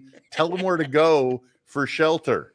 Well, it's good to know, for the sake of the charity, the high quality of the guests on your show. right? I think it's just weird, this little microcosmos of crossover that just happened. The pure randomness of the universe coming together in this fashion blows me away. Believe it. Do you know the funny thing was, I said to Brian earlier at the beginning of the slot, I said, "Oh, actually, funnily enough, you're not the only science comedian I know. I know this guy, Andy McAlfresh." And he goes, "No, I've never heard of him. Maybe if I saw him or something." And Andy has worked with Will, like, so it's the degrees of separation. Will, you've been working with another science comedian behind my back? Well, no, he does stuff with Kevin Smith, and I just broadcast, or I broadcast. Yeah. Pardon me, I produce the content. Okay. So kind of, but no. Oh my God! So should I go away and let you have your will time? I'm all good either way. Yeah, Will, I mean, you know, we've now literally narrowed this down to just like maybe one or two people on the internet that are thoroughly invested in what's going on right now. Right. And you accidentally mentioned one of them, Netreamer David, which out of context, strange name to be dropping. I know. I'm still friendly with him, but we don't talk as much because I have been gone from San Francisco for like 10 years. I'm in North Carolina. I'm in Raleigh. Mm-hmm. Yeah, and I can't get out of here no matter what I do. I just keep going further inland and getting away from the coast where all the money's required, because that's what you do. And what kind of room are you in? What's your studio set up? I'm sitting in a 10 by 12 room that's in the downstairs of my home. This is also my office. And yes, literally, when I'm doing my regular job from home, this is the same background people still see. Go figure. But it's a 10 by 12 room. I'm actually looking at 5 monitors at this moment that are controlling 4 computers. And like in this case, I've also got a ring light and then 2 fill lights, and I'm using a Canon EOS camera of some kind via Cam Link 4K. Wow, that's really a full Cam detailed Link breakdown. 4K is the HDMI capture. Yeah, that's where the Canon goes into. The Canon. I got a lot of stuff here, and it just keeps. This is the problem, kids. When you've had that taste. And you've been doing fun things on the internet, you never want to let it go, because look at it. These are 2 guys that were streaming on the internet. I thought about this before the show. The moment I saw you were the guest prior to me, Brian, I'm like, that ended like in 98. And then I just did the quick math, and I'm like, 24 years ago? That's almost a quarter of a century ago. That can't be real, can it? Insane. No, 99 and 2000. I don't know how early you started, because you were started before me. I was the last one to come on. It did go to 99, didn't it? Yeah, because then 2000, sometime into 2000. 99, sometime into 2000. I know I did a year and a half, so it must have been mostly 99 and some 2000. And then the thing that sucked for Brian is that I at least got to do my thing out of my garage. He had to go to somebody else's apartment in order to use the equipment. And, you know, I was never made to feel that much at home there. I could never own the thing. I couldn't even swap out the giant chair he used for one that suited me better, even for the part that I was on air. It was like, yeah. You got to do it from your own space. Nice. Mm-hmm. Exactly, which I got to customize. Which completely. could be your own bedroom with your dog on the bed, and if there's any snoring or any other sounds, he'll blame it on the animal. Mm-hmm. Then, you know, just be forewarned, kids. If you start deciding, oh, you know what, I'm thinking about doing a little thing on YouTube, you'll get lost into a rabbit hole of cameras and capture cards and lights. If people, if anyone, and if you know Will and some of this other stuff, then I don't know if you'd know Kiki Stockhammer, who I ran into just several years ago, just before the pandemic, but at like a conference in New York, like like an electronics show. What was it? Oh, like where would we go? Where did we go to? Well, there was NAB. it was at the NAB. It was the mini. Maybe there was like a mini NAB in New York, like not the full thing, but and I went and I saw Kiki and we took a couple pictures together, and it was like, memories from, again, 20 years ago or whatever. Yeah, the Play Guys offshoot shot from New Tech, and I think she's back at New Tech. I think that's, yeah, I think Or that's they when may New have Tech been was bought by Adobe. I mean, I think it was New Tech, yeah. it's a crazy roadmap of technological It's so history that weird. I've been I don't know tap if you have dancing on the this precipice of. experience with anything of like, you know, at some point play.com and playtv.com, when you went there, they were some new entity, and they've even changed since then. But playtv.com is a site, but it's not our site anymore. No, although if I think maybe if you Google Play TV and Kiki Stockhammer, there is a guy that did a capture of the website, including some of the news articles that were live at that time. And you can get that little mini historical fix. Yeah. And I think maybe our names might have been in there too. Maybe. I've seen something from around then. Maybe it was in the Wayback Machine and the Internet Yeah, Archive. but that's the other crazy thing is that you like we have these personal stories that we could share with people that are interested in this type of stuff. It's just like, yeah, you wouldn't believe this, but like I was doing Las Vegas, I was doing conventions in Las Vegas where I would sit in a box and they would pay me to just talk to people. And then I started doing it, and you just talk about how it being the late 90s and doing streaming video, and like there is literally almost no proof of it anymore out there. I do have a box of super VHS tapes I never converted, but that's about the only bit of evidence I have that ever even happened. You know what? I do have. So we shot with this stuff, and it got archived on SVHS, same in Alex's.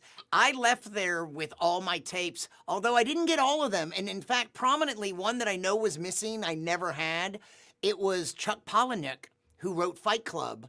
And then he was touring on another book called something Monsters or something Monsters.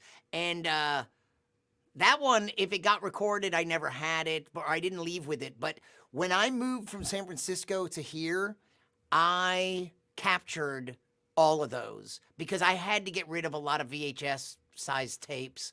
And that was 300 tapes or something. And so I captured all that, and I have them digitized on multiple drives. They're good until the EMP hits and wipes you out. See, I'm not even willing to go to that level of commitment. And mind you, through at least 3 houses, I have hauled around the most ancient, heavy SVHS deck just because I know I can play out from it to get these tapes digitized. Have I done it? No. Will I? No idea. And mind you, if you do this right, even if you're just, running through an interface into a computer, if you go to the end of the tape, okay, and you zero out your tape counter and then you go back down to the beginning, you literally have a countdown for how much time that you just need to press play, let the computer record, set an alarm on your watch, and go walk away, do something else. And then you can just come back.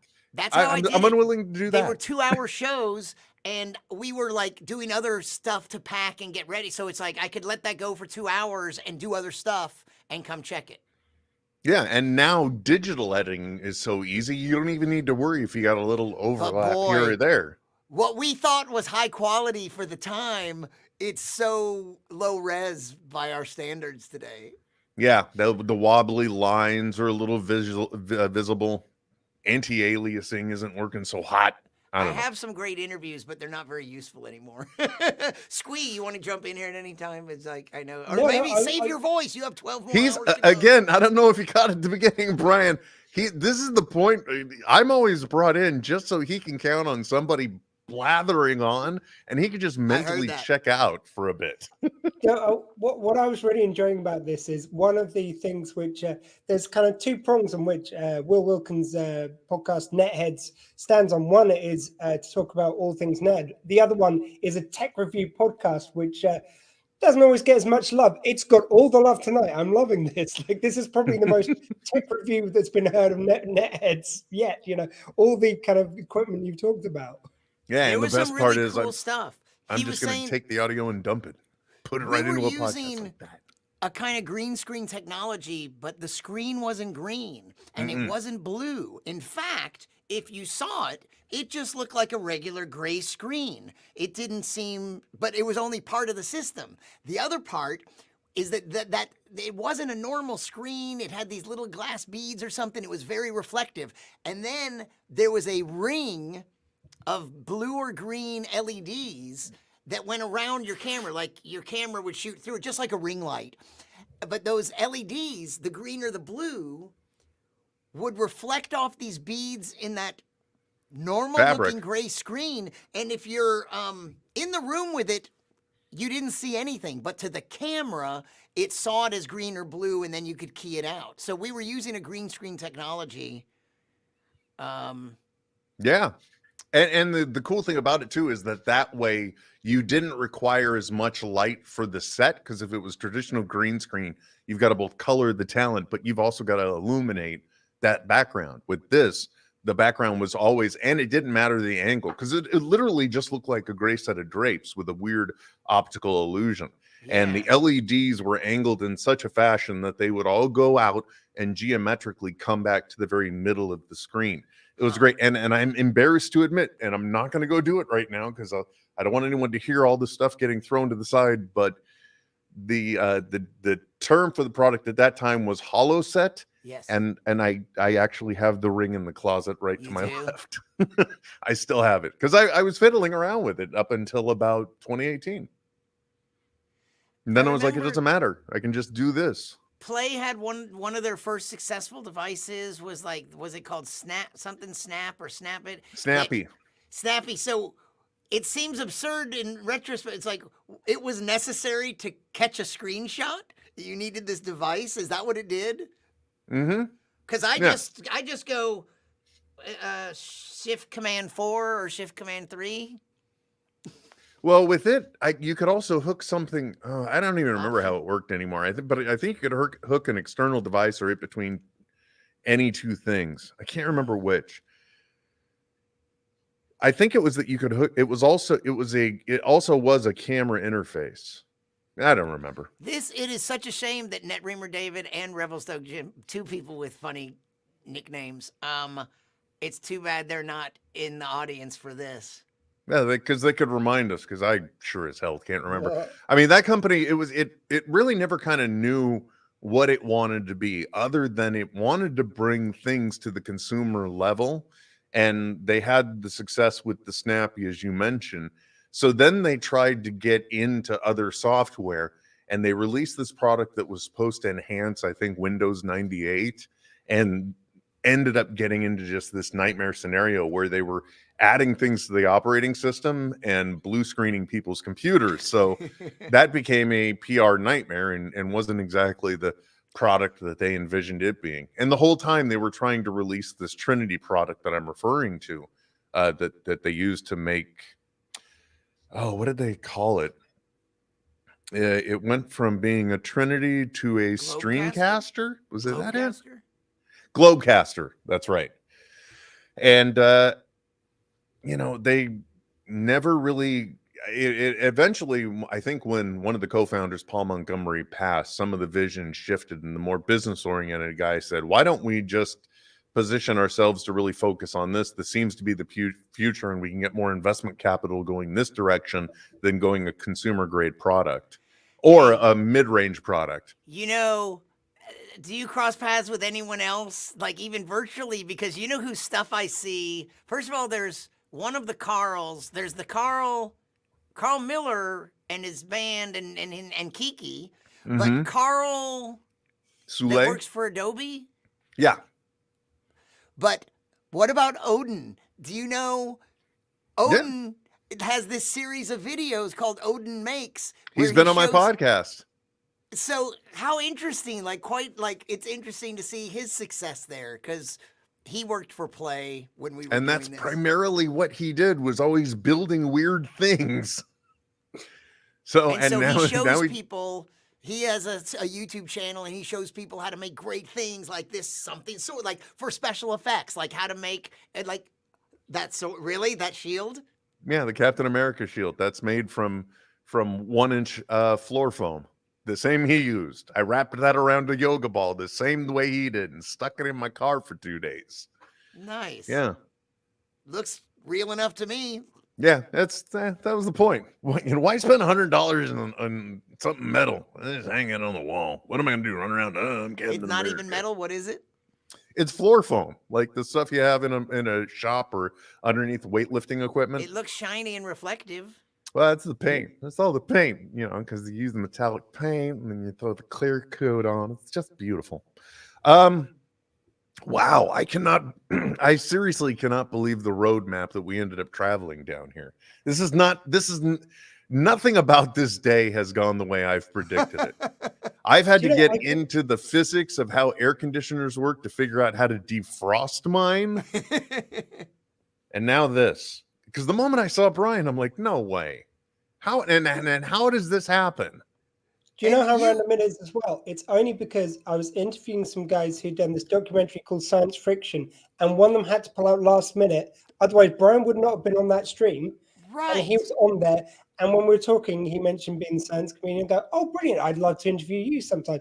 And I had it in my mind, like, oh, won't it? It would be perfect for Squeefest, perfect guest. Well, and obviously, I'm always after getting a guest in different time zones. So if it wasn't for that weird coincidence, I wouldn't have met Brian, and he wouldn't have been here right now. And there we go. And the cat. I wonder if the auto face detector on the camera will find his face. Apparently not. See, you gotta cut back on some of those settings, man. Even though you've got the thing that I want that I can't have just because of where things are located, I can't get the rich depth of field in my. I'm in a room office. That's 12 by 12, but the lens I'm using. I did the best I could, but I'm using the lowest end Canon DSLR that has a clean HDMI output, which I guess is at the time the EOS 250D. So it's a low end, and then I got a lens that I don't remember what lens it is, but I picked it so I could do this. So my bookshelf is, it's not real far away, but beyond my arm reach, a little beyond my arm reach. And I just need to push back a little more because my lens is good too, but I'm literally just within 6 inches, but. The only way I can do that is actually then I have to do the other thing that I've been putting off, which is reorganizing my office and moving my desk over 3 feet. If you were a little closer to the camera, then the background will get a little blurrier. Yeah. But you need what you have there? At the moment, yes. That's the best way to put it. Yeah. I've been fighting with my chair because I upgraded the wheels too, but that's neither here nor there. That's very cool. I'd be curious sometime to talk about some of the tech and stuff. One thing I just did for the first time is using Restream, not from my desktop though, but from a mobile app called Lyrics Broadcaster. And it can send, instead of sending live to Facebook directly, it does the RTMP stream, so I send it to Restream. And I just did some interviews and stuff where talk about from Play TV to what I just did in this little town in Germany. I ran around interviewing people with a selfie stick and an iPhone, but I did have 2 lavalier mics plugged in. But then using this app, HD to Restream, and then Restreamed to the meetings Facebook page, YouTube, and Twitter, and my 2 Facebook pages, Twitter and YouTube. So I was going simultaneously to their 3 channels and my 4 just as bonus. Why not have it be seen by more? And pretty amazing and better quality than the Facebook app. It ended up being. Oh, cool. Bandwidth. I haven't done much in the mobile realm. Yeah. I've mostly been here. And the only time I'm screwing around on my phone is probably just for recording a TikTok or 2. Well, it was interesting to know that it was possible. And the Lyrics app might have been free. I don't remember paying for it. And you could pull up, you can use a couple graphics. You could have overlays from the phone. And but the only thing is you have to reach into the screen to turn it on or off. But you can also do a standby. So I had it start with a graphic. And so it opened with a little graphic, and then I'd touch it. And the first thing you would see is from the graphic is me coming, like that. It would start with, Hi, I'm Brian Malow. From the palm of your hand. Right. Or the It's end of a kind of selfie stick in this case. But selfie stick, but yeah, amazing. The magic, like any sufficiently advanced technology is indistinguishable from magic.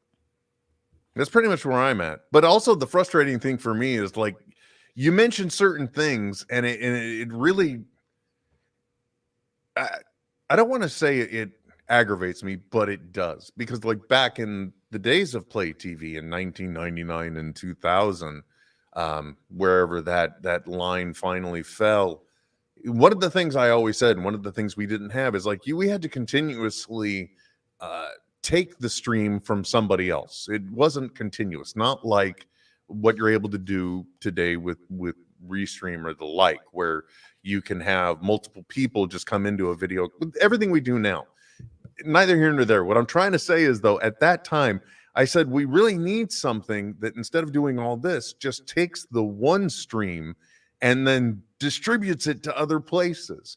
And I kid you not, through my career, I had that same conversation at least 2 other companies when I was involved in more tech stuff. And it was at the end of that road that we now get to the point where I'm paying monthly subscription fees to the same type of companies that 20 years ago I said we needed. And it just goes to show, right place, right time, multimillionaire, wrong place, wrong time, great idea, bedroom in Brentwood. And a non-metallic Shield. Exactly. Yeah, I kick myself for I still don't have a podcast, and I should have been a first-generation podcaster. That even before podcasts, because what we were doing, we saw some things start to happen. We were sending out live 2-hour shows, and they weren't putting any short clips on demand. And it was like, we saw that, like, we were realizing it's like, you know what? People want to see on-demand stuff. Like, we need to also put up short clips from things. And I remember eventually I prepared some short clips from a few of my shows, and I had them on my website for a little while. But I saw this idea for, like, short downloadable, like, and one domain I owned, because I've hoarded a lot of domain names, and one is Comedy Bag. And I was imagining little bits of stand-up comedy, like a minute long or 2 or 3 minutes, and that you would download. And it was essentially like the idea was podcasting right before podcasting came out. And then podcasting comes out and there's podcasters, and I can't believe I've let 20 years go by when I should have been a first generation podcaster and Joe Rogan, blah, blah, blah, blah, blah. Or Brian, honestly, you could be at the 12 or 13 year mark in podcasting and still be right about where you were before, maybe a little more, and just think, as you look in the morning, your mirror every morning, why do I go on? It could be one of those two things. So, and now we are at the point where it's almost like, I don't know, unless you are going very niche, I don't know how anyone can start a podcast now. And I don't know how you quantify success, but let's just say getting the type of virality that you get from the other brand name podcasts that you know of, like Armchair Critic or whatever that one is. And as you mentioned, Joe Rogan, like my wife of all people didn't used to listen to many podcasts. Now she's very true crime centric. And other than that, it's all celebrities now with podcasts. So I don't know how anyone, at least you have a name and an ability to market yourself. I don't know how anyone else starts a podcast today and keeps the drive going, because in the era we're now in, it's less about your podcast. It's more about your brand and what channels you have on social media to be able to successfully push your brand, including getting them to go to your different types of media. So there is a hustle that you and I aren't familiar with that is required now to even have an appearance of success. Yeah. It's mind blowing what's going on in social media today, because you have multiple tiers as well of both user comfort on what they're willing to look at. You've got the people that are, it's like, I'll look at YouTube, I'll watch Facebook videos, I might watch Instagram Reels, but they're not willing to get into TikTok. You've got others that, they're more adventurous, so they are spending hours just scrolling on TikTok. But then the creators that have been coming up in the years behind these technologies, they instead are doing the things that they've been learning to do the entire time the iPhone's been around, and they are so much more savvy, because they'll get on and they'll start doing a TikTok and establish a podcast and do their YouTube channel, all the while trying to leverage other subscription-based supporting services. And the entire time, I don't know how they have a full-time job and turn out the amount of content they do on a daily basis. As a person that of my age with a family, I can't fathom it. So I know what you mean. It's kind of incredible. And you know what you said about how hard it is for podcasters, it extends even to, book writers, especially first-time authors. There's this thing now where, like, they're trying to get agents or they're trying to sell a book, and either the agents or the publishers want to know about your social media following, because if we publish this book, do you already have a social media following to market to? And that's going to influence whether we invest in this book. Yeah. And what's your following on Instagram?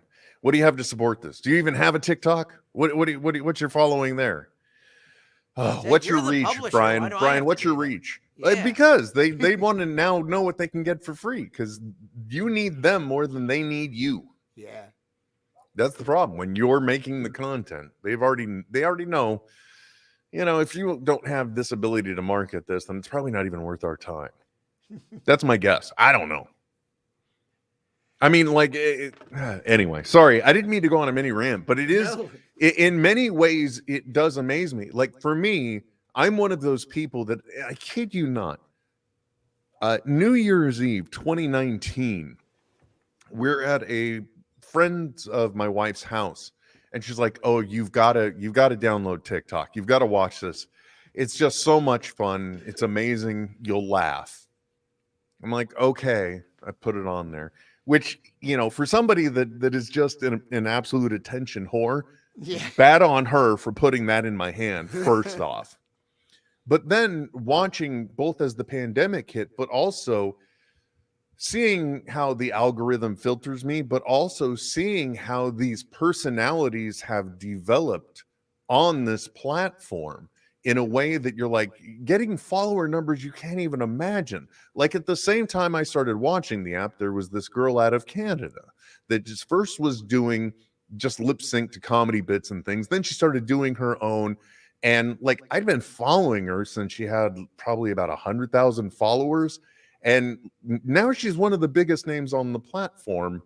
Call me Chris, right?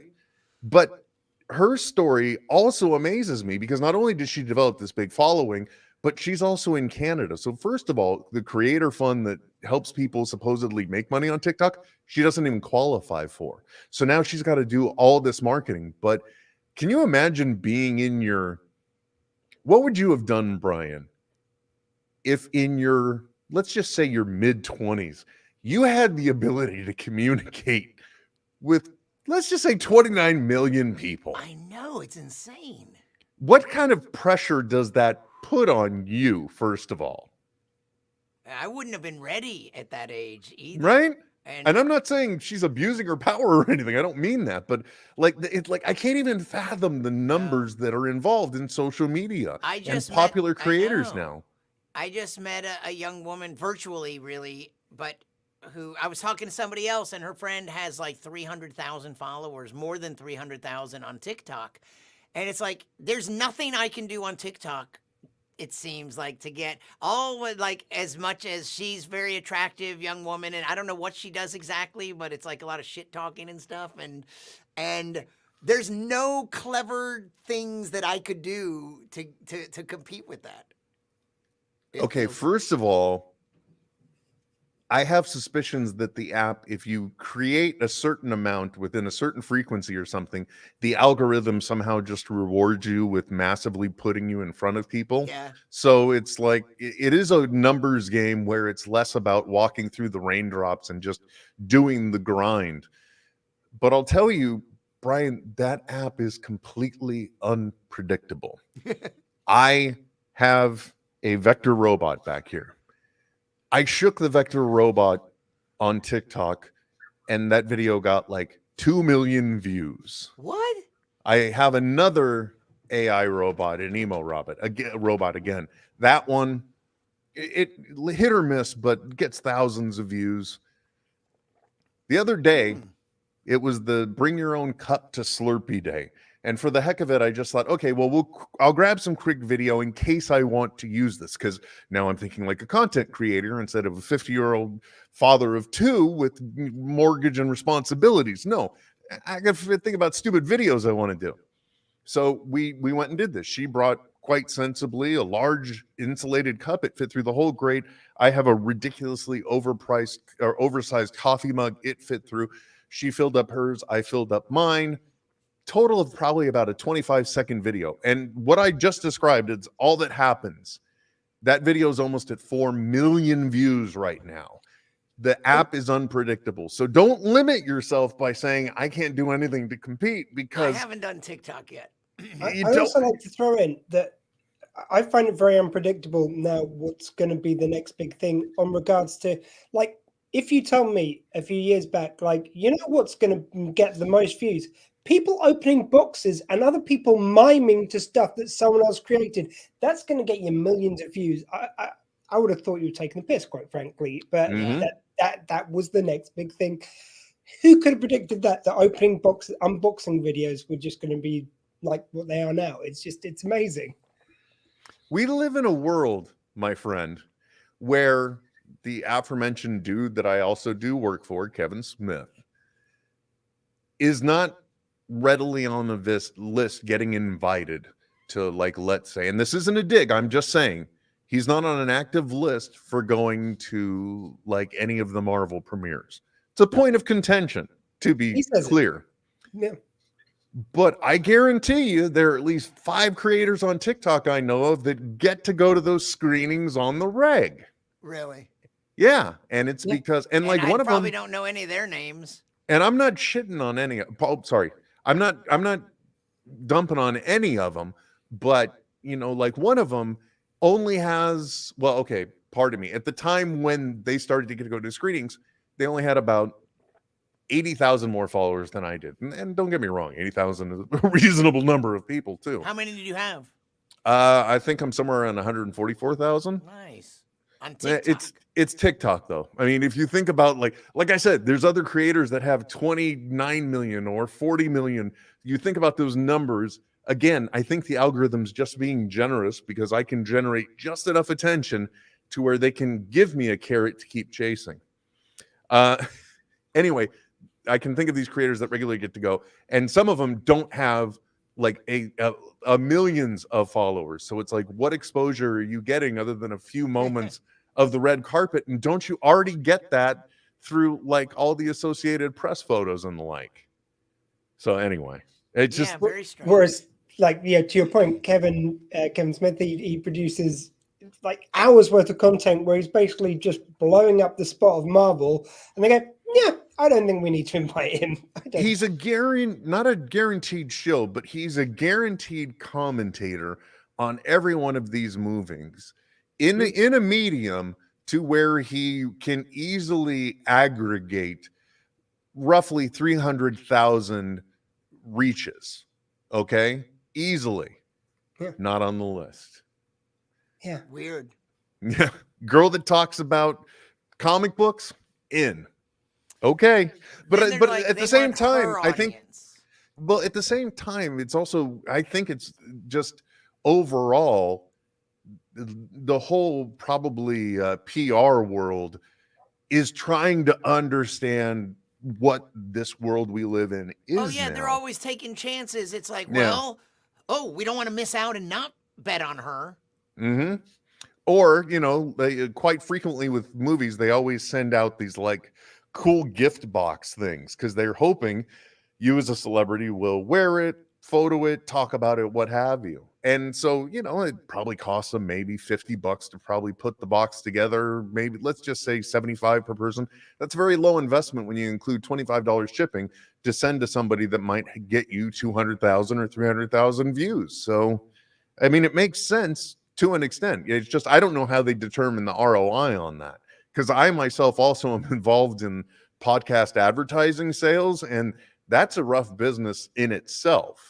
So I can't understand how anyone's determining value on getting exposure on a video through all these other venues. But that's the main way that social media people really make money, is through collaborations or sponsored ads. So anyway, I don't know why I keep going so deep diving on things. I'm sorry, Squee.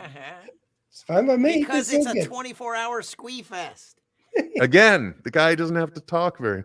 But I was ready to talk about, like, I don't even know where Doctor Who is, man. There was a Jodie Whittaker special. Is there another one? I don't know what's going on. Look, I got a 3D printed Weeping Angel. So, like, I was ready to talk about some stuff, but this is all more interesting to me.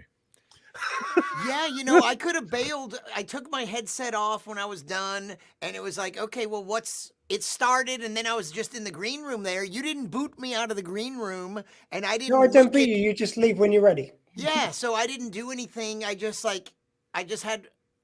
still had my headset. No, I unplugged it probably, and I was just futzing around, and it's like, I knew it was you, but there wasn't like.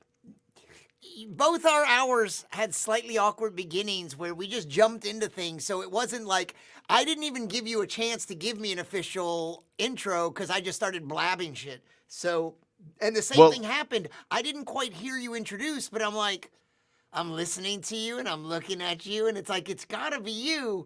And it's like, I was waiting. And the fact that you came on after me, it's like, I actually thought that. I go, well, he surely would have said something about me if it was him. and then I did. You did. Because that was but like I would have thought it would be the first thing out of your mouth. How is Brian Malow on? Like, I would have.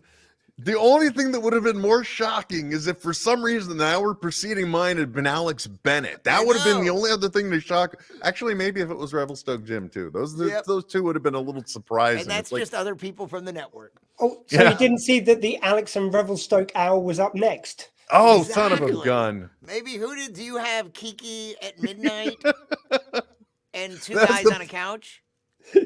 That was the funniest thing. What are the upper ups in the company, really? Kiki Stockhammer. She was both like I think they referred to her as their technologist. So she was like a spokesperson, if you will, right? And they came up with the concept of her doing Kiki at midnight. And I think it was after like 1 week of doing these things literally at midnight, it was decided, she could just go at noon because it's still midnight somewhere. That just quickly shifted like that. Yeah. Who wants to do a midnight show every night? Yeah. Well, and I think then when it was repeated, it was probably at midnight. There you go. You see, somebody did the math. I wasn't prepared. I didn't know there was going to be a quiz. Maybe. God.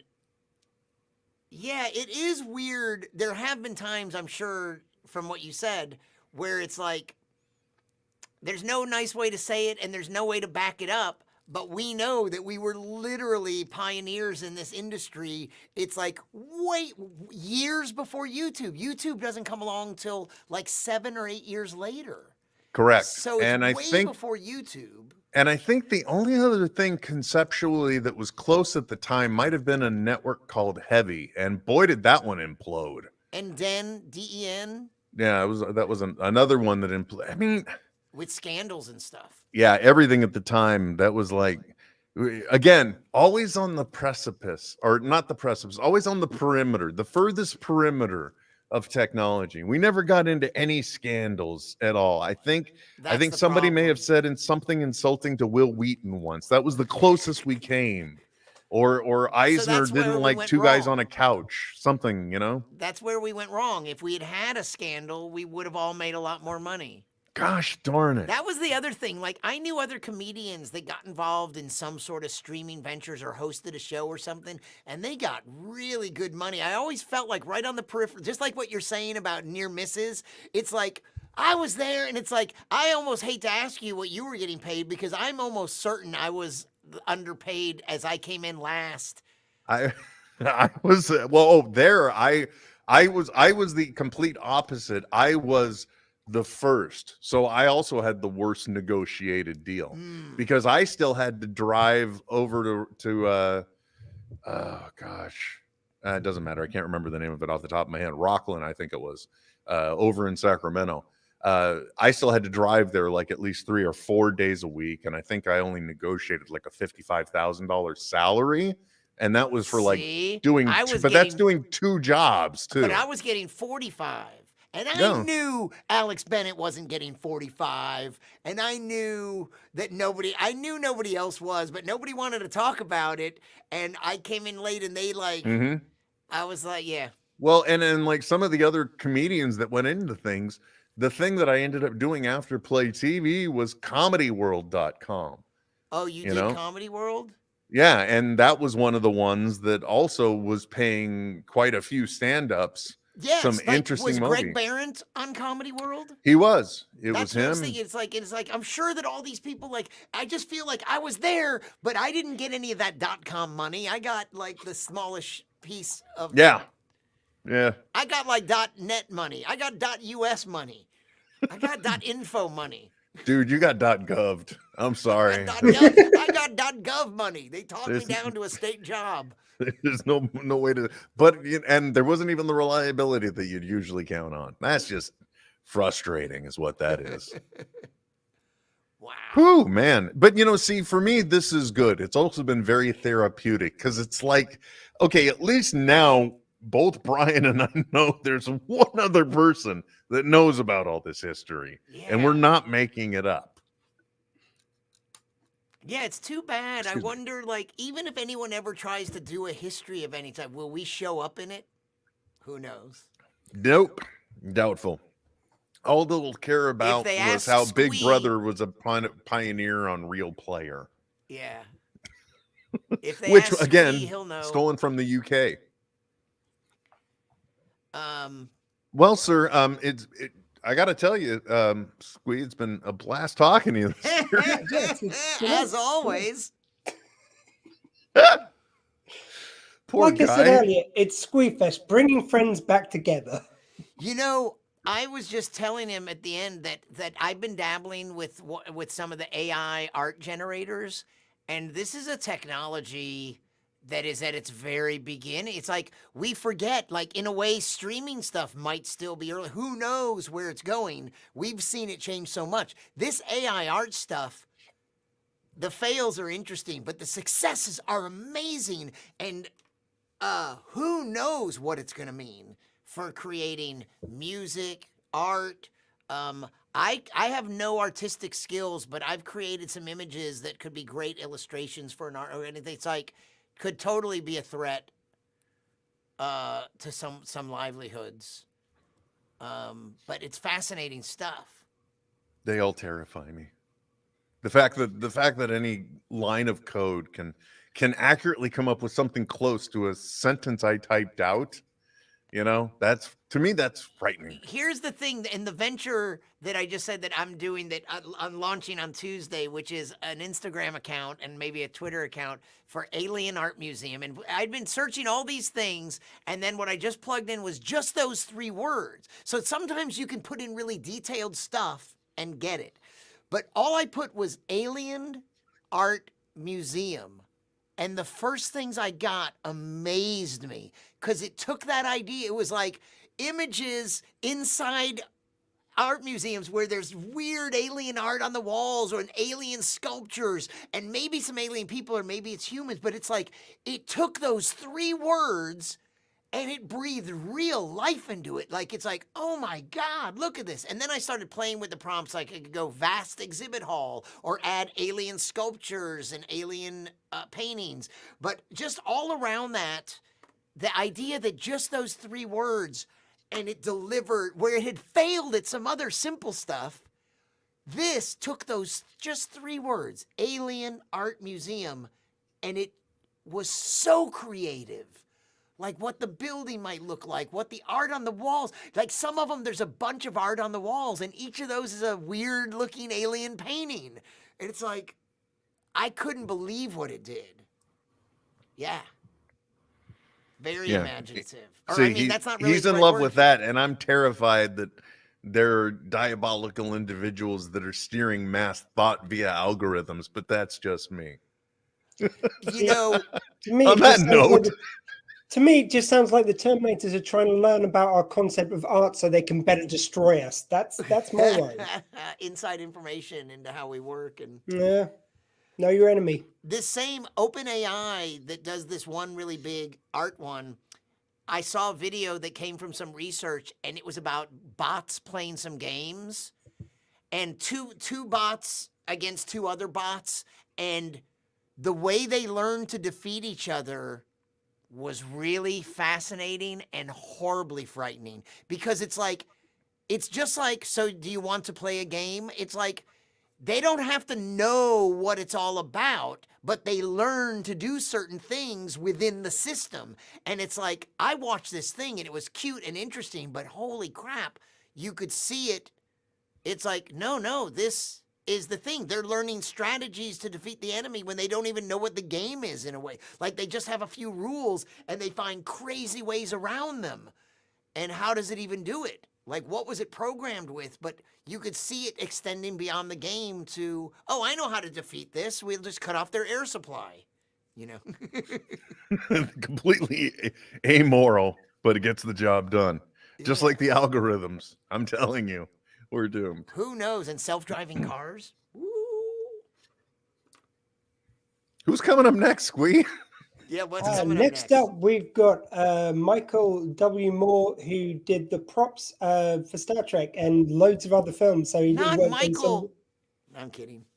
I was going to say he worked on some of the Back to the Future sequels, the Gremlins movies, the Hobbit movies. He's basically made props for anything you care to mention. So basically, you're telling me he was the prop master of my childhood.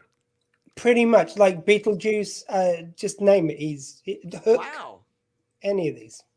It's so nice to know that I was an appropriate opening act for a truly talented individual. I have only truly talented individuals on this stream. Fair enough. Well, Brian, it was amazing catching up. I'm everywhere. If you want to just find out about how to find me, it's just thatwillwilkins.com, and I'm that Will Wilkins on all social media. So excellent. And Great Squee, to see you. Sorry, just thank you for having me again. I'm glad we got so in depth on this one, and I hope we raised a lot of money for Shelter for all the times we plugged the URL. That URL again? Just a little reminder for anyone who's listening to this after the fact, you can still go to justgiving.com/shelter-squee. That's just permanently open. Squee, SQUEE, shelter, how it's usually spelled. Please give whatever you can. There you go. That was fun. Thank you. Yeah, thank you very much, sir. If you want to keep going for a few minutes, my next guest isn't here yet. So. Oh, believe me, if there's anything, you've got a comedian and a narcissist, or you've got a comedian narcissist and a narcissist. Yeah, so yeah. You've got two narcissists, I think. You got no fears. I got to tell you, though, Brian, it is amazing at how technology has, in our lifetime, we've seen technology that we use come to the level we have. I don't remember who said it, but I think the most poignant moment I realized that technologically, one, you've got an entire generation that's come up like with more of an artistic eye because they always have a camera and they're framing and doing focal lengths and lighting and filters. But on the flip side too, every one of us holds in our hand more movie making power than Orson Welles did in making Citizen Kane. Yeah. So at the moment you realize you have that type of power in your hand, it should be more humbling than it is, but instead people use it for all kinds of schlockery. The smartphones got more computing power than they had on the NASA Apollo mission. Yeah. Mm-hmm. Yep. Yeah. Yeah. I mean, it is. It's so weird that we still call them phones when we barely use them as phones, but they are computers. That you know what I always think is funny when I toss my phone on the bed or something. I mean, I treat things with a kind of reverence, but tossing it on the bed, it's like I have just thrown this computer onto the bed. Just like it just seems so weird. I can't believe how ruggedly electronics are built to withstand FedEx and UPS deliveries and everything else, and then our treatment of them. Like, wow, the way electronics are built. Yeah, but you could have blown away at Trinity by connecting the wrong damn camera on the wrong input. Go figure. But I can drop a phone in a shower and it's no big deal. Right, it gets all wet, it's fine.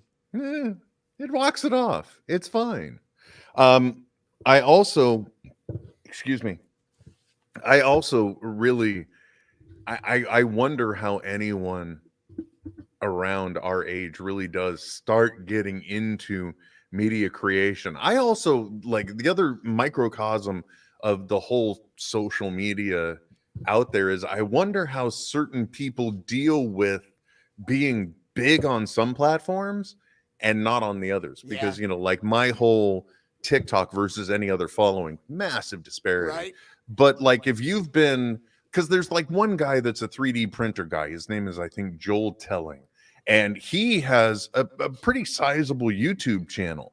And he has been going on TikTok easily for a year and a half, I think, at a minimum. That's why I'm exposed to him. And he just can't get the same level of success there. And it's just like, I wonder what that's like. Because, you know, for me, I know anything I've got is just dumb luck. I'm happy to get what I get. And just, you know, eventually the content I make, people are going to foolishly follow me for the wrong thing and expect more of that, and then they'll go away, or they'll follow me because they legitimately get what I'm doing, and everything will be cool. And like whatever happens. Obviously, that platform just has a massive audience, but it's also so easy to use as a tool. So, I haven't really figured that out. I haven't tried, but on TikTok, are you that Will Wilkins? Yeah. I don't understand how people make TikToks. Like, do they just pause? Like, when they have things, have they edited those together? Because sometimes it's clips. Is it just in camera pausing? Or do you edit it? Any way you think of it, you can do it. So like literally you can upload. So you could pre-edit, you could shoot stuff, edit it, and then upload it directly. You can shoot it in camera. A lot of the stuff I'll actually do just in the resident video recording of the iPhone, and then I'll upload it, and then But what usually about just shooting and using the native TikTok app, like that? Because that's what I think some people do, right? They just use that app. works really well too, because that way you're automatically working within some of the time constraints of the video, whether you're going to be doing a 30-second or a 1 minute or a 3 minute or whatever it is.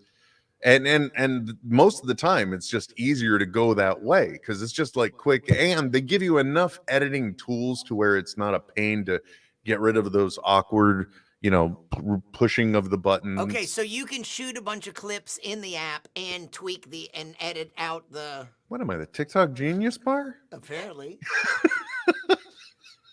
Yes, Coming up you next, can. TikTok consultant Will Wilkins. Although I will say, depending on your technology, I just upgraded a few months ago to the iPhone 13, and literally it's a different editing experience based on the hardware you have too.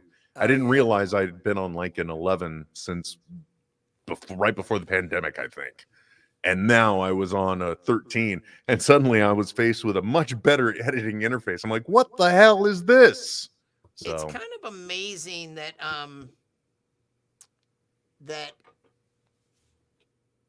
the schedule they have us on for updating, like these computers that quickly become useless to us, and that we need to upgrade to the next model, like planned obsolescence and everything. It's like unbelievable what it's gotten to with computers. They're computers. Do you really need a brand new one 12 or 24 months later? no, and the only reason why I upgraded when I did is because I got into a beef with AT&T, and I'll be goddamned if they were going to get any more of my money. And that's when I realized I'd been on that phone forever. Go ahead. So just going to check. It is 7 o'clock where you are right now, yeah? For me, yes. It's 10 o'clock here. It's Saturday, yeah? Yeah. And it's Saturday night here. That's fine. Okay, I've just confirmed I definitely got the right time and date, but I don't know what's happened to Michael. Hopefully he's on his way. No, I just like to check I haven't messed up the time. I know he's on PT, and I did say PT in the message. So cool. I would almost stay, but maybe I'll leave you to have your a regular conversation with Will now, Just if to your fill guest in? doesn't show up, because my cat is engaging in progressively more destructive activities to get my attention. Oh, sure, your dog is chill. My cat's a madman. Right now, Squeeze just you can do whatever you want, Brian, because he's right now he's just like, I need to message somebody. This is awkward. Yes, I need where's my guest? But yeah, I understand because your cat's probably hungry. As am I. But Very good. amazing. So thanks, Squee, for making this reunion possible. And Will, it's such a weird, interesting coincidence. Yeah, man. Back to Good back. to know we're We both wouldn't have still at even it. known if we weren't back to back. Right? Exactly. Well, I mean, if you had been in there, I would have seen, because I look at all the tiles. It's just mine. You wouldn't have had any clue because it just says Netheads. And even though it has my name, that could be any Will. Oh, it didn't have your name? Okay. I mean, it didn't have my photo. So I it's like, saw some of the names. not to mention, I look like, Will, but with no hair, and I ate the younger guy. So But I was like, I'm looking at you and I'm hearing you, and it's like, and then things you're talking about could be you, but it's like, wouldn't you have said, I know the guy that was just on? Like, wouldn't you have said that? You were just in the green room, right? And it's like, you took a while before you said it. And so I stayed, like, I think I was like, that has to be Will, right? It's Will, right? Is it just a guy that kind of sounds like Will? well, as we've established for an hour now, Brian, yeah, it's me. But yeah. Is it? It seems like it. You seem to know an awful I lot swear. about my past. Well, that's why, but that's why I thought it was Gene, because as a person, if you've ever gotten into something and you don't really prepare, because you know that no matter what, you can have a great conversation with the person you're about to talk to. That's a very powerful thing, because it means you can go into something and you can relax about it. And the moment I saw you, it hadn't come up, I instantly knew I had easily 10 minutes of content, because there would be a recap of Play TV, because I can't believe Brian Malow was just on before me. How did that happen? I knew there was a story. So for me, it was automatically a gift. So I was very pleased to see you, and happier too that you joined back in, because then it validates I'm not crazy. Right. And now your show did not follow mine. That would have been I think Revelstoke came on after me. Mm-hmm. That would have been even weirder. It's like, you come on after me, just like we did on Play TV. It's happening again. Yeah. And Alex is still doing some streaming stuff. I noticed that he does some things with having a bunch of people on. Mm-hmm. Yeah, he does panel-based stuff, but I haven't, and not for lack, but it's usually a daytime thing when it's been on, and I've been working. So I will cut out of here. Awesome to see you, and yeah, and man. let's touch base outside of here. And thanks, Squee, for bringing things together. Thank you very much for coming on. Happy Squeefest. I'm glad I could take part. Thanks, man. Good seeing you, brother. See ya.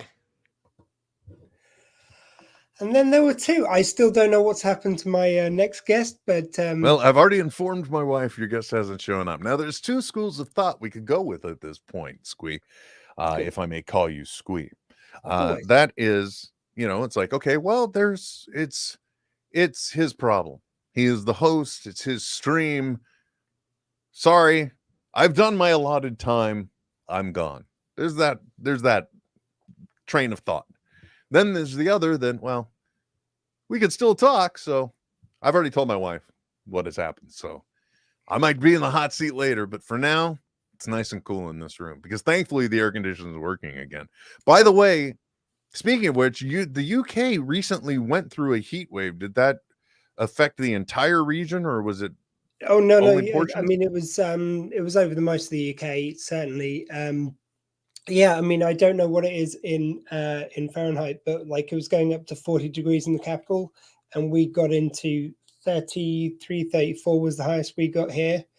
and it was just baking, and it was to the point where like just any grass was just brown and dying, and I've now got like just these weeds shot up as well, which I can now not remove. I thought, oh, I'll just pick those. Like you got the comedy foot on the ground, like trying to do. No, it. they're the determined ones. Oh, they are buggers. Yeah, it's we've just started to get the rain now, and it's starting to kind of everything's recovering. But now it's gone to the opposite, just raining every day, as you might expect from England. Actually, it's more appropriate. That's more of what I'm in line with. But hearing about the heat wave, I was like, what? But you know, and I can understand too, because even though I've never been to the UK, there are parts of the San Francisco Bay Area, like San Francisco proper and anything along that peninsula, Oakland as well, and Alameda, those areas, they aren't accustomed to heat. So, you know, their air conditioning is not a primary concern in those areas. Everyone's being able to use to, at a minimum, open a window and you get some relief, right? Because there's always the ocean providing a cooler breeze and environment. And when those places get the heat, you know, when it gets to be over, I don't know what it is in Celsius, but when it gets into the triple digits of Fahrenheit, higher 90s and the like, San Francisco and South San Francisco, they start panicking because they don't have an air conditioner. And once, you know, the fan can only bring you down so many degrees. So I can understand kind of what you went through as well, just living conditions, because like in those places, you're not used to that level of heat, and it doesn't have to be a primary concern.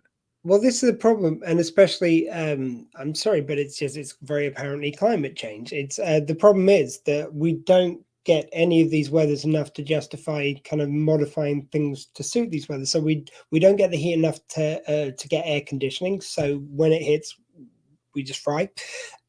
We don't have enough snow to make it worth having a ridiculous amount of things ready to kind of like we've got degritting the roads and stuff like that. But the only reason why I've got a thing of grit myself at home is because we've got a kind of steep driveway. So if the ice hits, you're just going to kill yourself falling down that. But most houses wouldn't have anything to degrit their drive because it's just not worth it. Just keeping it there for the off chance that the 1 in 3 years when it snows. It's just so we're ill prepared for any of the weathers we might get. Rain we're used to, but even then they manage to somehow not store enough rainwater when it does go. Anyway. Yeah, we here in my area directly, we were hitting triple digits almost every day for a full week. And literally, I'm always in a panic because I know we're going to be stress testing the air conditioner because it's going to be going and it's going to more than likely be nonstop. I have a southeastern facing, one of the major walls of my house is southeast facing, or southwest southwest facing. and you know, the other major wall of my house is southern facing, so we get a lot of heat beating down on these hot days, and there's a lot of glass involved in those surfaces, windows, stupid windows above windows. I don't know who thought that was a good idea. So my house, if like in order to save energy here in California, they were saying, you know, hey, you gotta please adjust your thermostats higher from this point so we can meet demand. And I did it, and my air conditioner still never went off. And we ended up getting all the way through it. I think it was finally yesterday I experienced the thing where the air filter itself got clogged for the system, and it literally, part of the line freezes, the whole system freezes. So I had to turn it off for a few hours. That's the only bump we had. But you know, it was a very testy couple of hours when you think, well, we're still going to be in the 90s next week. Please tell me this is still going to work. Because I'm a fancy lad and I got to have my cool air. The thing is, we get people end up saying in this country, it's like, oh, never happy. God, you didn't like it when it's raining, you don't like it when it's sunny. Now it's like, yeah, we don't mind the sun. Maybe some air with the sun might be nice. So it's like just that really dry heat that we get over here. Oh, I didn't know you get a dry heat too. Lovely. Oh, not only so you weren't getting that, and you weren't getting the usual draft that you're used to. So you're getting heat, and that's the worst when it's just that still warm air, and any interaction you have, you're like, it's just, I honestly, guys, I feel like I'm walking in a hairdryer here. Yeah, It's horrible. yeah, and it was that for a good kind of like month or so, and it's just we just do not see the light usually. So if you don't mind getting me caught up, not to suddenly pivot from the weather, but Please. Being an old man, I can either speak about the weather, my ailments, or TV. So I'm going to Pretty transition much directly to anything we TV. speak about in the UK, those three subjects, that's it. Well, and I don't want you to feel like you're talking to your nana or something. It's like, oh, you wouldn't believe my ankle the other day. My goodness, I'm walking along, suddenly shooting. Anyway, I got to admit something, Squee. I'm confused. Okay. I don't know what Doctor Who specials that are supposed to still be there before RTD returns. What am I supposed to be expecting? Have I missed something? I know I saw one special so far, but that's it. Did you see the one with the Sea Devils on the ship? The what? Sea Devils on the ship.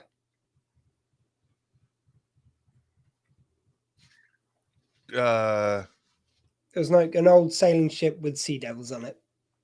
That was the last one. Maybe. God, you see, this is the bad thing about it. This really tells you about how deeply involved I am in this extended swan song for Whittaker. Well, I don't even remember. I think maybe.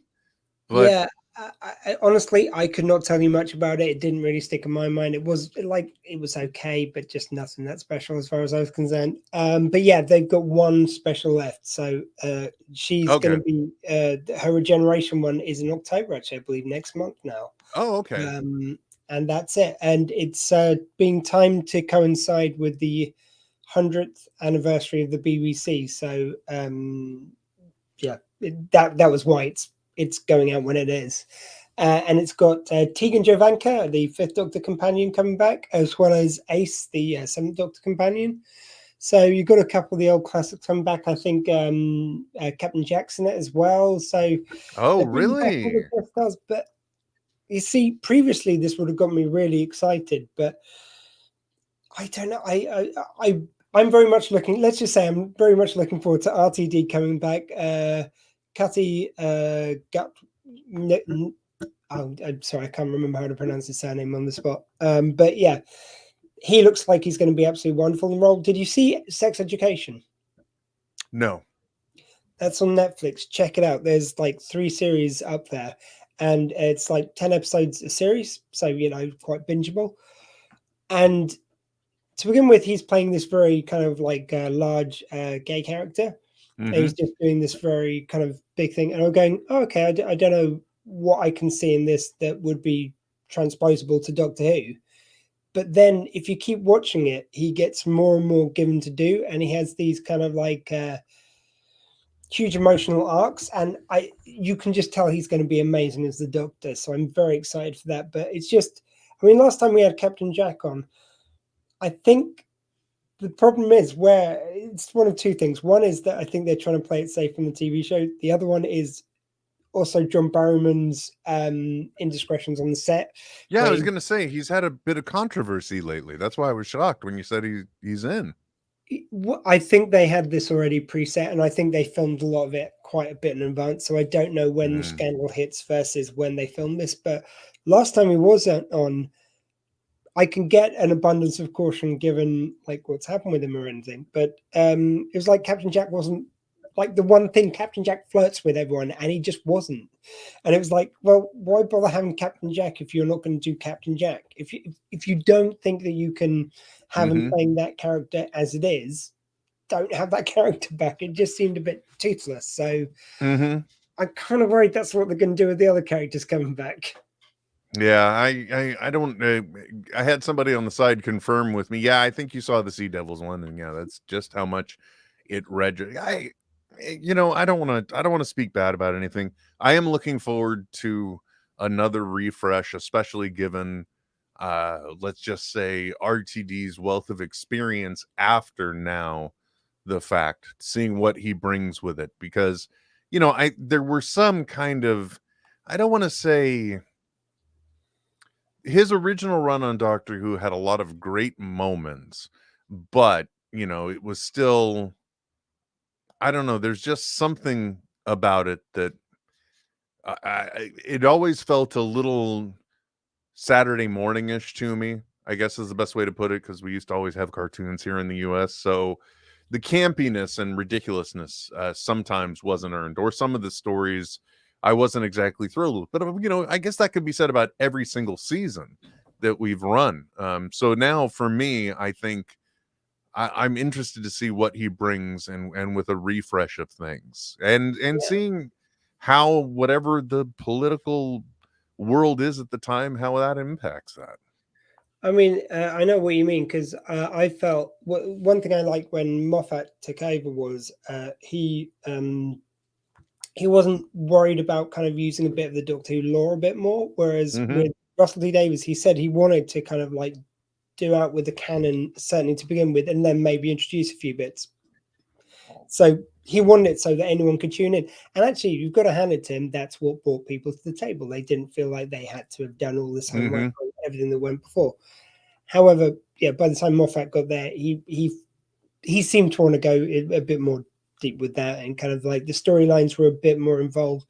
Whereas Russell T Davies does a great job of doing these huge hero moments, which is great. But like, I like a bit more substance. That sounds kind of really shitty to say, because I did like a lot of RTD's time on it. Yeah, I got 2 words for you though, buddy. Dobby Doctor. Dobby Doctor. The Dobby Doctor. Remember when the Paradox machine, the TARDIS had been turned into the Paradox machine, and the Master was ruling over everything, and was and the Doctor was being, he de-aged the Doctor so much, became the Dobby Doctor. Yeah, which makes no sense, because it's not like Time Lord's like, so what if you could see all these years, but what if he was human but he could still be alive now? What? Don't see.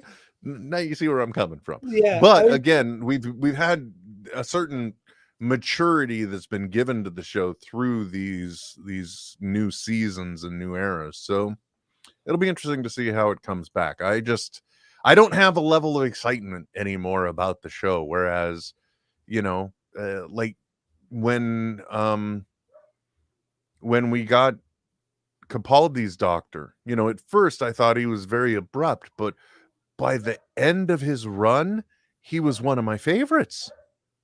Yeah, you know, I think hearing RTD's coming back, and like with the new Doctors they've got lined up, I have got excited about again, as many others have. And I think the thing is that not only, I mean, I think one thing RTD is very good at is creating a very popular show, very kind of like open for other people to come in. But also he said that, you know, he wouldn't come back if just to do what he's done before. He wants to do something new with it. And I don't know if you've seen any of the stuff he's done since, but like very British Scandal, I think it was. It was It's a Sin was amazing TV, very hard hitting.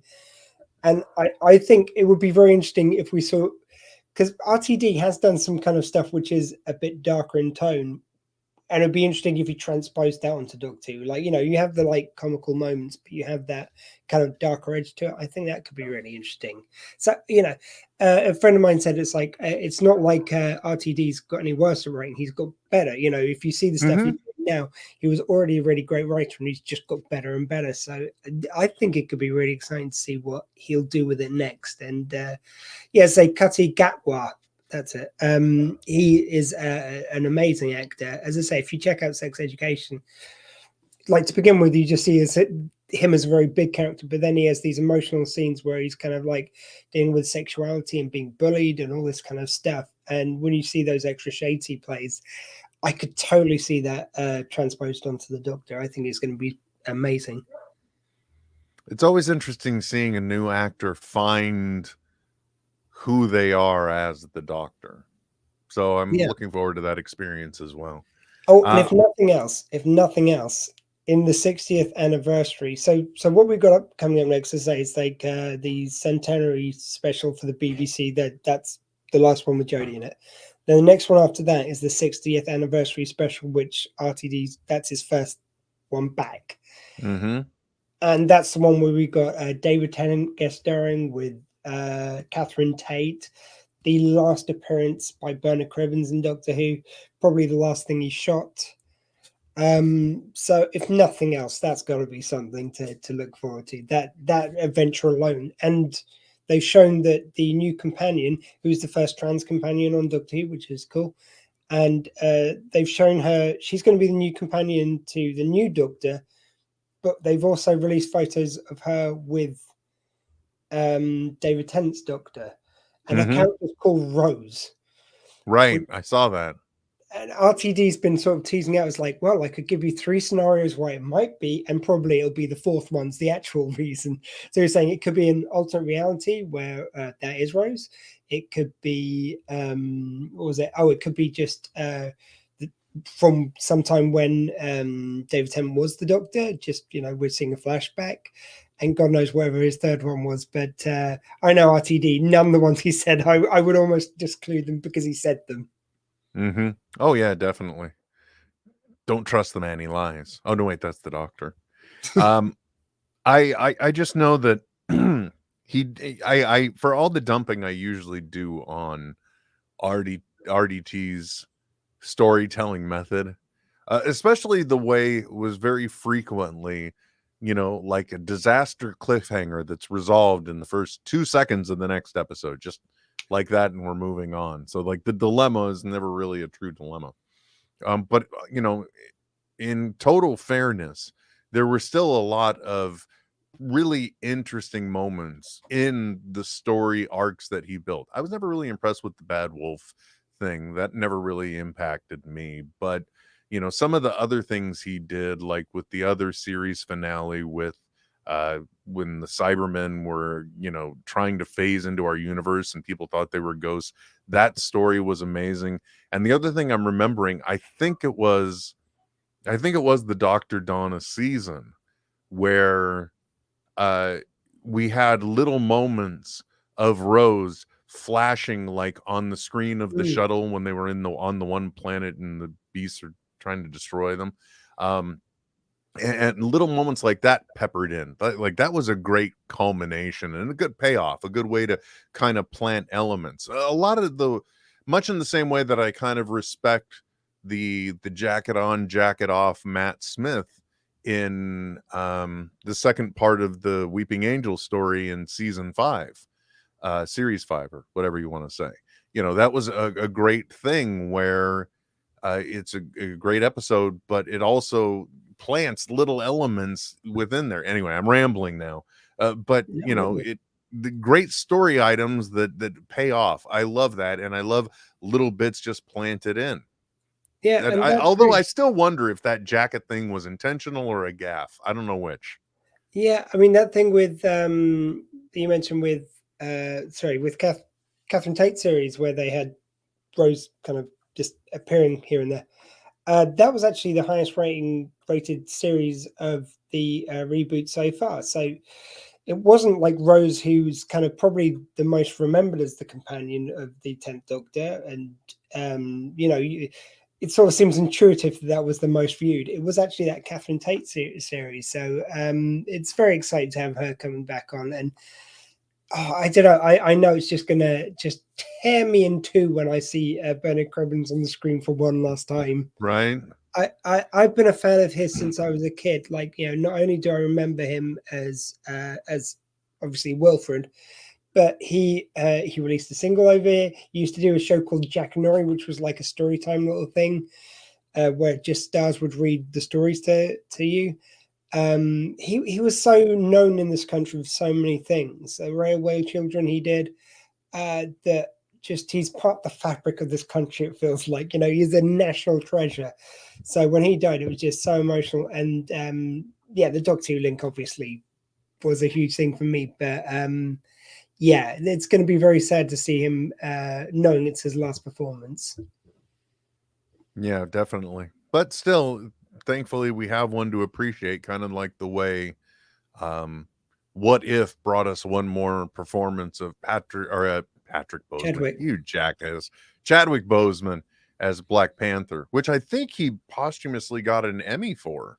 If I'm not mistaken, he just got an Emmy Yes, for that. no, you say. I think you might be right there. But it was just, yeah. I mean, and not only one kind of main performance, but he popped up in a lot of the other ones. So he must have recorded quite a lot of audio quite a while ago. So yeah, it's nice to see him in action one more time. Speaking of which, you've been doing your stream. Are you aware of all the stuff that has been announced at D23 today for Marvel and Lucasfilm and Star Wars and the like? The only thing that I've seen on some sort of notification on my phone was that Harrison Ford, the trailer for Indy 5. Some type of footage. This was I was interested in today with D23 because I was wondering what was finally going to be released, because Hall H this year we got to see a number of things which didn't get released. They definitely released the Wakanda Forever trailer at San Diego Comic-Con, and that also went out. But I like there's the trailer for Quantumania. I got to see that. Still didn't release that. I thought that was going to drop today. The one that they did release that I didn't remember seeing, but I know I saw it.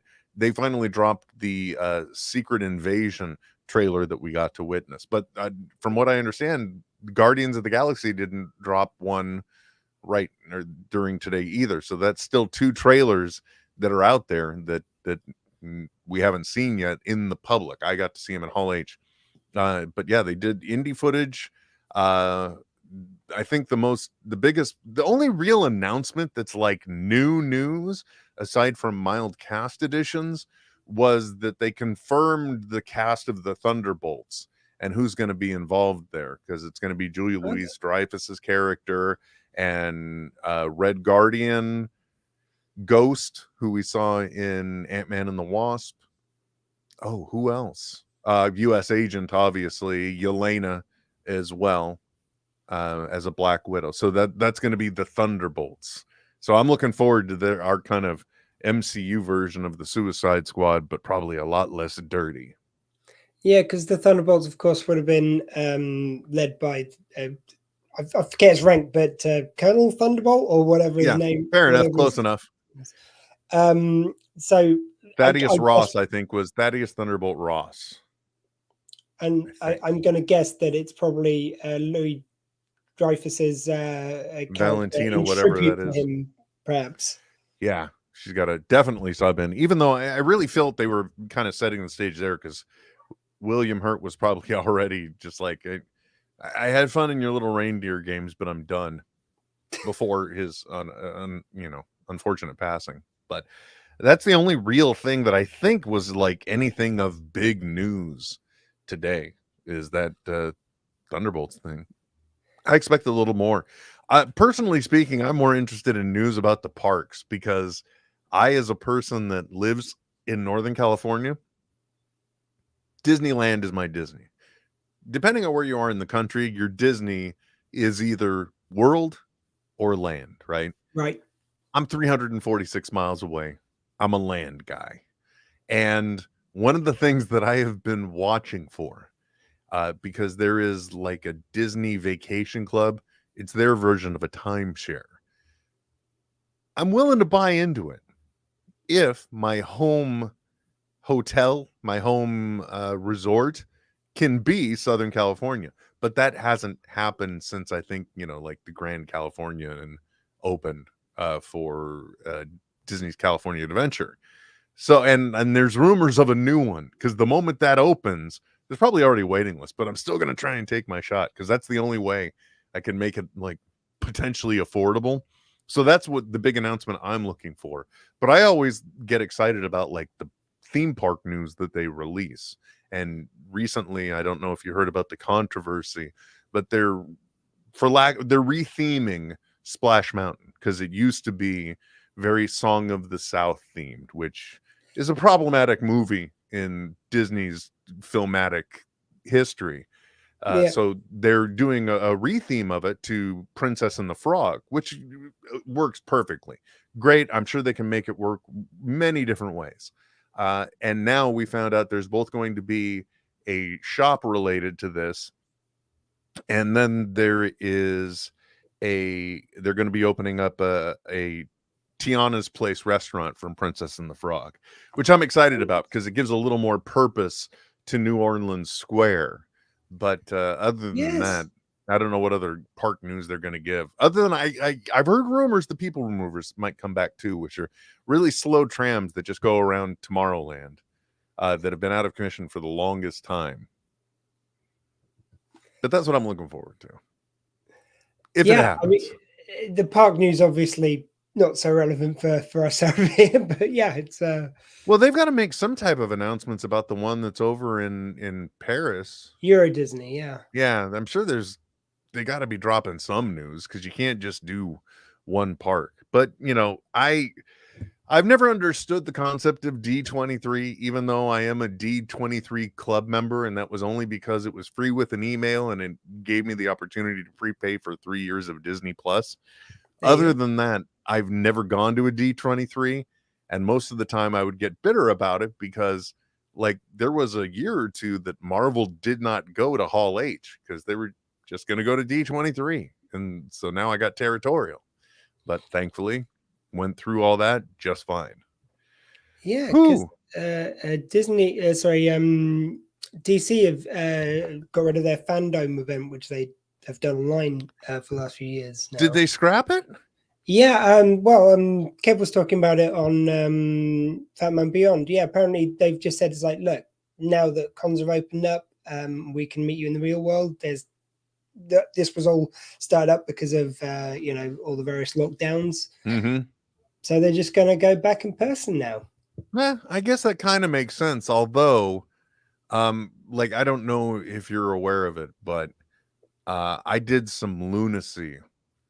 And I got into the next day line on Friday for getting into Hall H on Saturday. I won't go into the details. It involves people holding positions and moving, and like crews and people much greater than I making sure I was able to get into Hall H.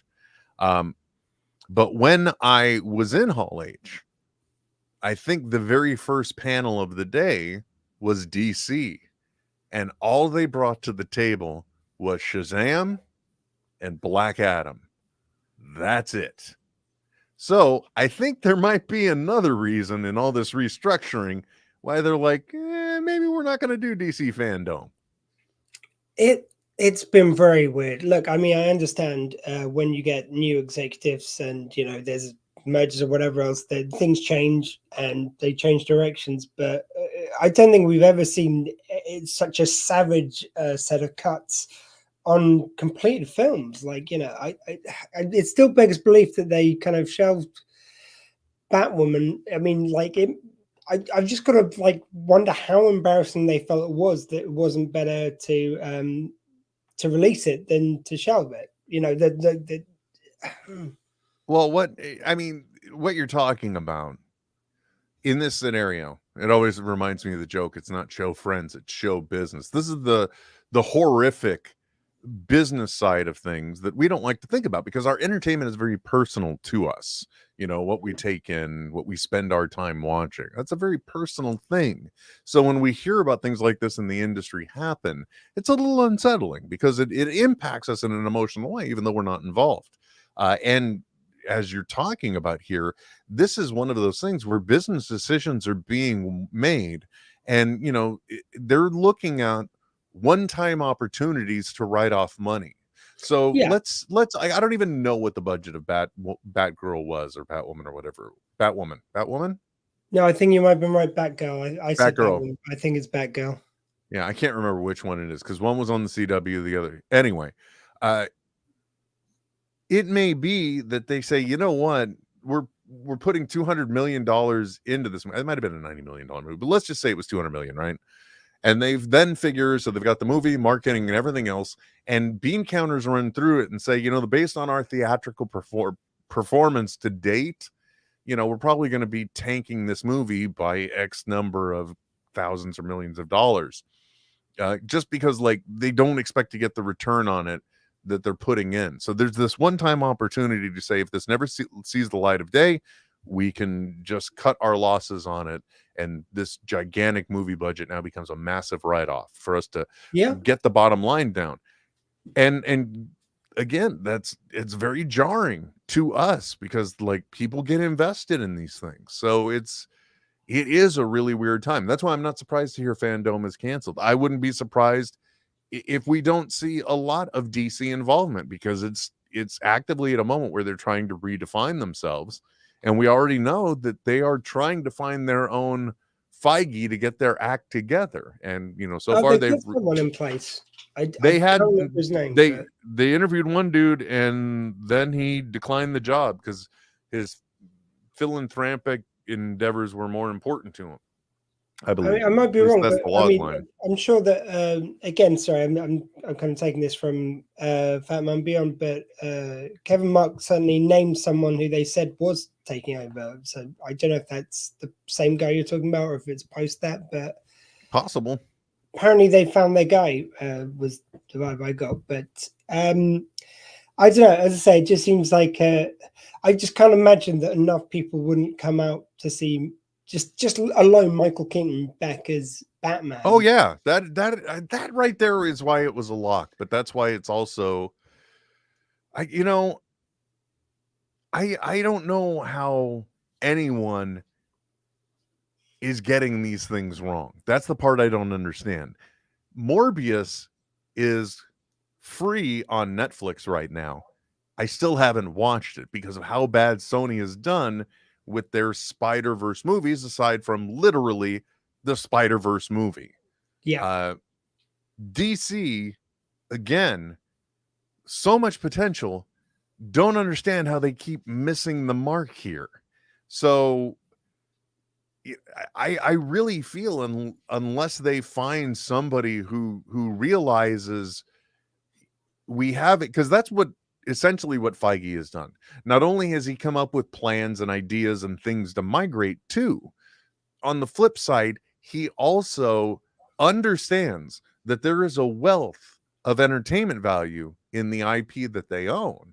And that even if they go with something that's a different direction than what was in the comics, it's still something that they're able to take elements from, and they're able to then cash in on nostalgia while still entertaining new people. Yeah. Okay. Secret Invasion, Civil War, those movie title, or that show and movie title alone, Age of Ultron, these were comic series. These were things that happened. Didn't exactly happen that way. Thor Ragnarok was a mashup of things, including I don't want to say World War Hulk. It's like Planet Hulk, where you have massive battling and on Battle World. So there's a wealth of entertainment value in what they've done. And there are series that have sold well. So you already have a roadmap of the things that you could pull from. You just got to get it right. And I find it very hard to believe that there aren't talented enough writers out there. But, up until this point, I think DC has been very Warner Brothers corporate, whereas you've really had specific voices and direction instead happening in MCU. Or more to the point, whatever that corporate involvement is, we don't really hear about it as much. And it seems more like one person steering the directions and the things that happen. I think also, the perennial mistake that they seem to make with DC is that Marvel took their time. They introduced some really interesting characters in their own movies. They already had the Avengers Initiative, so you got Samuel Jackson going between in the post-credit scenes, something else is coming. But they took their time to establish all the players. Mm-hmm. DC tried to run to, last base on the first kind of run, and it just didn't work because it was like it was trying to force too many things to come together at the same time. I think the Snyder Cut is a much better version of the Justice League, but still, you still felt that thing of it being quite forced to get to a point where they were competing with the Avengers as opposed to getting there in their own natural time. I still don't think they've learned that lesson. Flashpoint, I'm actually pretty excited for. However, Ezra Miller, very, very problematic. Extremely. Doesn't get, and that one is the one which doesn't get shelved. So I don't know what the I mean, you guess that they know something we don't, but maybe there's a really massive Michael Keaton payment clause, and they're like, the one we're going to cash in on potentially then is if they've got him in the Flashpoint movie. well, yeah. I mean, for a while, I think they've got to be over the grace period where they can write off any more films. But because people are saying it's like, well, with all the problems with Ezra Miller, if they shelved this as well, we could have had a whole reboot of the Michael Keaton Batman, which we never see. And that was kind of seemed like a proposition at one stage. Again, it seems like that's not going to happen. But well, they also, DC also does some really weird things that I don't understand. For example, I find it very hard to believe that it just so happens that on a Warner Brothers backlot, a tour is going by at the same moment that they've got Ben Affleck coming from studio to trailer just outside of the soundstage, right?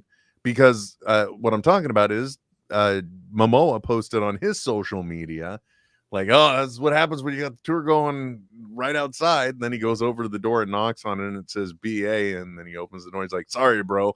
The insinuation it's Ben Affleck, so he's reprising his role as Batman, which we've heard he's retired from. So he may show up in the Aquaman 2 movie, but that is still a very contrived scenario as far as that's somebody trying to come up with a viral scenario, in my opinion. So, again, their logic is I felt like they were going in the right direction because they finally accepted the fact that, like, you know what? We have the DC multiverse, and that's why we can have different concurrent Batman stories and different concurrent Superman stories. You know what I mean? And I was okay with that because I can't make a Superman. Give me a Superman, please. I want more Superman. Give me more of the Batman. After Wonder Woman 84, I'm not so sure, but I still like the character. So, that's okay. But give me more of that in whatever variation you want. I don't care. Just give it to me, but make it good. And that seemed great. Now it seems, again, they just don't know what they're doing. And just think of the wealth of entertainment they've got in their back catalog that they can draw from.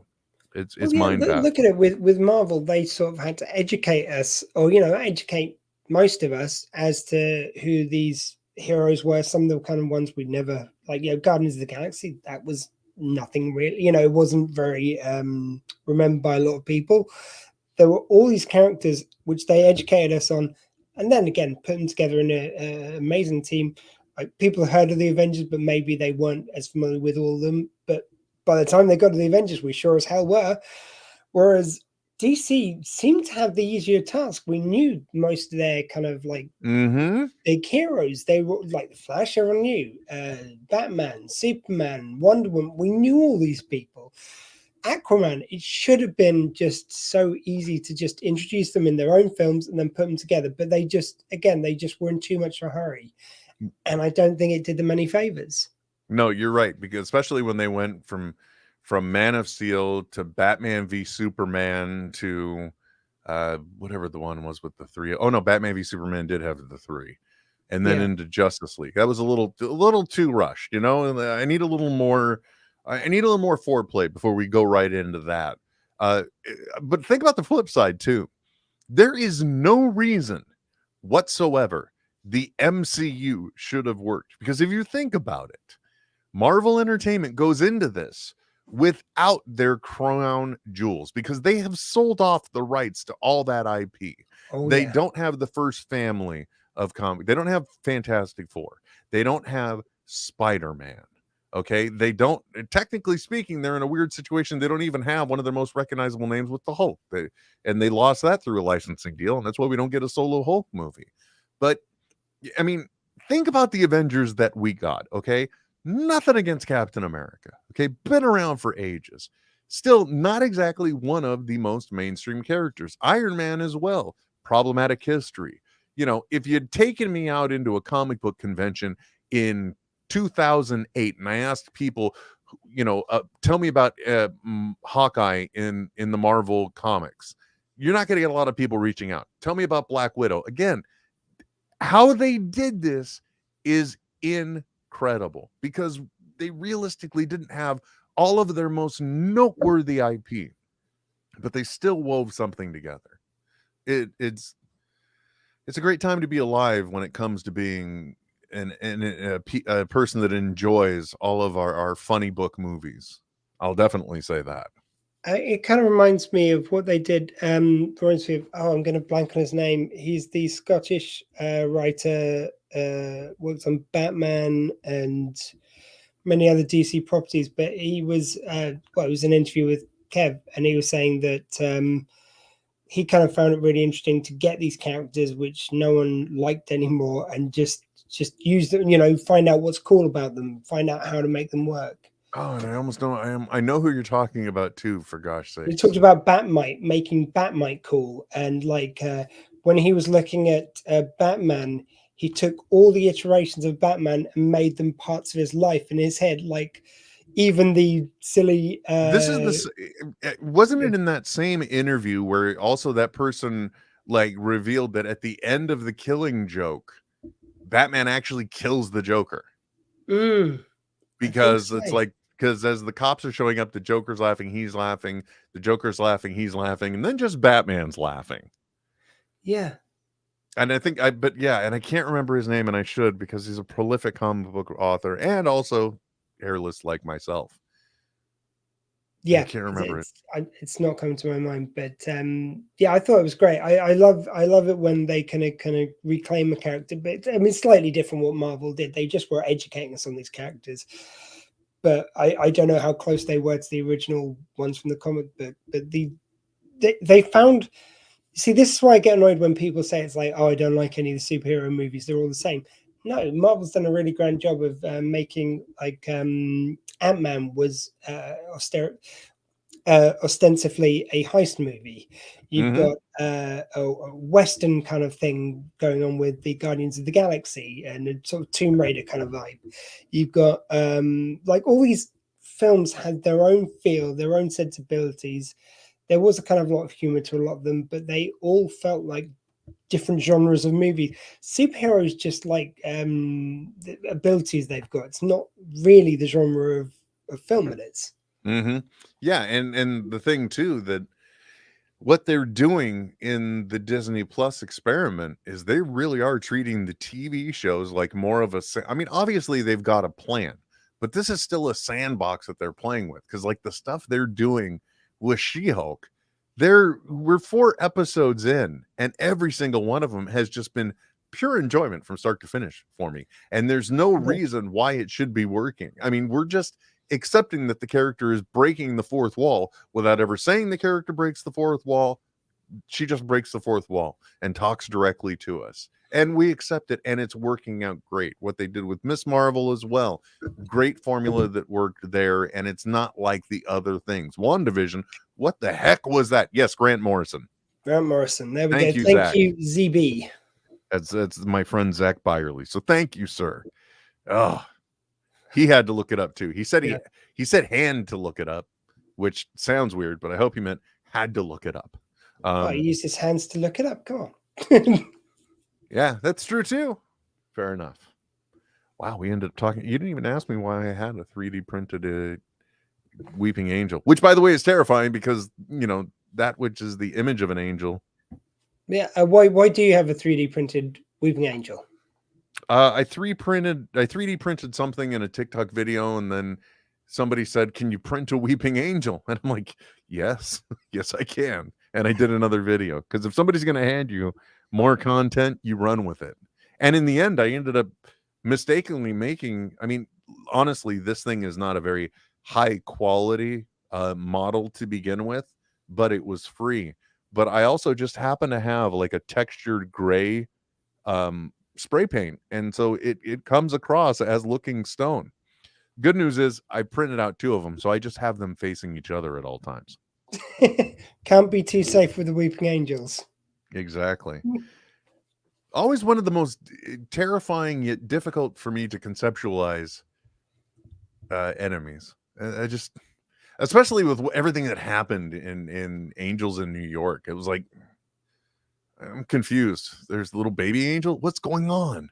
One of my favorite ones was on audio. They've actually done a couple of audio books with the Weeping Angels, and they work like the way. I mean, I say audio books. Sorry, these Big Finish, they're audio plays, and they've made it work. It's like something which doesn't speak. Like all you got is like, shh, shh, like that kind of sound effect. I mean, unless you've got Bob's spine. Say again. Or brainstem. Unless you've got Bob's brainstem, then you can communicate. There is that indeed. My next guest has arrived. Thank you so much for filling a little bit of extra time, Will. Oh, my pleasure. It was so helpful. Yeah. Well, after we did a bizarre deep dive on streaming video of the late 90s, as well as this kind of reunion, and then we ended up still getting to have our regular conversation too. So thanks for enduring me for an additional hour. No, it's great. And yeah, who knew you and Brian were good friends? Well, we're former co-workers, but still, he's a nice guy. And for those of you listening to this as a Netheads podcast, don't forget, go to justgiving.com/shelter squee. It's in the show description. Because that'll be open at any time to go ahead and donate to the shelter cause. Yeah, I mean, all of us are suffering with this cost of living increase, but for some of us, that means just cutting back on a few treats. For others of us, it means not having a house or not being able to heat your house and provide food for your family. So seemed like the right charity to do this year. Very good. Well, thank you for having me, sir. Thank you very much, Will. You take care, sir. I will see you next year. All righty. Cheers. Take care. Bye. So I'm just going to do a quick check to see if we've had any further donations before I go to my next guest, which involves me checking my emails. Not as of yet, but that does mean we are still at an absolutely amazing £360. So if you're watching this either on the day or afterwards, you can still donate at justgiving.com/sheltersquee.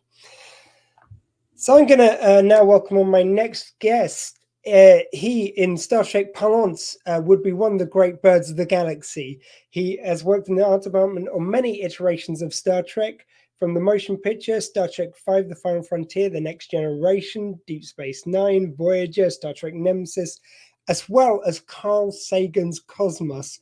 Please welcome to the Dr. Squee. Sorry, I almost said my usual show. To Squeefest, please welcome Rick Sternbach. How are you doing tonight, sir?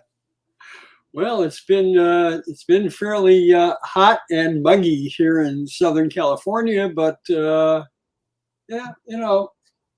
moving forward. Well, we've just gone from a muggy phase to the constant rain phase. So thank you very much for agreeing to do this, first of all. Do appreciate your time. Oh, thanks for having me. I did want to talk a bit about Carl Sagan. So I love Cosmos series. I've been very much enjoying the Neil deGrasse Tyson sequel series. How did you get involved with that? Well, I mean, it goes back to the early 70s when, I got into astronomical art and science fiction, book and magazine covers and things like that. And I got to meet Carl through folks like John Lomberg, who was our, lead artist on the Cosmos miniseries. Okay, so I mean, I got to know Carl and, fairly early on, 72, 73 in there.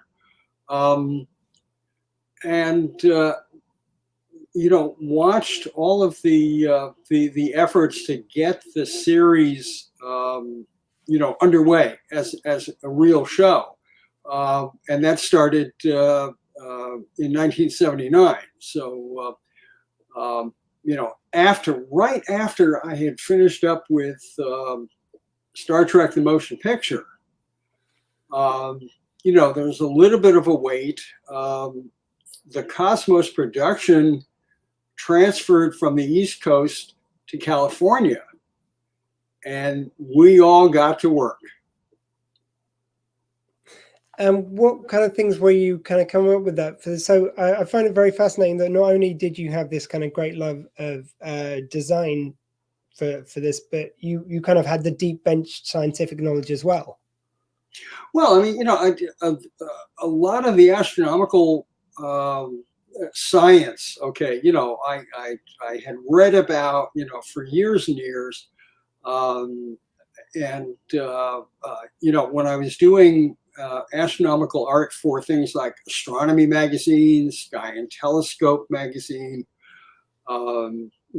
if there was a particular subject that I had to read up on, I would read up on it, and I would be able to talk to astronomers and engineers, and just getting more of a knowledge base going. So if I had to do a painting of Saturn, I would bone up on Saturn, and things like that. Now, for Cosmos, for the show, for the miniseries, I was an assistant art director, but I was also one of the visual effects artists, and we had a team of 6 to 8 people, working on astronomical art background, working on physical miniatures that would be shot at KCET in Los Angeles on their stages, and we also worked with a couple of visual effects houses, here in Southern California. And going right back, so when you were kind of just getting started, what was it? What was the first kind of like law for you? Was it the space side of things? Was it the illustration? Did they both come hand in hand for you? What was that again?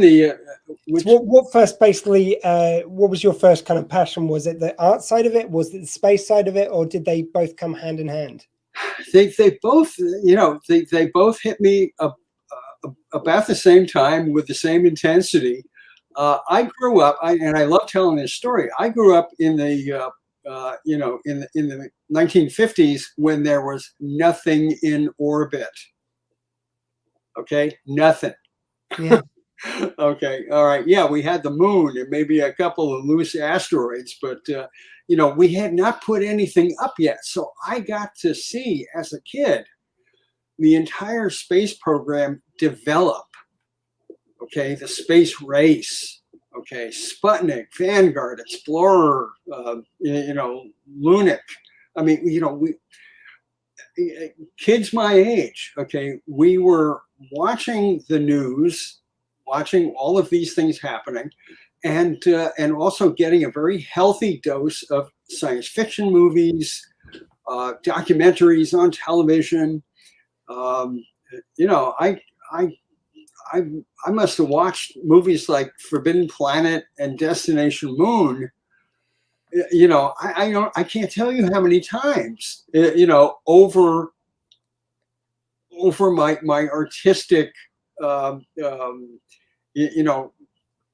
development. And as someone who would go on to work on so many iterations of Star Trek, when that first came on the screens, was there something which drew you to that particularly? Well, when Star Trek was first on the air, okay, I was, I was like 15, 16 years old. I grew up with a lot of science fiction films, but to see Star Trek on TV, I said, hey, this is different, and it was, I was an instant fan of the show. So, the show went on the air, 1966? Yeah. Okay, well, 1974, I got to meet Gene Roddenberry when he hosted a showing of The Cage at Yale University back in Connecticut. Wow. All right. And how did I get to meet Gene? Well, I saw a little tiny article in the newspaper saying that he was coming to town to show the cage. And what did I do? I cold called the studio. I thought, well, what can I lose? Yeah. The worst that can happen is, they could say no. But I said, I'm a science fiction and space illustrator. I understand Gene's coming to town. Would it be possible to meet with him after the screening? And they said yes.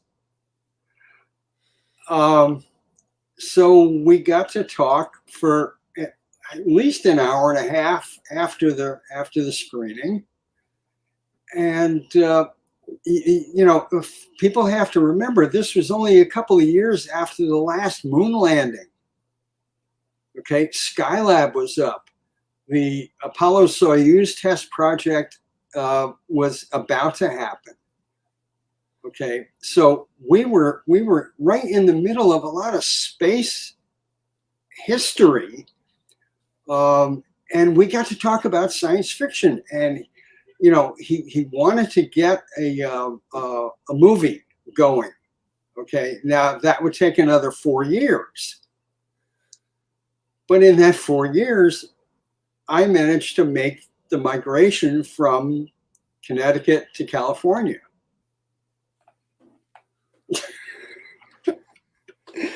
And so when yeah, so you'd moved to California with an eye to become an illustrator, and shortly after that, your first job was on the motion picture. What was it like, kind of getting to step on there, and what kind of was the learning experience being on your first major motion picture? Well, it was my first major motion picture. Before the motion picture, I had a few months of experience at Disney working on The Black Hole.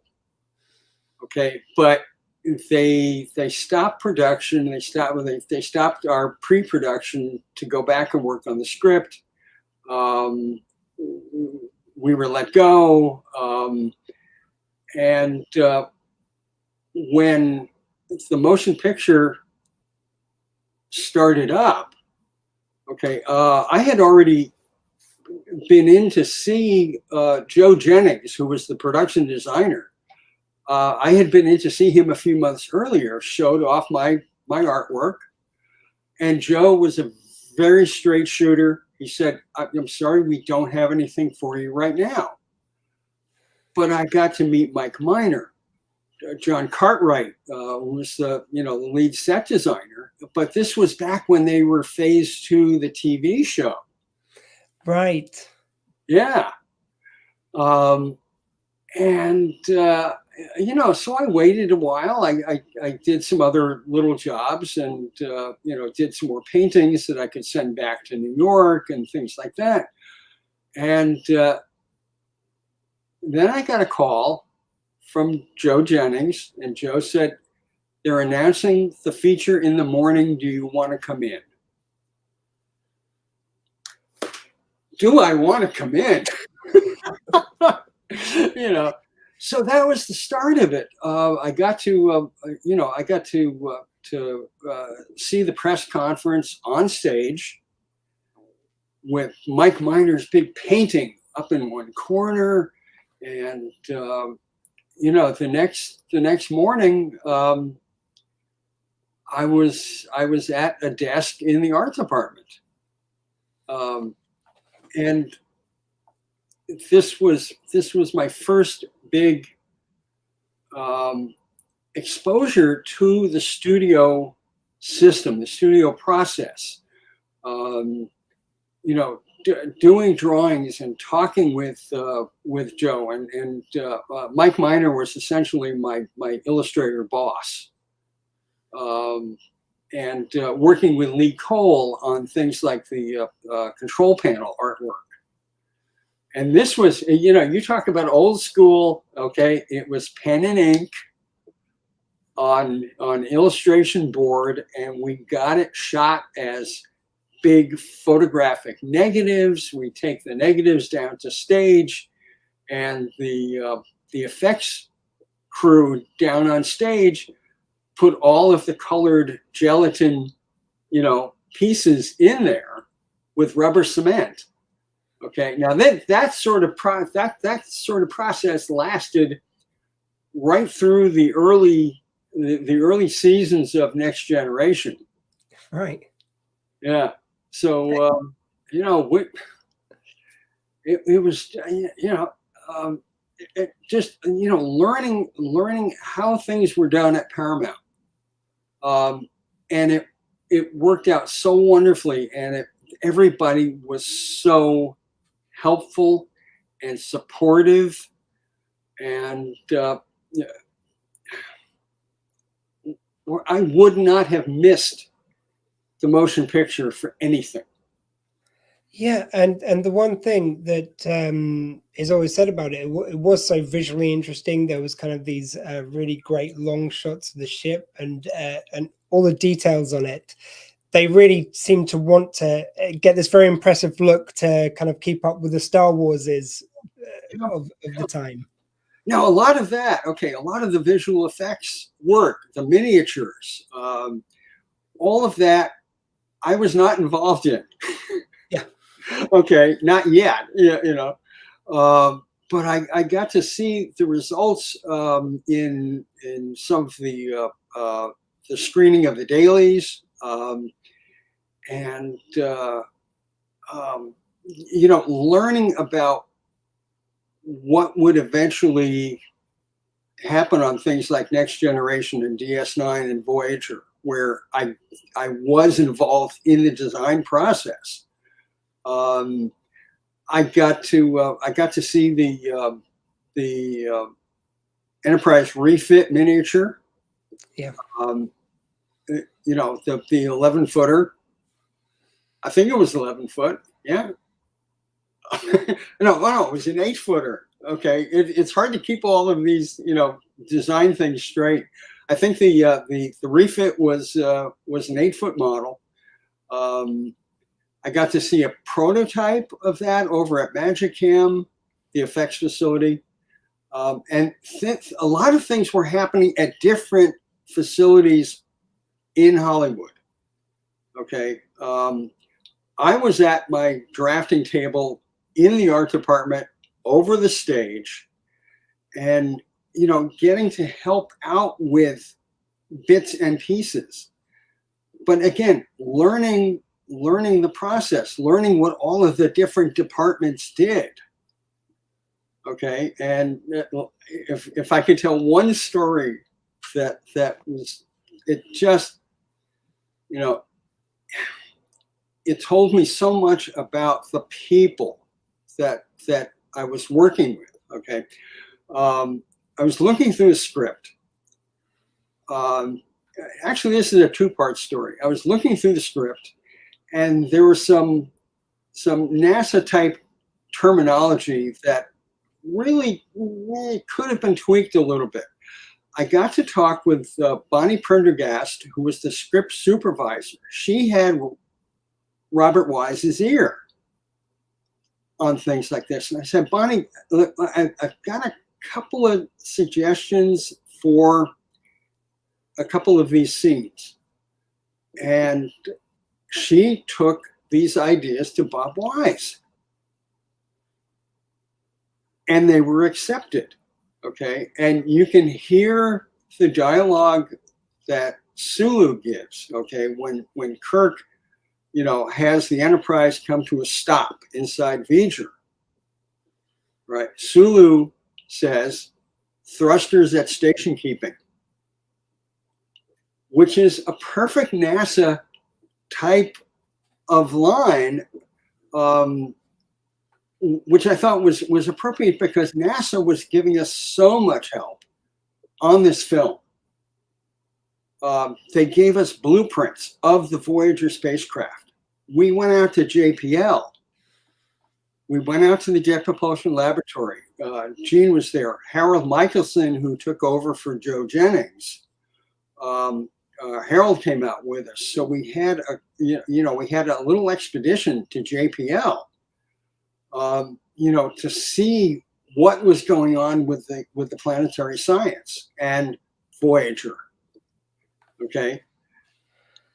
And the other part of this that just made my heart feel so good was I got to work a couple of minutes late one morning because the parking situation around the studio was nuts. And there's a note on my desk. Robert Wise wants to see you immediately. Uh-oh. What did I do? I got down to stage and they were filming the travel pod sequence where Kirk and Scotty are in the pod, right?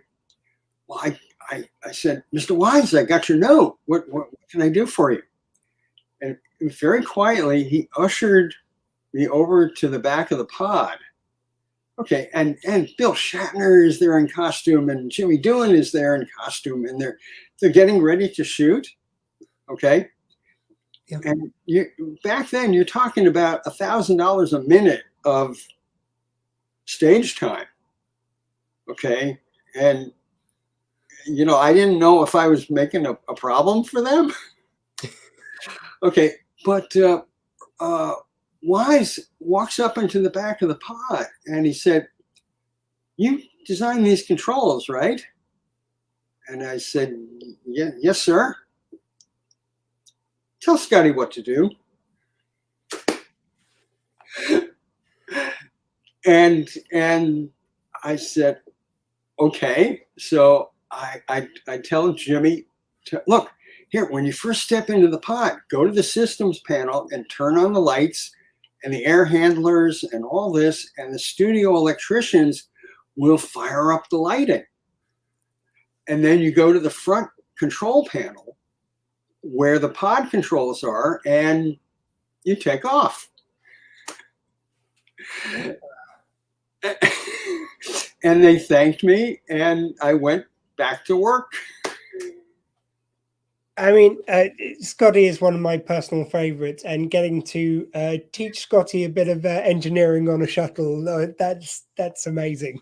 It is, and for Robert Wise, who I was just, I respected as a director for ages, for him to trust me to know what to do on a little spaceship, it said so much about him and about the crew and the producers and every department that I got to interact with, and I will never forget that. Yeah, it was something we were talking about earlier on in the lineup. There was a show called Retrek where we talk about Star Trek, unsurprisingly enough, but we were talking about when the actors would know exactly which buttons they'd be pressing to do what they invented how to transport and which buttons they would press when. It's so lovely to know that when you were designing it, you thought like, right, this is the button they switched it on, this is the button where they do this, that, and the other. Probably not imagining that they'd actually follow those sequences, but then you get to teach them to Scotty. Well, it was just. All I can say is it was a wonderful experience, and it was just wonderful to know that they trusted us to be able to help out. Okay, and when TNG happened, okay, Mike Okuda came in with his ideas for the LCARS control layouts. Okay, when I was doing control panels for the motion picture, I was following Lee Cole's stylistic lead. Okay, certain typeface, certain way the buttons are arranged. Some of it had to do with what lighting the effects people on stage could build into the hardware. So we had those limitations, but we worked within those rules. And on Next Generation, it was like, okay, we're starting this process up again. I know how to do this. That's wonderful. But chronologically, we've gone through the first the Star Trek: The Motion Picture. You came back again for Star Trek V: The Final Frontier. That was your next job in Trek? Is that correct? In the movies? Well, okay. I was you know, I belonged to the TV division, you know, so to speak. You know, we were doing Next Generation and Deep Space Nine, and then Voyager. In between seasons, okay, right.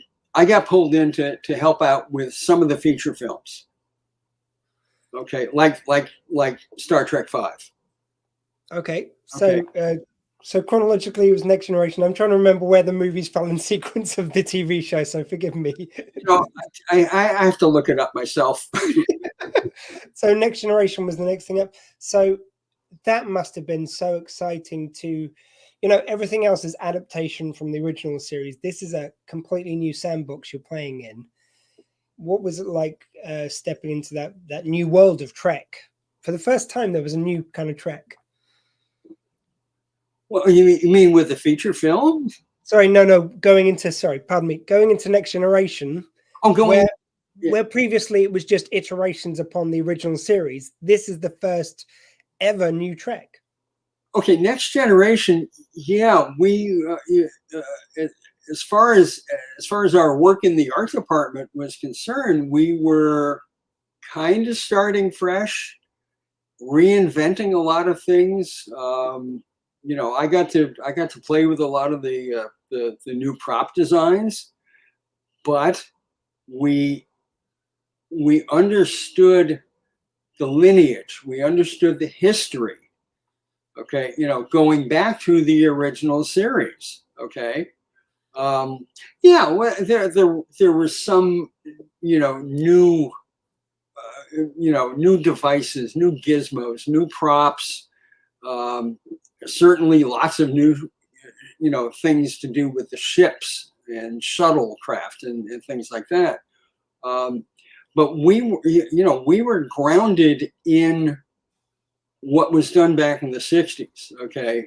You know, we understood what Matt Jeffries and that art department produced. Okay.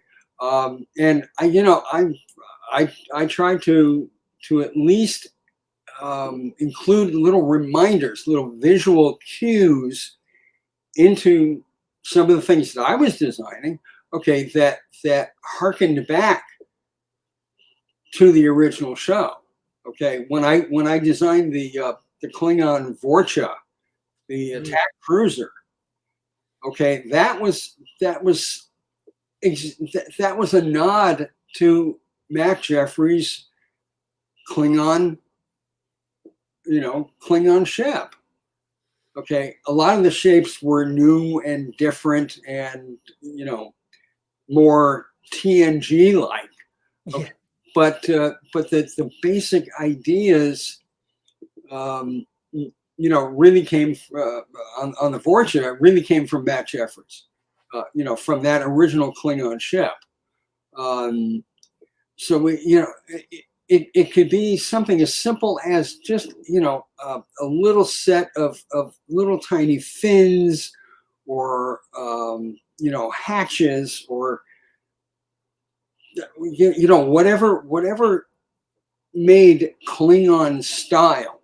Okay, you know, we borrowed, we adapted, we came up with new things. Okay, and it was like that for 7 years. And those Klingon ship designs, they've lasted the test. They did a number of series. What do you think made such longevity for those? Was it kind of just following the style from the originals, or? Well, I think you know, the different cultures that we see in the shows. Okay, Klingon, Romulan, you know, human, all of the different all of the different cultures had some stylistic rules. Okay, and this, you know, this went into the props, it went into the ships, it went into the costumes, the sets. You know, we try to, you know, we try to work within a developing book of stylistic, you know, cues, and I think that is something that I think the fans really responded to. You know, you know, a Romulan ship is not going to look the same as a Bajorian ship, et cetera, et cetera. And speaking of which, like when you were working on the Starfleet ships, I understand that Gene Roddenberry had certain rules of what had to be, you know, the nacelles had to be a certain amount apart, otherwise the energy would be too much. How interesting was that to kind of work around those challenges of what Gene had laid down? Well, you know,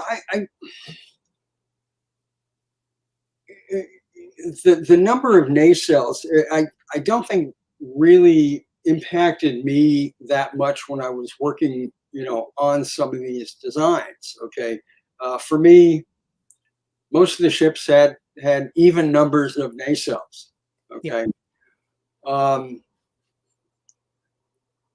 you know, Gene had passed on, and you know, some design ideas were, you know,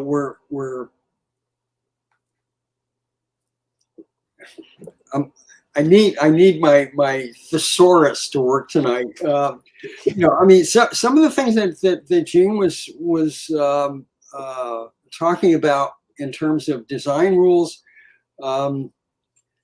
started to fall by the wayside. Okay, you know, if you look at the episode, I guess it was All Good Things, where you had a 3 nacelled Enterprise. Okay, yeah. I had nothing to do with that one. Okay, you know, we had you know, a lot of our visual effects, you know, vendors and our Paramount visual effects crews, they all had hands in some of this activity. Okay, some of which I didn't get to see until like the episode aired. Okay, right. We were all working in different areas and trying to get these things done. And when you're talking about 26 episodes a year, who does that anymore? Yeah. Right? Yeah. Okay, you know, so every 10th working day, we were into a new show. Okay, so the pace was just nuts. Okay, so, you know, I was designing things and handing off doodles to some of our visual effects supervisors. And they said, "Oh, this is great."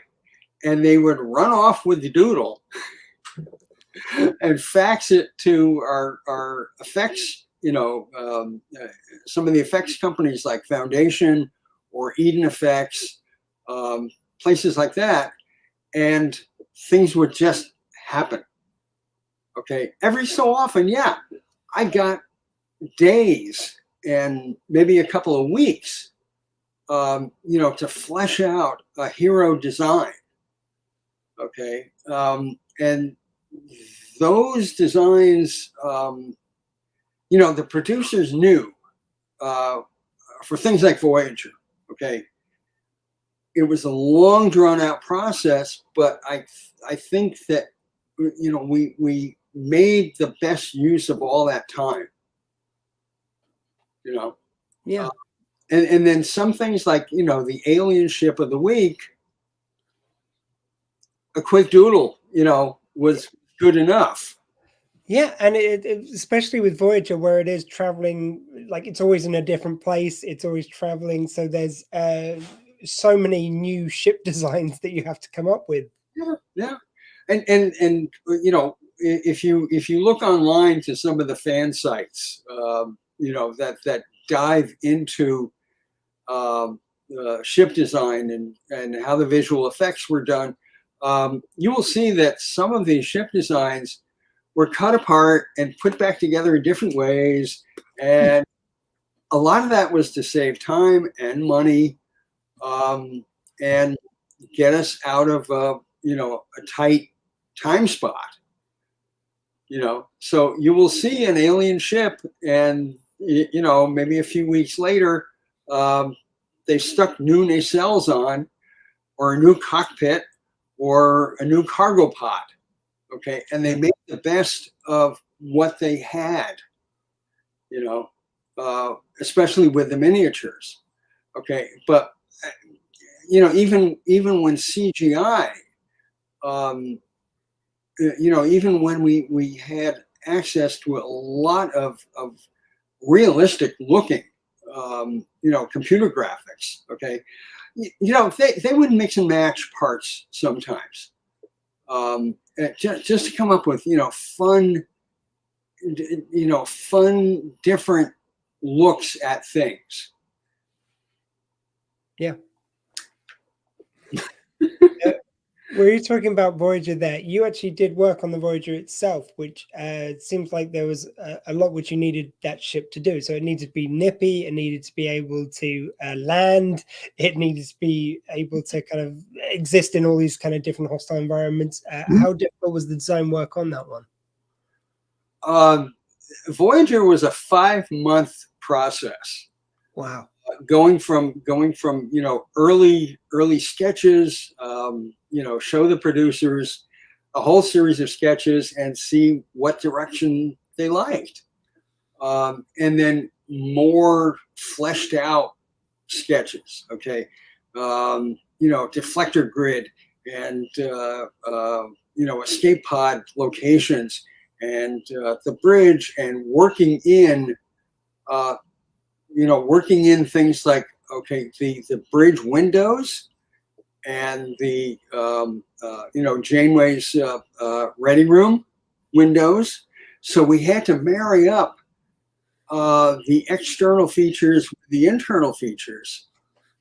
Okay, and luckily that worked out perfectly. Okay, because I could take a blueprint plan of the stage with the bridge and the conference lounge and Janeway's ready room, and I could plot out where on the ship all of these pieces and parts would go.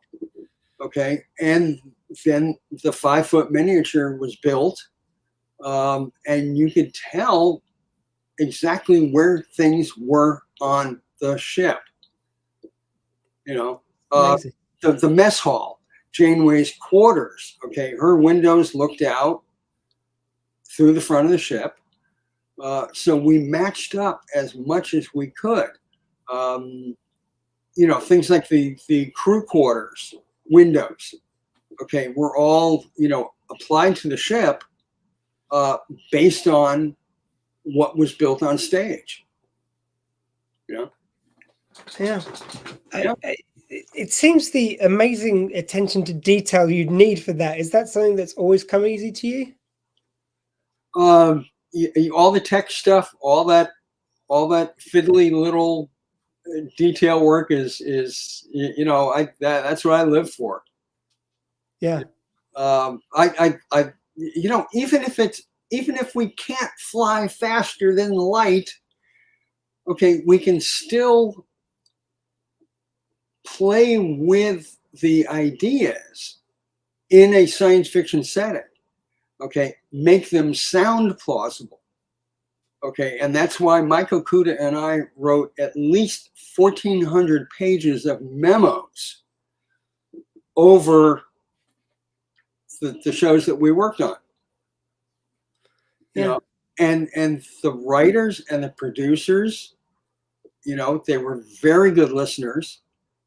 Sometimes they changed things up, because they wanted to make a certain dramatic point. Okay, and the science and the tech could maybe get in the way, right? Yeah. I don't have a problem with that. Okay, if Crusher if Dr. Crusher needs to, have fun with a ghost, okay. That's okay. That's not my problem. Okay, that's the writers. I think we all agreed not to talk about sub-robes ever again. But where things worked, okay, where we could help from a science and technology standpoint, okay, honestly, they were very, very good listeners, okay. Michael Kuda and I delivered some notes to Michael Pillar and the writers. We handed out copies of some of these notes, and I think they were for, good grief, Best of Both Worlds. Okay. The writers read the notes, Pillar read the notes, and he looks up from the paper and he says, well, you've just solved Acts 3, 4, and 5. You want to do teaser 1 and 2 for us? So we were able to come up with techie solutions to things, okay, and provide some proper techie dialogue on Next Generation, okay. Geordi would say certain things in a certain way. Riker did not say it the same way, right? Yeah. Okay, so Geordi got a lot of the techie stuff, and then Riker would kind of repeat it, but simplified. And you gave them that scientific language for Geordi to say. Yeah, and a lot of times they used our dialogue suggestions just as we wrote them, and other times they adjusted things to fit the drama, which was great. I had no problem with losing a couple of extra lines of tech. Okay, I did not want to push the tech on these on our writing folk, but there's I have to say I have to point out Jerry Taylor was so accepting of a lot of this assistance. Okay, she got into it herself. Okay. She tried for like 3 episodes to have Voyager drop antimatter pods like they were depth charges. That was her. That was her idea. Yeah. Okay. And, I did everything I could to help make that happen. But Jerry got into that. Okay. And one of the other things that happened during Best of Both Worlds. Okay, I think that was the episode where they're looking at the wreckage of all of these Starfleet ships that had been taken out by the Borg. Yeah. Okay, and I'm looking at the script. Okay, before we even shot the episode, I'm looking at the script and it said, okay, this ship and that ship and this ship and this ship. I wrote Jerry a memo. I said, I think we should put the Melbourne in there and then do a cut to Riker.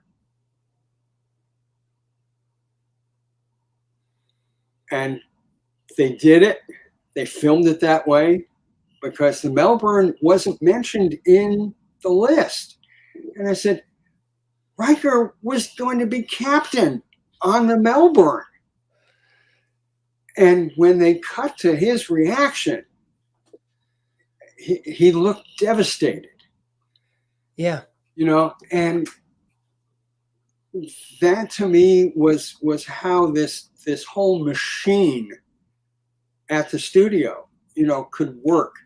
Okay. And yes, we can make suggestions and they wouldn't simply go away. Yeah. they really seem to care about getting the science and the tech right, or at least having some extrapolation from modern science. Mm-hmm. Yeah. Yeah. Yeah.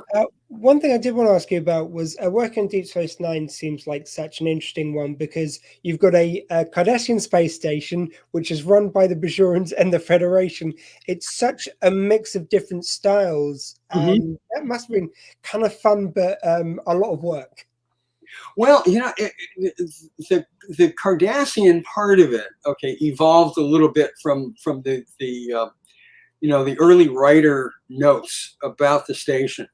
In one draft of some of these notes, it was an ancient alien structure that the Cardassians found. Okay. Okay, and then they said no. Okay, it's a Cardassian mining station. Okay, and Herman Zimmerman, who was production designer on DS9, okay,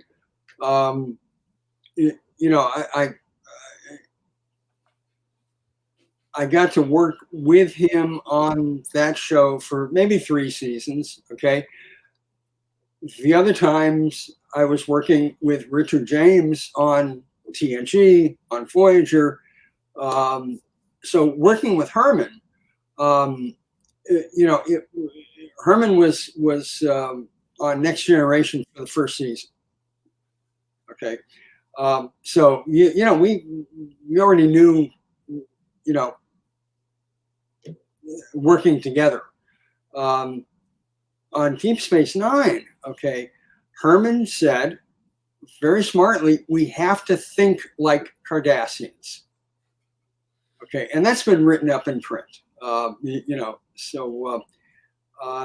It was one of these things where, okay, again, the Cardassians had certain kinds of stylistic rules. And you can see that all over the promenade. You can see that in the quarters. You can see that in the miniature. I drew up the basic blueprints for the station, and a lot of the detailed sketches that would go to Tony Meininger's model shop. Okay, and everybody contributed a little something. The set designers contributed, certain details to the pylons and the airlocks and things like that. So everybody was just putting stuff into the pot and getting it all to work. And that was just, it was just wonderful to see. I got to go out to the model shop to see the 6-foot diameter station in various stages of construction. And luckily, you could build 1/3 of the station and then just replicate it. Okay, yeah. Because it was a symmetrical object that could be divided into thirds. So they made molds and they made copies of parts and built up the entire station. And it was another example of, we were matching up things that we saw from inside the sets to things that we saw on the outside of the miniature. Okay, so things like windows, things like the ops center. Okay, they had very specific Cardassian shapes so that when they were doing close-ups of the miniature, okay, camera tracks in toward the ops module, you could say, oh yeah, that's that window. Okay, that's that big window. Yeah. Yeah. It's amazing. One I did really want to ask you about is I love the look of Star Trek First Contact. So that was the mentioned working on the best of both worlds, but the kind of Borg design on that was really interesting. So what kind of designs did you work on for that?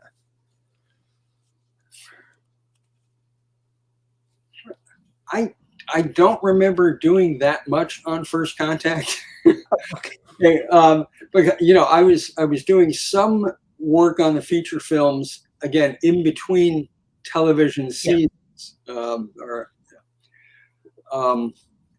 Oh, good grief. Wait, First Contact. Okay, what was the one with First Contact was Zefram Cochrane and the Borg. Oh, yeah. I did not do a great deal on that film. What was the Nemesis? Huh? Nemesis or Insurrection? Nemesis I did a lot on. What was the one with the Nexus ribbon? Oh, that was Generations, though, the crossover movie. Okay, Generations. All right, Generations. I got to do,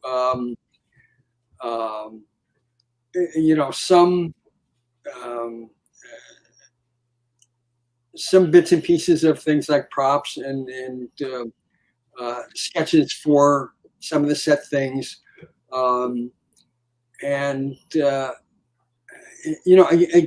the TV shows, okay, got most of my my employment time, and then after Voyager, I was brought back to do work on Nemesis. Okay, and that was fun because I got back into things like control panel design, some prop things. It was just lots of bits and pieces of things. A lot of labels inside the starship, things like that. So, yeah, if they needed me to do things, I did them.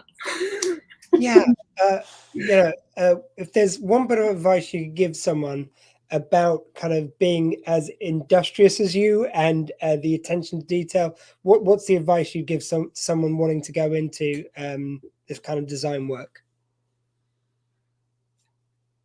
Well, these days, A, know how to draw, B, know how to do it in CG, because I tell you, full 3D computer graphics are driving this industry.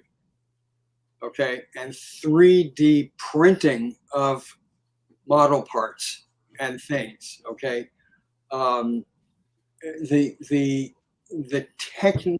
technology has just evolved like crazy. Okay, if a production designer were to ask me to come on board for a film,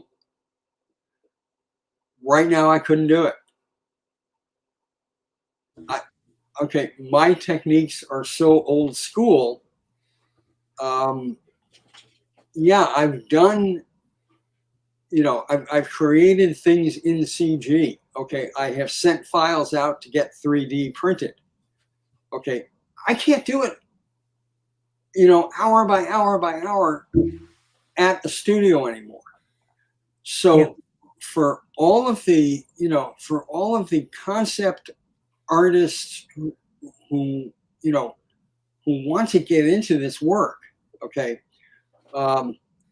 know your tools, okay, know your subject matter, okay. The folks who are doing things like Strange New Worlds and Discovery, and even Lower Decks, okay, they know the material, okay, and they're evolving it, which is terrific to see.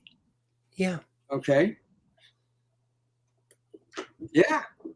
Well, they clearly don't get to the point where they are now if it wasn't for your work. So thank you, sir. I am going to just end the interview now because I've got to just play another short video before we go into our next interview. But thank you very much for sparing some time for us today. Yeah, thanks a lot. Thanks a lot. Thank you very much, Rick. You take care. Yeah, thank you. Too.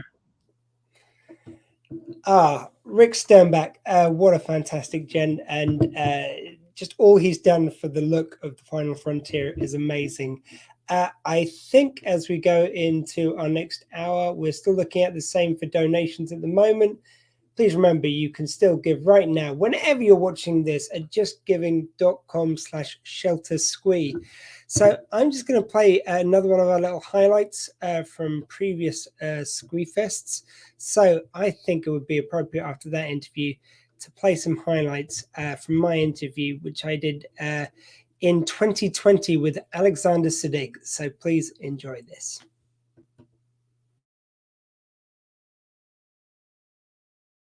Please welcome from 24, Game of Thrones, Gotham, and of course Star Trek Deep Space Nine, Alexander Siddig. Thank you. How Thank are you. Very sir?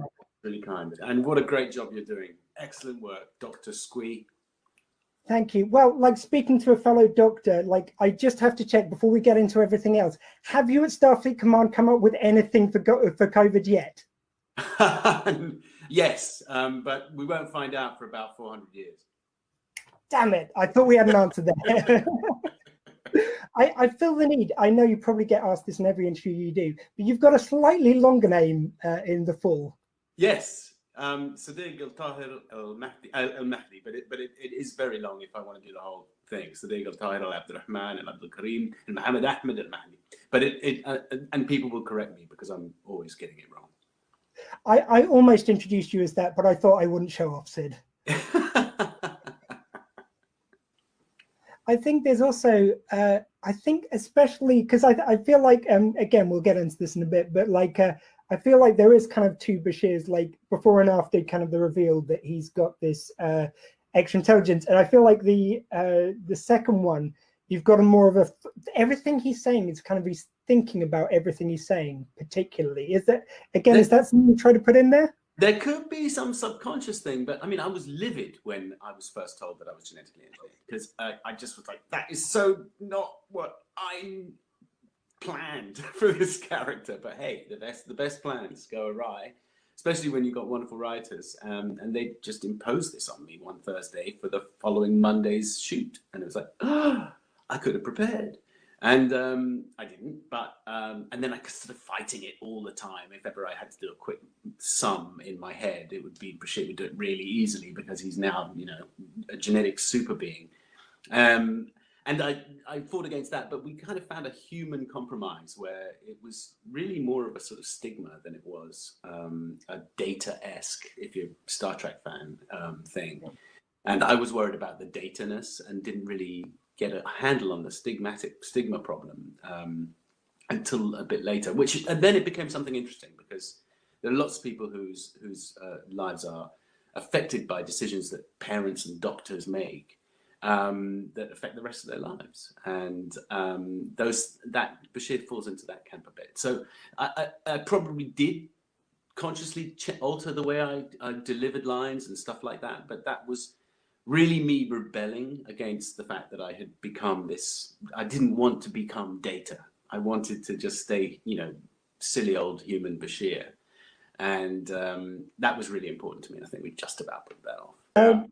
Getting on to your earlier stuff. So you went to the London Academy of Music and Dramatic Arts. There's a quote which I absolutely love, because it kind of reminds me of podcasting a bit, but way before podcasting. Because you said, and this might be made up for the internet, I don't know, but it said, I was in a situation where I pretty much had a theatre company at my disposal and a theatre.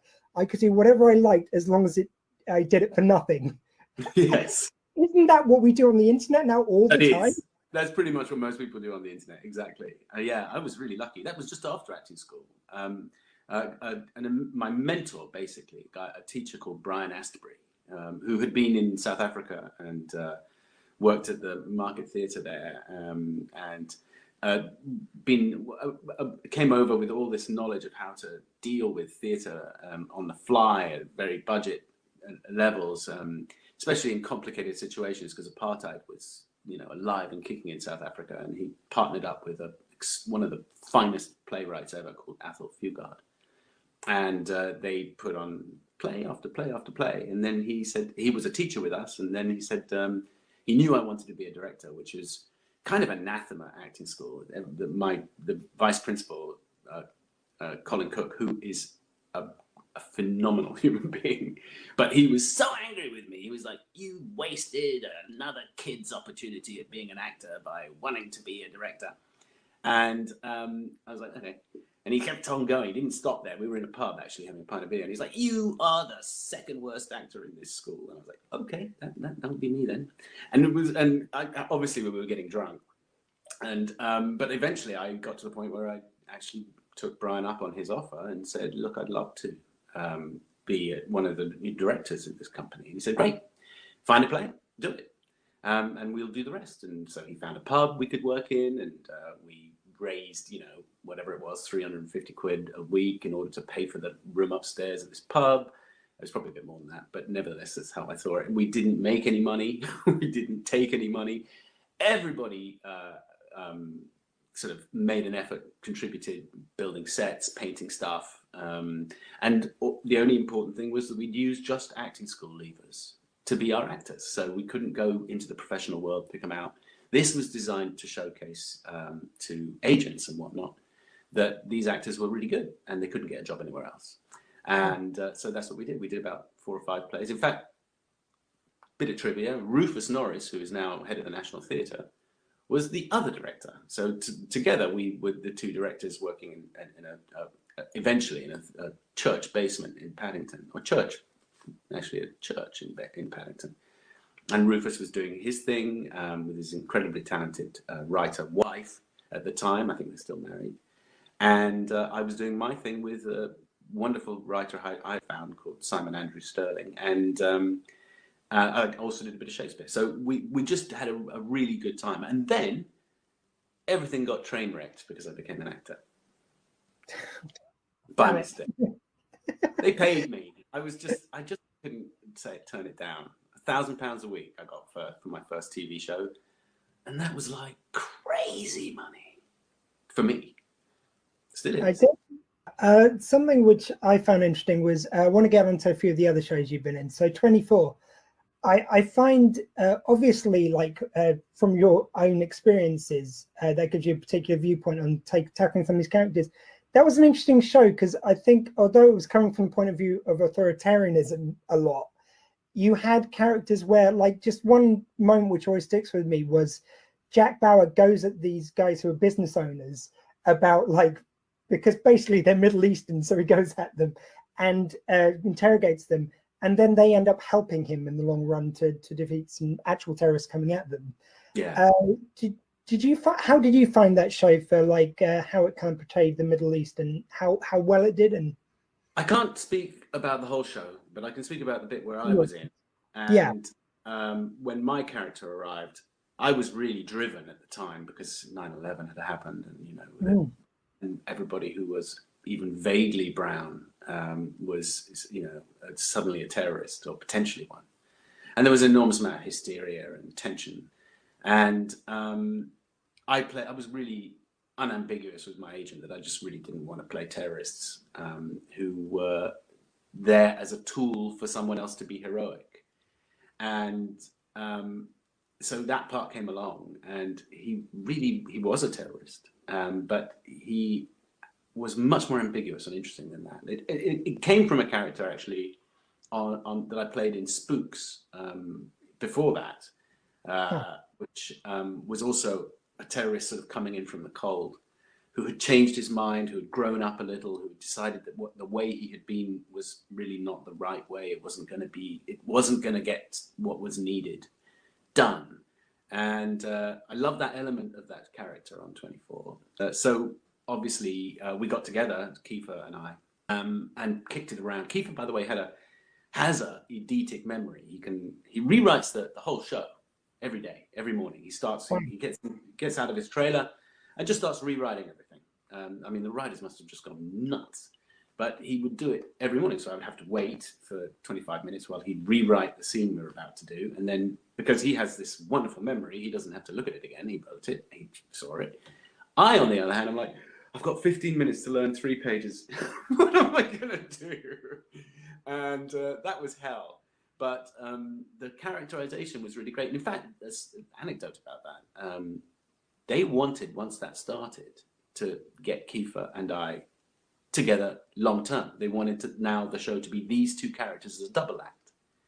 And they told me, and I said, but I'd already made a promise to this young person who was making a movie for peanuts, but in August. And I said, well, I can't because I've got this little art movie to shoot. And they went, well, I can't say what they said, but you can bet it started with an F and ended with an ED. And they were like, you, Das, you. And I told you right away, I'm doing this little art movie.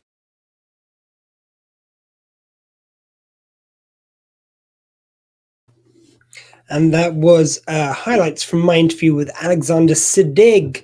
Now, if my mouse is going to work, which it is now, good. Hey, we're going to welcome a returning guest to Squeefest, this time with Round and Round. Please welcome back to Squeefest, Jeff Fightner. How are you doing, Jeff? Good morning, Dr. Squee. How are you hanging in there, buddy? Not too bad. Yeah, I think like we're near the end of the kind of second stream. At the end of this interview, we'll be 2/3 through. I'm just like looking forward to when the sun starts to rise. That's the bit where I start to kind of like get my, okay, I'm in the home stretch now kind of feeling. Right on. Well, I'm glad to be a part of this thing. And if I recall correctly, I can record this as if it's like my show, correct? Because I'm gonna take advantage of having you here. So please, sir. Wow. I mean, how many listeners do you have right now? Like, who's tuned in at 5 a.m. over there? We've got 2 people currently. But hey, look, that's 2 more than I've had in some years. Some years overnight, you just get to 0. I've seen the counter, but it's like, meh, show must go on. Show must go on, indeed. All right. So I don't know how this is going to play over the stream. I'm curious how loud it's going to be for you. Anyway, this is Round and Round, the podcast. I'm Jeff, your first mate on this ferry ride through the fuckery. On today's very special episode, catching up with a good Dr. Squee, the doctor tells us all about shelter. A traffic stop turns drug bust, or crime story turns realty report, and nothing says,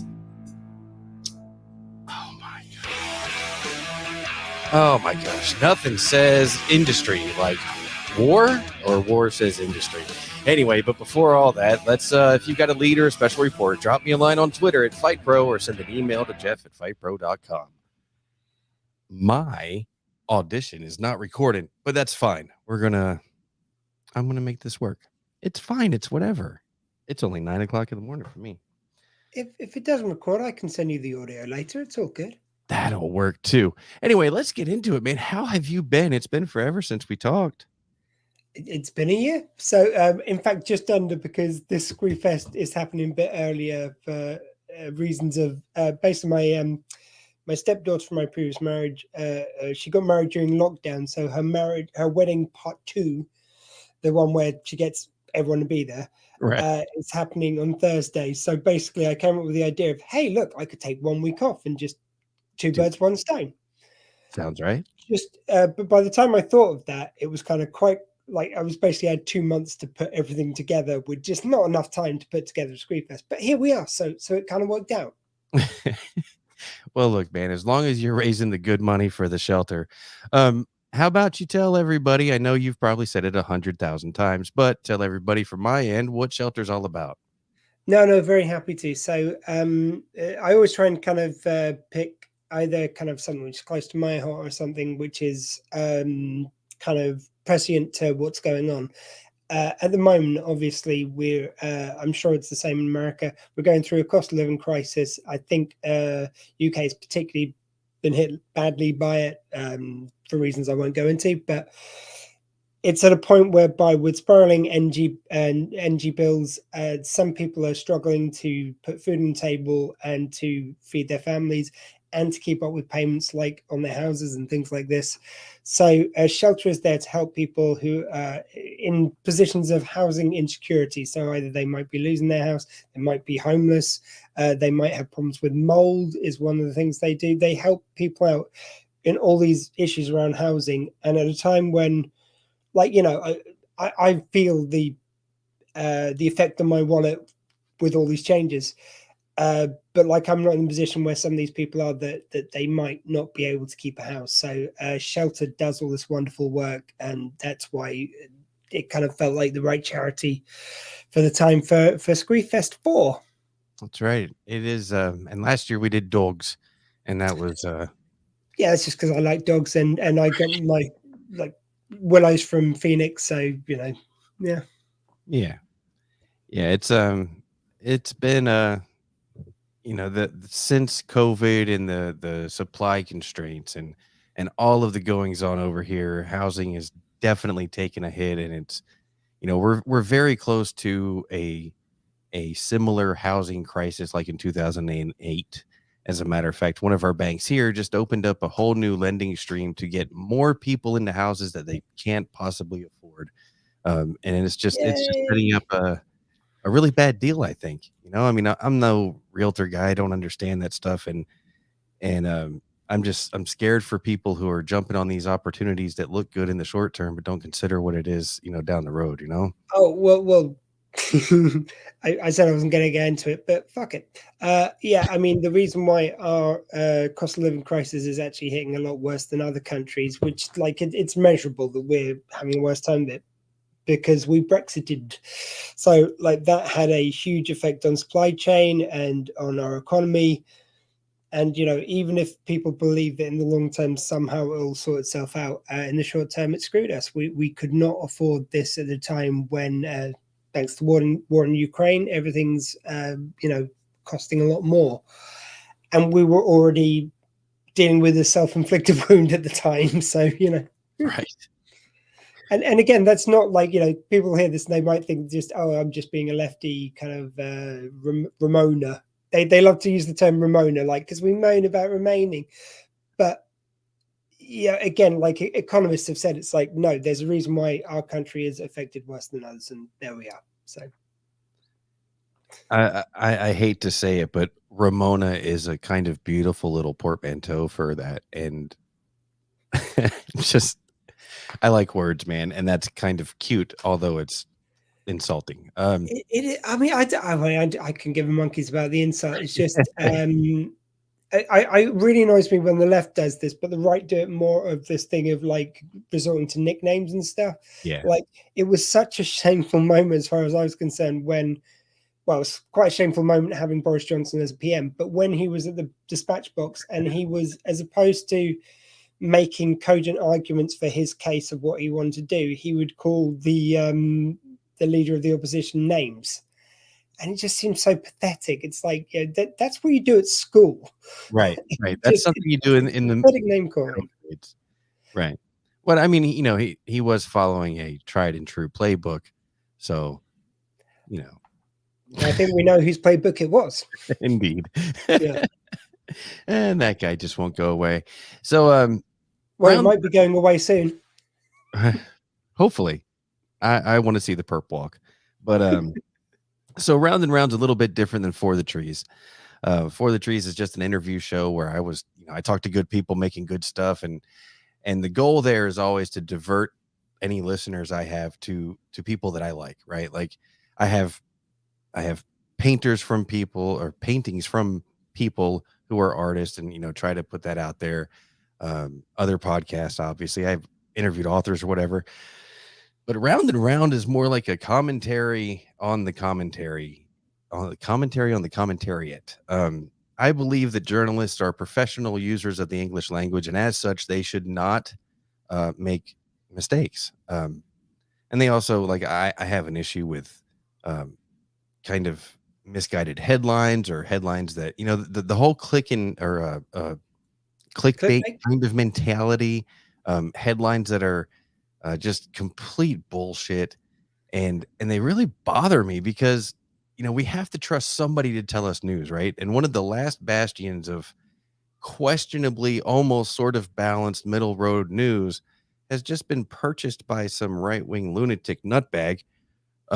So CNN's lost to us. So my last two bastions of news are BBC and Al Jazeera.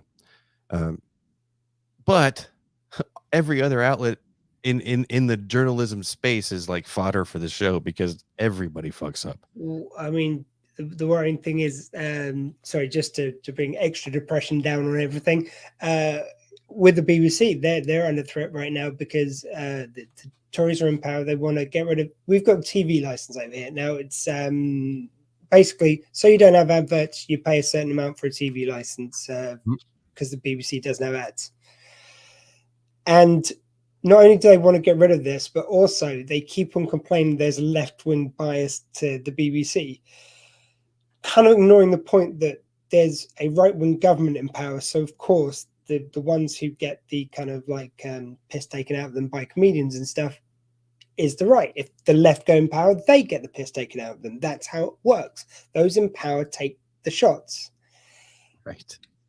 And they seem to see this as a bias, not as in like just speaking to power. You know, that's how comedy works, really. You know, or certainly political comedy. And just I could see the BBC not being the trusted bastion of news that it is now in the future. And indeed, I just, you know, when 4 years ago, more than that, I guess 2017 or so is when I really started following news heavy, because I was out of the Navy and then decided I was going to actually understand politics just a little bit and actually start following what was going on in the world rather than following blindly the orders given to me. Right. And at the time, I pull news, like when I want to understand something, I pull news from as many places as possible, like Deutsche Welle, Al Jazeera, BBC, anything that is not written with a slant, or at least try to be, or at least they're, and when I pull like BBC, I'd rather take the UK feeds of stuff, because people like BBC America with resident journalists here, I hate to say it, they're racked with the same biases because they live here and they start to feel the effects of things that are happening, and then they start talking from like where they want, and it's like, I just want you to tell me what happened. But anyway, yeah. So I don't know. It's weird when I try to talk to people at work there, and I'm like, you know, Al Jazeera says, and they're like, what? Because I still work in the defense industry, so it's a little off-putting to some people, but that's fine. So I brought just a couple stories, and you know, to give a kind of a sense, because you know, I hope to have more conversation about these. It should be good. So we'll get into this here from the Miami Herald. Quote, "It started out as a simple traffic stop in Central Florida. See what cops hauled in." Unquote. All right out of the gate, this headline's bullshit, because it didn't start out as a simple traffic stop. It started with two narco detectives who were conducting a, quote, proactive patrol, end quote, which is cop speak for roaming around areas where known dealers live and work, hoping to catch someone out and about. They saw some dude riding his bicycle down the center line of a 4-lane road, so they decided to make a traffic stop. The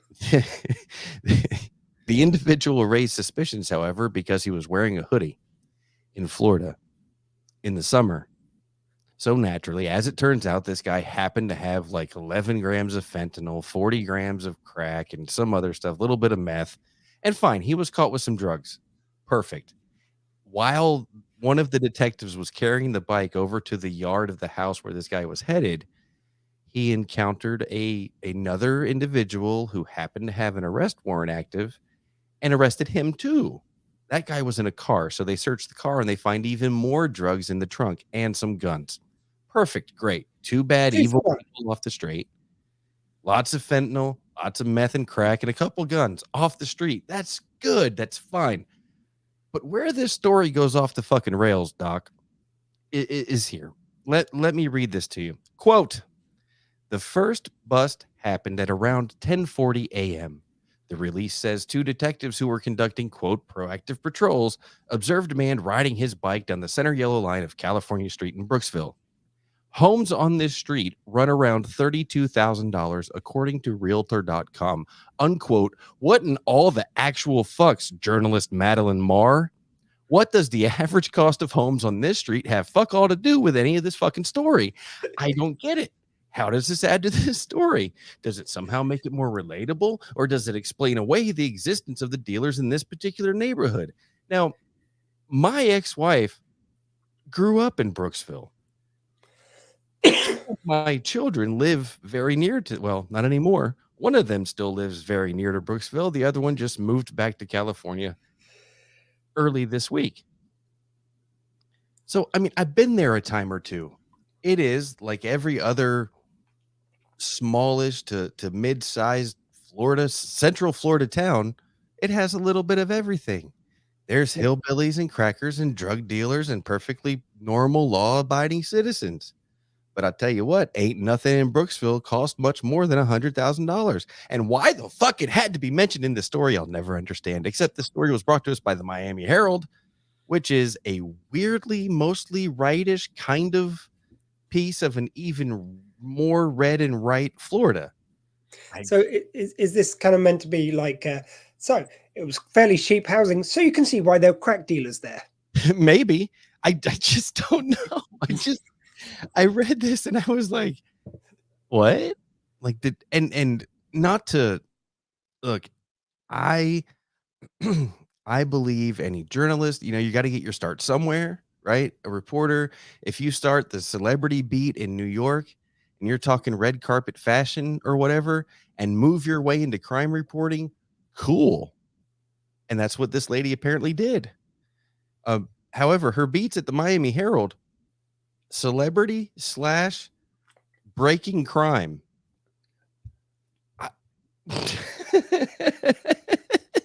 So, I mean, was she just meant to be reporting just when celebrities go? Like, was this Johnny Depp or someone that they put over? Right. I don't know. But no, I don't. It just, good man. Florida sucks. I grew up in Florida. I wasn't born there, but I spent all of the years that matter. And, I didn't, as a kid, I was just oblivious to politics and what was going on in the world in general. And when I say as a kid, I mean up through high school and including my early years in the Navy. I just didn't care. It couldn't matter to me at that point. But and looking back, I don't know that I remember anything that was obviously so shitty about Florida. But now, like, I hate that my children moved there for a time. I hate that one stayed, quite frankly, because he's trans and that's not a place that is welcoming. No. It's as a matter of fact, it is abjectly anti-trans, and the movement that they're making for like grade schools and so forth, the education system that's being instituted in Florida is fucking frightening. So, yeah. Anyway, the fun of Florida. Yeah. Or even the alligators have got guns. This is not wrong. I used to go when I was a wee lad. My stepfather would load us up like on a Friday night or whatever after he'd get home from work. He'd get himself high as hell, and then we'd drive out to a place called Lake Magori, and it was basically I don't know. I think it was like related to this old school entertainment thing called Cypress Gardens or something. But anyway, it had a ski jump in the middle. So it seems that at some point people would put boats in, like there's a boat ramp, and it was actively used as a skiing lake where people could practice ski jumps and whatnot. But at night when you go out there and you park on the boat ramp and shine your headlights out at the water, you see all these little yellow dots, and all those little yellow dots are alligator eyes. And when I say all of them, I mean like there's hundreds and hundreds of these little yellow dots just all through the lake where the alligators are just sitting and floating. It was like the coolest, most frightening real life thing that I had done up to that point. Man. I'm going to go with no thank you. I'll just stick with my dogs. I'm good with that. I highly recommend it to anybody visiting the great state of Florida. Just kidding. Anyway. Yeah, go for a nice swim. Nothing can go wrong. No, I just, knowing that was there, right? And knowing also that later that day or the next day, people would back their little boats into the water, hook up to little pieces of wood and get drug around in that same water? No. I do my skiing and wakeboarding and so forth in the ocean, thank you, where sharks can eat me. Fucking alligator. Although with some of the people going swimming in there, I understood that before they ate they did eat some people who went in the water, but they got an STD from them. So, who's really the sucker here? You don't want to mess with a crocodile with an STD. Sorry, alligator. Right. We don't get the Crocs. Sorry, a noble alligator with an STD. Thank you. I don't know, is that better or worse than a koala with chlamydia? Ask One Direction.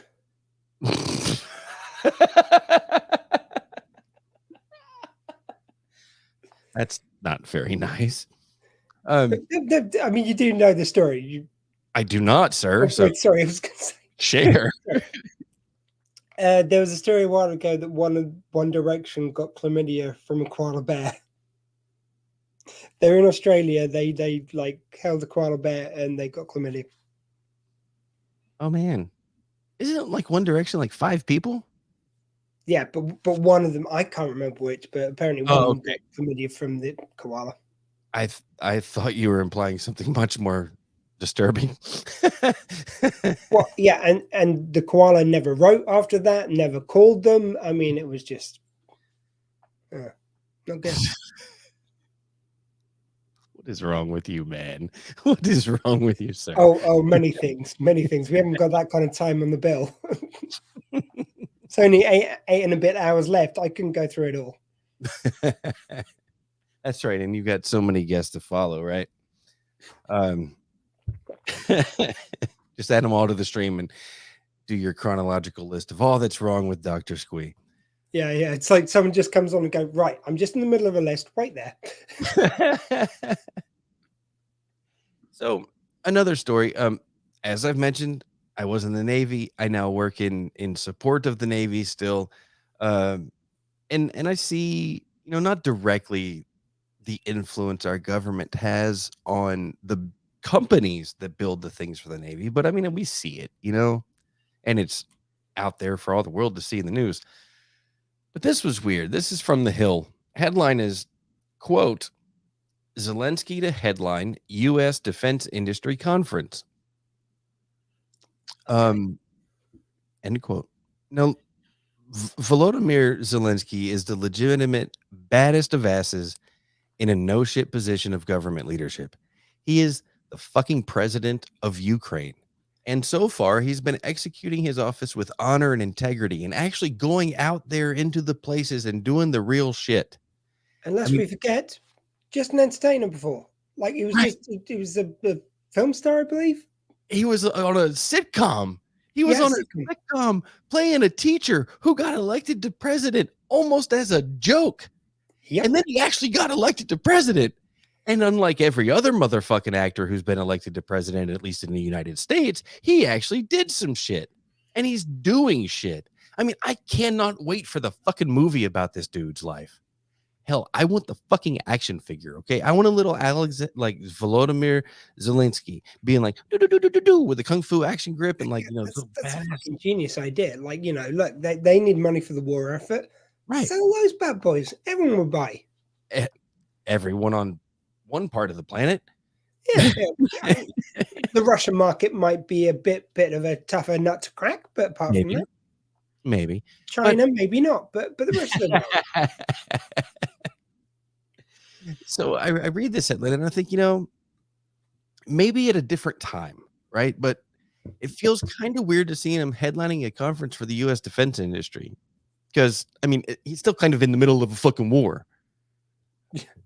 Although, to be fair, it is scheduled for September 21st, and the way things are going down in the south of and east of Ukraine right now, they're taking back some land, and maybe they'll be done. Maybe he'll be able to declare victory, take a shower, throw on a suit, and fly over here and talk at a conference. I mean, the likelihood is that it's going to be a virtual appearance, like he did at many other things so far. But my real fear is that it'll be an ego stroking session thanking the US government for sending along weapons or authorizing the sending of weapons and to the companies for building them. And oh, by the way, please send some more. But I mean, fuck, man, it's bad enough that our government is absolutely corrupt and the contracts for military bases and military equipment and factories to build said equipment are awarded to the state or district with the most support of the company by their congressional puppet. Congressional representative. But dude's in the middle of a fucking war. Like, how about you go do your war? Let just finish what you started over there, or finish what Vladdy the baddie started, and just chill. It's cool. I mean, yeah, they had over here where obviously Boris Johnson and the UK have kind of helped a lot towards the war effort in Ukraine. Like, they're saying as if it's kind of surprising that he's going, it's like, oh yeah, no, Boris Johnson's great. I hope he never leaves. And when Boris Johnson was ousted and then we got Liz Truss now, he's going, oh yeah, Liz Truss is going to be great. Yes, because he's not an idiot. Of course he's going to say, whoever's the person who's got the questions, who can help him out, he's going to like, because again, clever.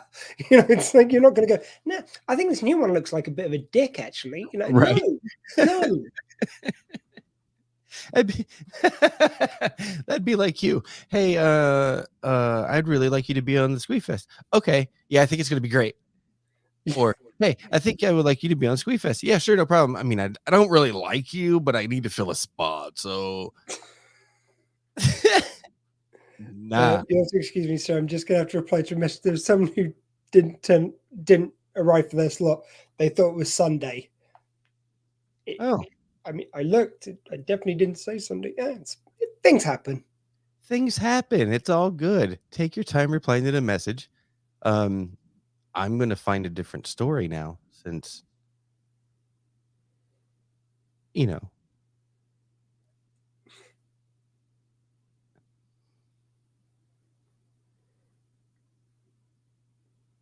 And I'm good.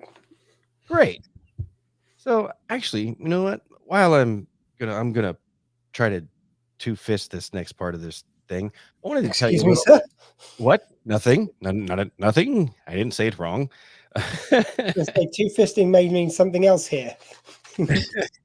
Oh, there's many different ways we can mean two-fist, but so no, I wanted to tell you a little bit about Fightner Productions. I know you can't see this, but above my head over here is my business license, because I actually went legit and started a little small production company making stuff for people. So how about that? Very nice, sir. Very nice. I'm very impressed. Yeah, so am I. It's pretty weird trying to, make a legitimate go of things. Anyway, so earlier this week we celebrated is a weird word for Labor Day. But anyway, we had Labor Day, had the day off. The next day, I think that day actually, this week's been really weird because we had a fire kick up on a mountain about 17 miles away from me, wildfire. Wow. And it went from 20 acres to 600 in an evening, basically. And then from 600 to 2,000 acres, and then very rapidly grew. And Thursday night it was 20,000 acres. Friday night it was 20, or no, I guess that's Wednesday. Either way, it gets really hazy because from Thursday afternoon we were prepping to evacuate in case the fire moved closer, but also we had the remnants of a hurricane rolling up the coast. So we had to protect the house from like all the things you do when you put your outside furniture in and do all those things for the hurricane bit, but also pack up all of our stuff to evacuate, or in case we evacuated from the fire. So it's been a pretty nutso, man. I was going to say fun days. Yeah. Yeah. From about Wednesday through early this morning, I think, because the tropical storm or tropical depression, I guess, of the remnants of that hurricane did end up rolling through, and we got enough rain at our house, and over on the mountains where the fire was still burning, they apparently got a deluge at some point, and it didn't quite put it out all the way, but it definitely suppressed any further growth. So Cal Fire, which is I don't know. California is weird. I They thought you have- said cow fire, like a fire of cows. no. Cal, CAL. Oh, cow fire. Cal Fire is the state entity that runs all of the fire departments across the entire state. Because you know it's too hot when cows are just bursting into flame. Well, right. But that's actually directed energy from the aliens. Yes. Yeah. By the way, sorry, just to get on something else, another little tangent, but you mentioned Labor Day there. Yeah. I do not understand. What is the thing about not wearing white after Labor Day? What does why? White after Labor Day. We don't get Labor Day, so I don't know what not wearing white's about. I think it's really more of a fashion thing than it is about Labor Day. Labor Day is traditionally remember back when we used to have seasons before the world decided it was going to kill itself or rid itself of us? Oh, before the end times. Yeah. Right. So apparently there's this thing in fashion, and I think it's primarily women's fashion, the antiquated like 1950s kind of a thing, where you don't wear white shoes after Labor Day because it's no longer summer times. I think that's actually where it started. Someone made a rule about this. Not a rule necessarily, but I mean it's a guideline. Okay, even as a guideline, seems weird to me, but fair. Yeah. Well, I mean, okay, look. So if you're going to a wedding, for example, right, and it's black tie, would you wear white socks with your shoes? To be honest, I mean, it's kind of a moot point. I don't own any white socks, but yeah, I like socks are very much first pair which came to my hand. That's the ones I'm wearing, unless it's winter. I've got the winter socks and normal size socks. That's about it. Other than that, it's whichever pair I grab first are the socks I'm wearing. Funny story, me too. However, and I have some great socks. I have like 14 different pairs of socks that say something to the effect of "Go fuck yourself." Or this fucking meeting could have been a fucking email, you fucking prick. I wear those to meetings. Would do you just put your feet on the desk when you want to make a point? Indeed, I've done it more than once. I also have some that are just birds. Nice. So, yeah, it's great. Oh Lord. Anyway, yes, it's a rule. So seemed weird to me. That's all I'm just saying. It's one of those things. Why don't people mind their own fucking business? Because it's like pineapple on pizza. It's like if you don't like it, just don't have it. Why do you have to go on about it on the internet? I don't understand it. Like, you know, oh no white over Labor Day. Don't wear it if you don't want it. Right. Okay? Well, it's like I said, man. It's more of a guideline, and it's that which. You know, like what's the ideal? It is really, you know what it is? It is the newspaper and magazine version of a TikTok guide, like top 5 things to do for your outdoor picnic. Same shit. Those aren't rules. It's just one guy's idea or one lady's idea, right? But like 5 things, whatever that list was. There isn't a phrase around that to the degree that I've heard about it across the pond. Like, you know, there's no phrase about the 5 things. Just seems to give it import which it does not deserve. Is there anything else? Yeah. Are there other American phrases that we need to clear up? Because that would be fun. Not at the moment, but if anything springs to mind, I'll let you know. Damn, I could make a whole run on this. We could play it like wait. There's mission accomplished. That one seemed to be a bit confused. Now, God, I'm getting out my really topical George W. Bush material now. Right, that is only 18 years ago. When the hell was that? That was so bad. That's about right. We did it. We won the war. Oh my God. All right. I poorly underestimated how long it would take to catch up with you and talk about shelter. So I have to go from the fly and tell you about something else.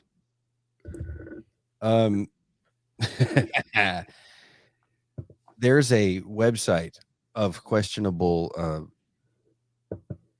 what's the word? Questionable veracity. We're going to go with that. Called Courthouse News Service. This headline reads, urine contempt. Prison pee prohibition captivates top Massachusetts court. And yes, instead of the your, Y-O-U apostrophe R-E in contempt, it is spelled U-R-I-N-E, urine contempt. Nice. Yeah, I thought it was brilliant. So apparently there's a question before the court that questions whether or not urine is a oh god, I can't find the word now. They're questioning whether or not urine is like a caustic liquid, whether it's gross, basically. I mean, it's gross if you get it thrown at you. Maybe.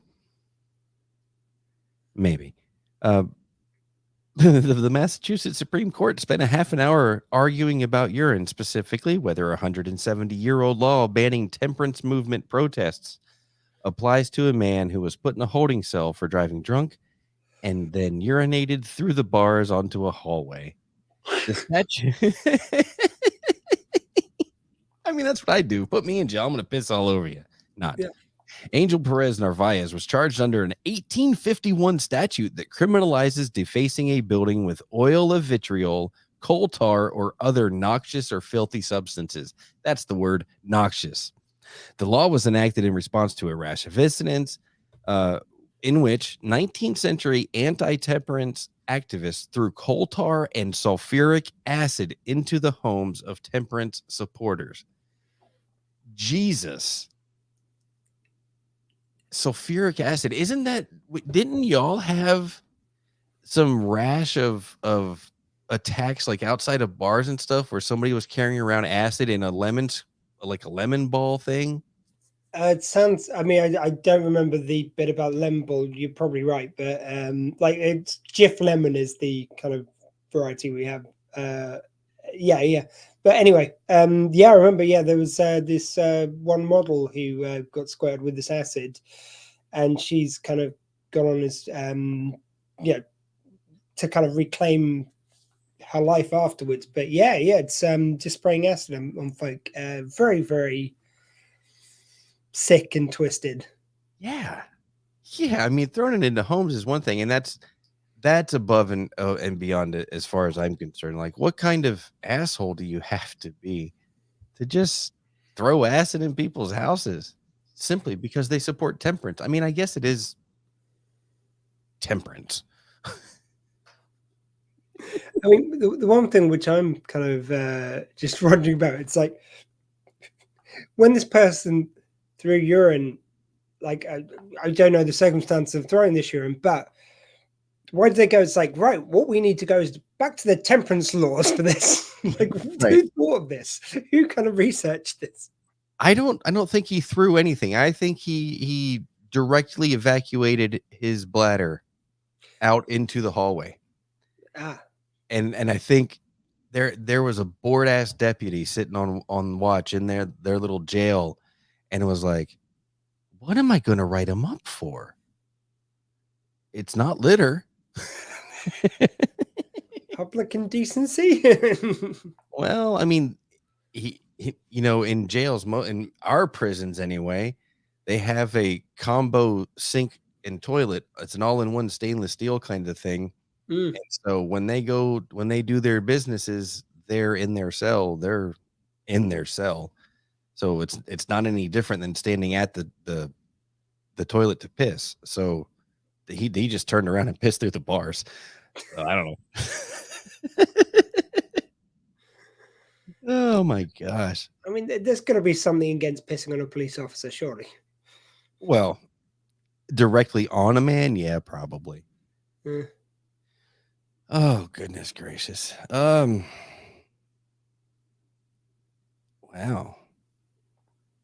No. I'm just noticing in the background, is that a baseball cap collection up there on the wall?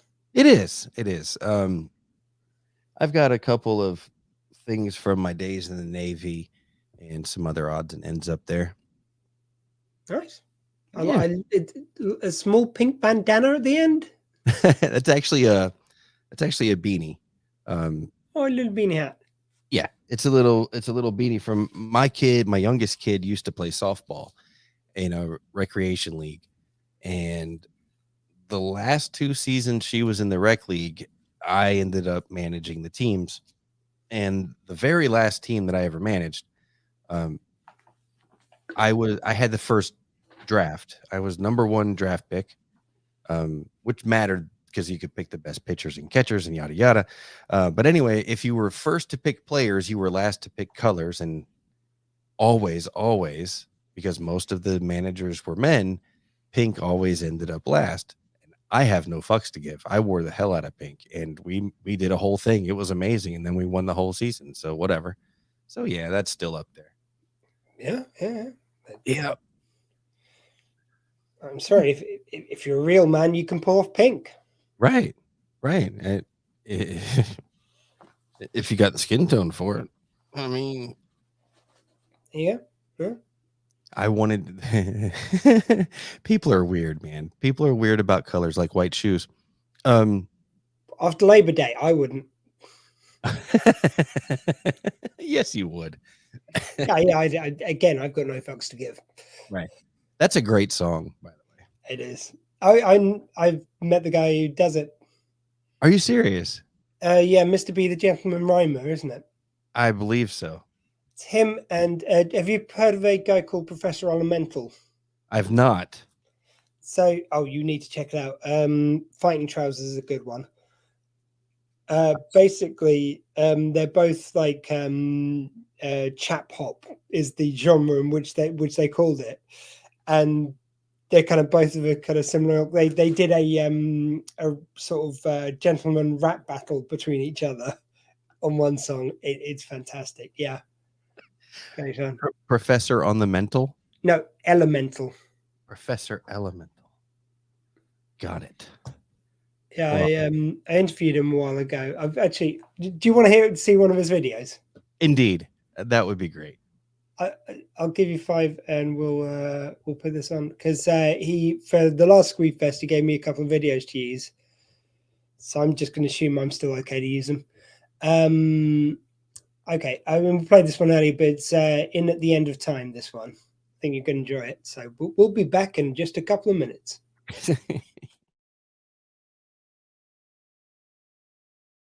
Warning. Trouser malfunction. Trouser malfunction. So sorry about this, sir. Warning. Resetting for 1913, 1280, 2001, 2000, nothing. In the edge of time. Did we have a lovely time? Today we make the mark. Mark, got this.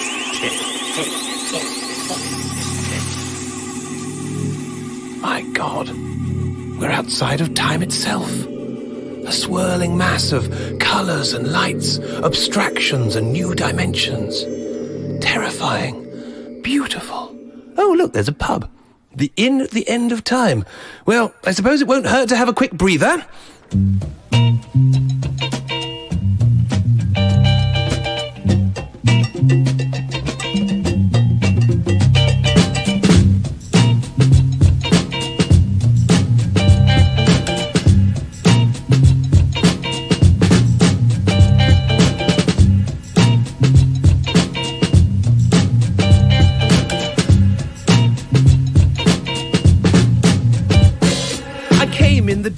Been on a tour, lost in time, not been here before. I mean, I've seen all sorts of things, but I'm sure a pub at the beginning of the end had me floored.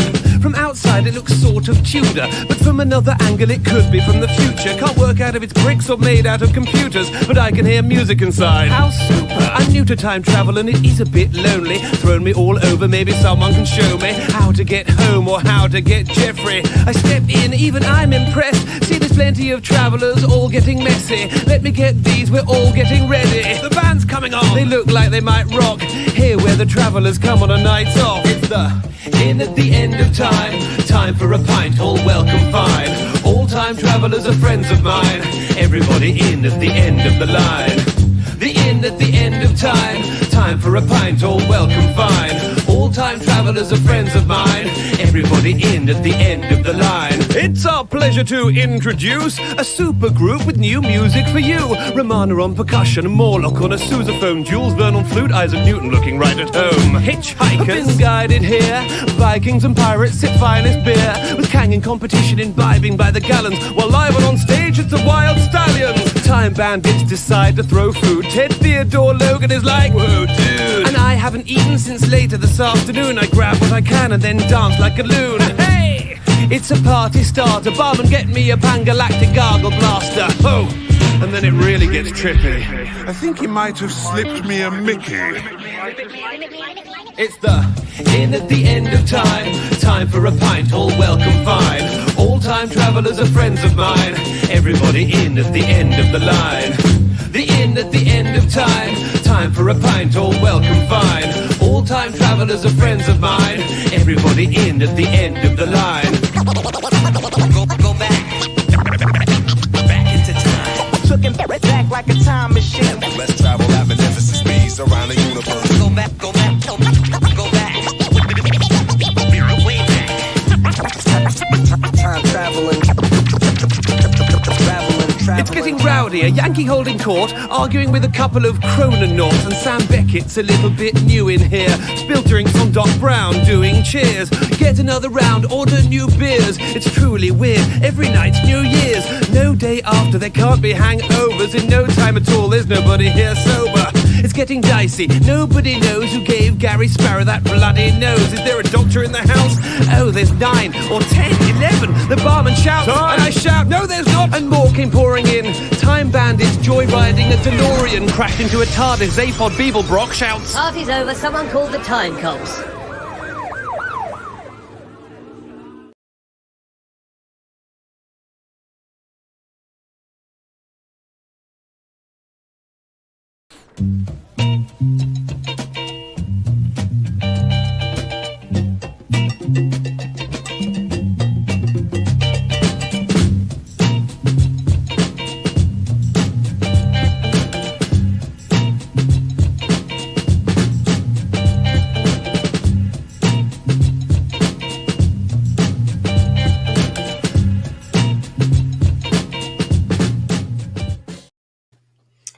So there you go. That was amazing and is going on my new Spotify playlist. Oh yeah, please. And as I say, that's good. I love that one. But yeah, if you put on Flying Trousers or you got to look it up. If you put in Professor Elemental and Mr. B the Gentleman Rhymer, you'll come up with the kind of rap battle song they did, which was great fun. I did look up the I've no more fucks to give guy, just to be sure I know who I'm talking about. Yeah, that's Mr. B the Gentleman Rhymer. It's a cat named Thomas Benjamin Wilde Esquire. So we may be talking about 2 different songs. I got no fucks to give. I got no fucks to give. I've got no fucks to give. My well has runneth dry. I had some fucks, but someone came and took the fucking lot or something like that. Yeah, I tried to go fuck shopping, but the shop was running dry. I've no more fucks to give. I don't know. Maybe I'm getting confused with my. Now you see, I'm going to have to look this up at some point. So, by the way, this is for a game we're playing tomorrow morning, which I just ran out of time to sort out. So I'm cutting out bits of paper. Tomorrow morning meaning like later today. This morning. Monday? Just today, I guess. Holy cow! Like the days literally blend into one doing this. Well, when you stay up and never sleep, of course they do. Exactly. Right. I mean, and arts and crafts time is important. I spend a lot of time with arts and crafts time. I mean, as if on cue, as I was saying that, you wouldn't have picked it up, but I just heard a crow in the background.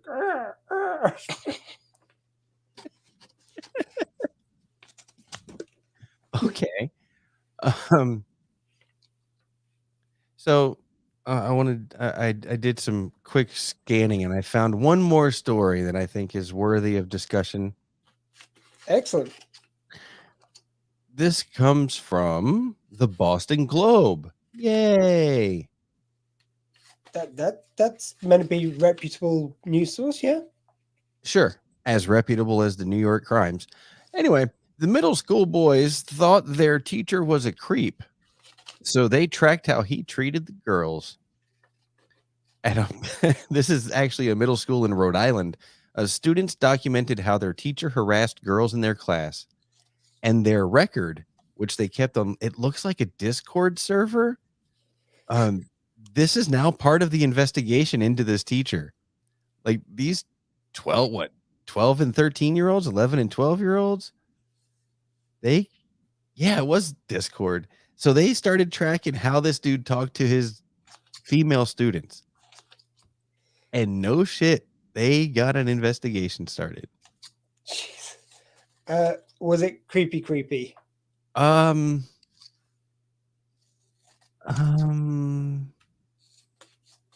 Yeah, apparently he in one of the example photos, it says, quote, "You got to stand up and dance now." Wink, wink. Oh, yeah. Let's see. It made the boys uncomfortable. Consider how bad something has to be to make boys uncomfortable watching a teacher talk to the girls. And I believe that was a Mr. Cosby. I don't know what he did before, but he's only been in teaching for a few years. Jesus Christ. Too dark? Yeah, a little bit. I mean, I think it's doubly too dark for you at 5 something in the morning or whatever, almost 6 in the morning. But it's just right for me. During COVID, as they attended class online, they'd open the Discord channel on a split screen and document the teacher's comments in real time. Quote, "You all love me, so choose love." Quote, "You got to stand up and dance now. Everyone in bathing suits tomorrow." What? Yeah. Wow. Yeah. Flirting with girls, teasing another, calling the girl sweetheart and sunshine, asking one girl to take off her shoes and try wiggling her toes without moving her pinkies. What?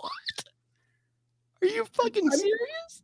The thing is, like, I'm not saying that it would be good if he wasn't so blatant about it, but you've got to know that it's going to get reported. Like, how does he think this isn't going to somehow come back to bite him? Right. But I mean, apparently this actually started in 2020. I'm not victim blaming here, but I'm surprised that there wasn't one girl who told their parents and spoke to them about it. Like, is this one of the cases where like someone hides in plain sight, where it's like, oh, it's just Mr. Whatever, like, you know what he's like. Yeah, it seems like it.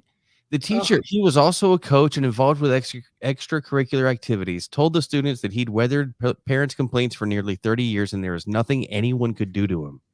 I was going to say, because it just seems like at least one person, just Lord of the Rods, one person would have said something by now. Right. But Right. That's it. So basically, everyone's ignored the comments. It's oh, Jesus Christ. Yep. So they started on January 5th of 2021.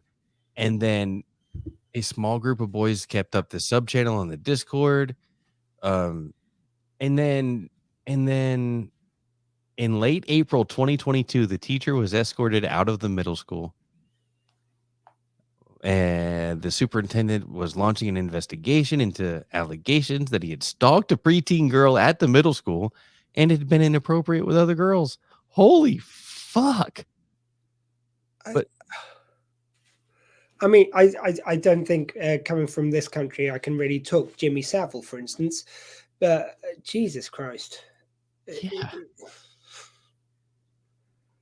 I think it's fantastic that this was a group of boys, but I also think it's disgusting that it took a group of boys, because individually the girls, it seems like the girls' complaints wouldn't necessarily have been paid attention to, right? Like, yeah, I don't know, man. It's fantastic that boys were sensitive enough to it, and conscious enough to actually speak out about it. But again, if one girl says something, action has to be taken, right? Yeah. I mean, can you imagine for 1 second ignoring something like that if it was your daughter? Absolutely not. No, it just It's unconscionable. It's like you can't take that risk. You can't take the chance. You can't just say, that's just an 80-year-old asshole. He doesn't know what he's doing. It's just so disturbing. God, I mean, I'm trying to think of a way of mining some humor out of this, but it's just really not going to happen. It's just like they're just how is this still happening? How is this, like, they're not in the Catholic Church? They shouldn't be able to get away with this. Indeed.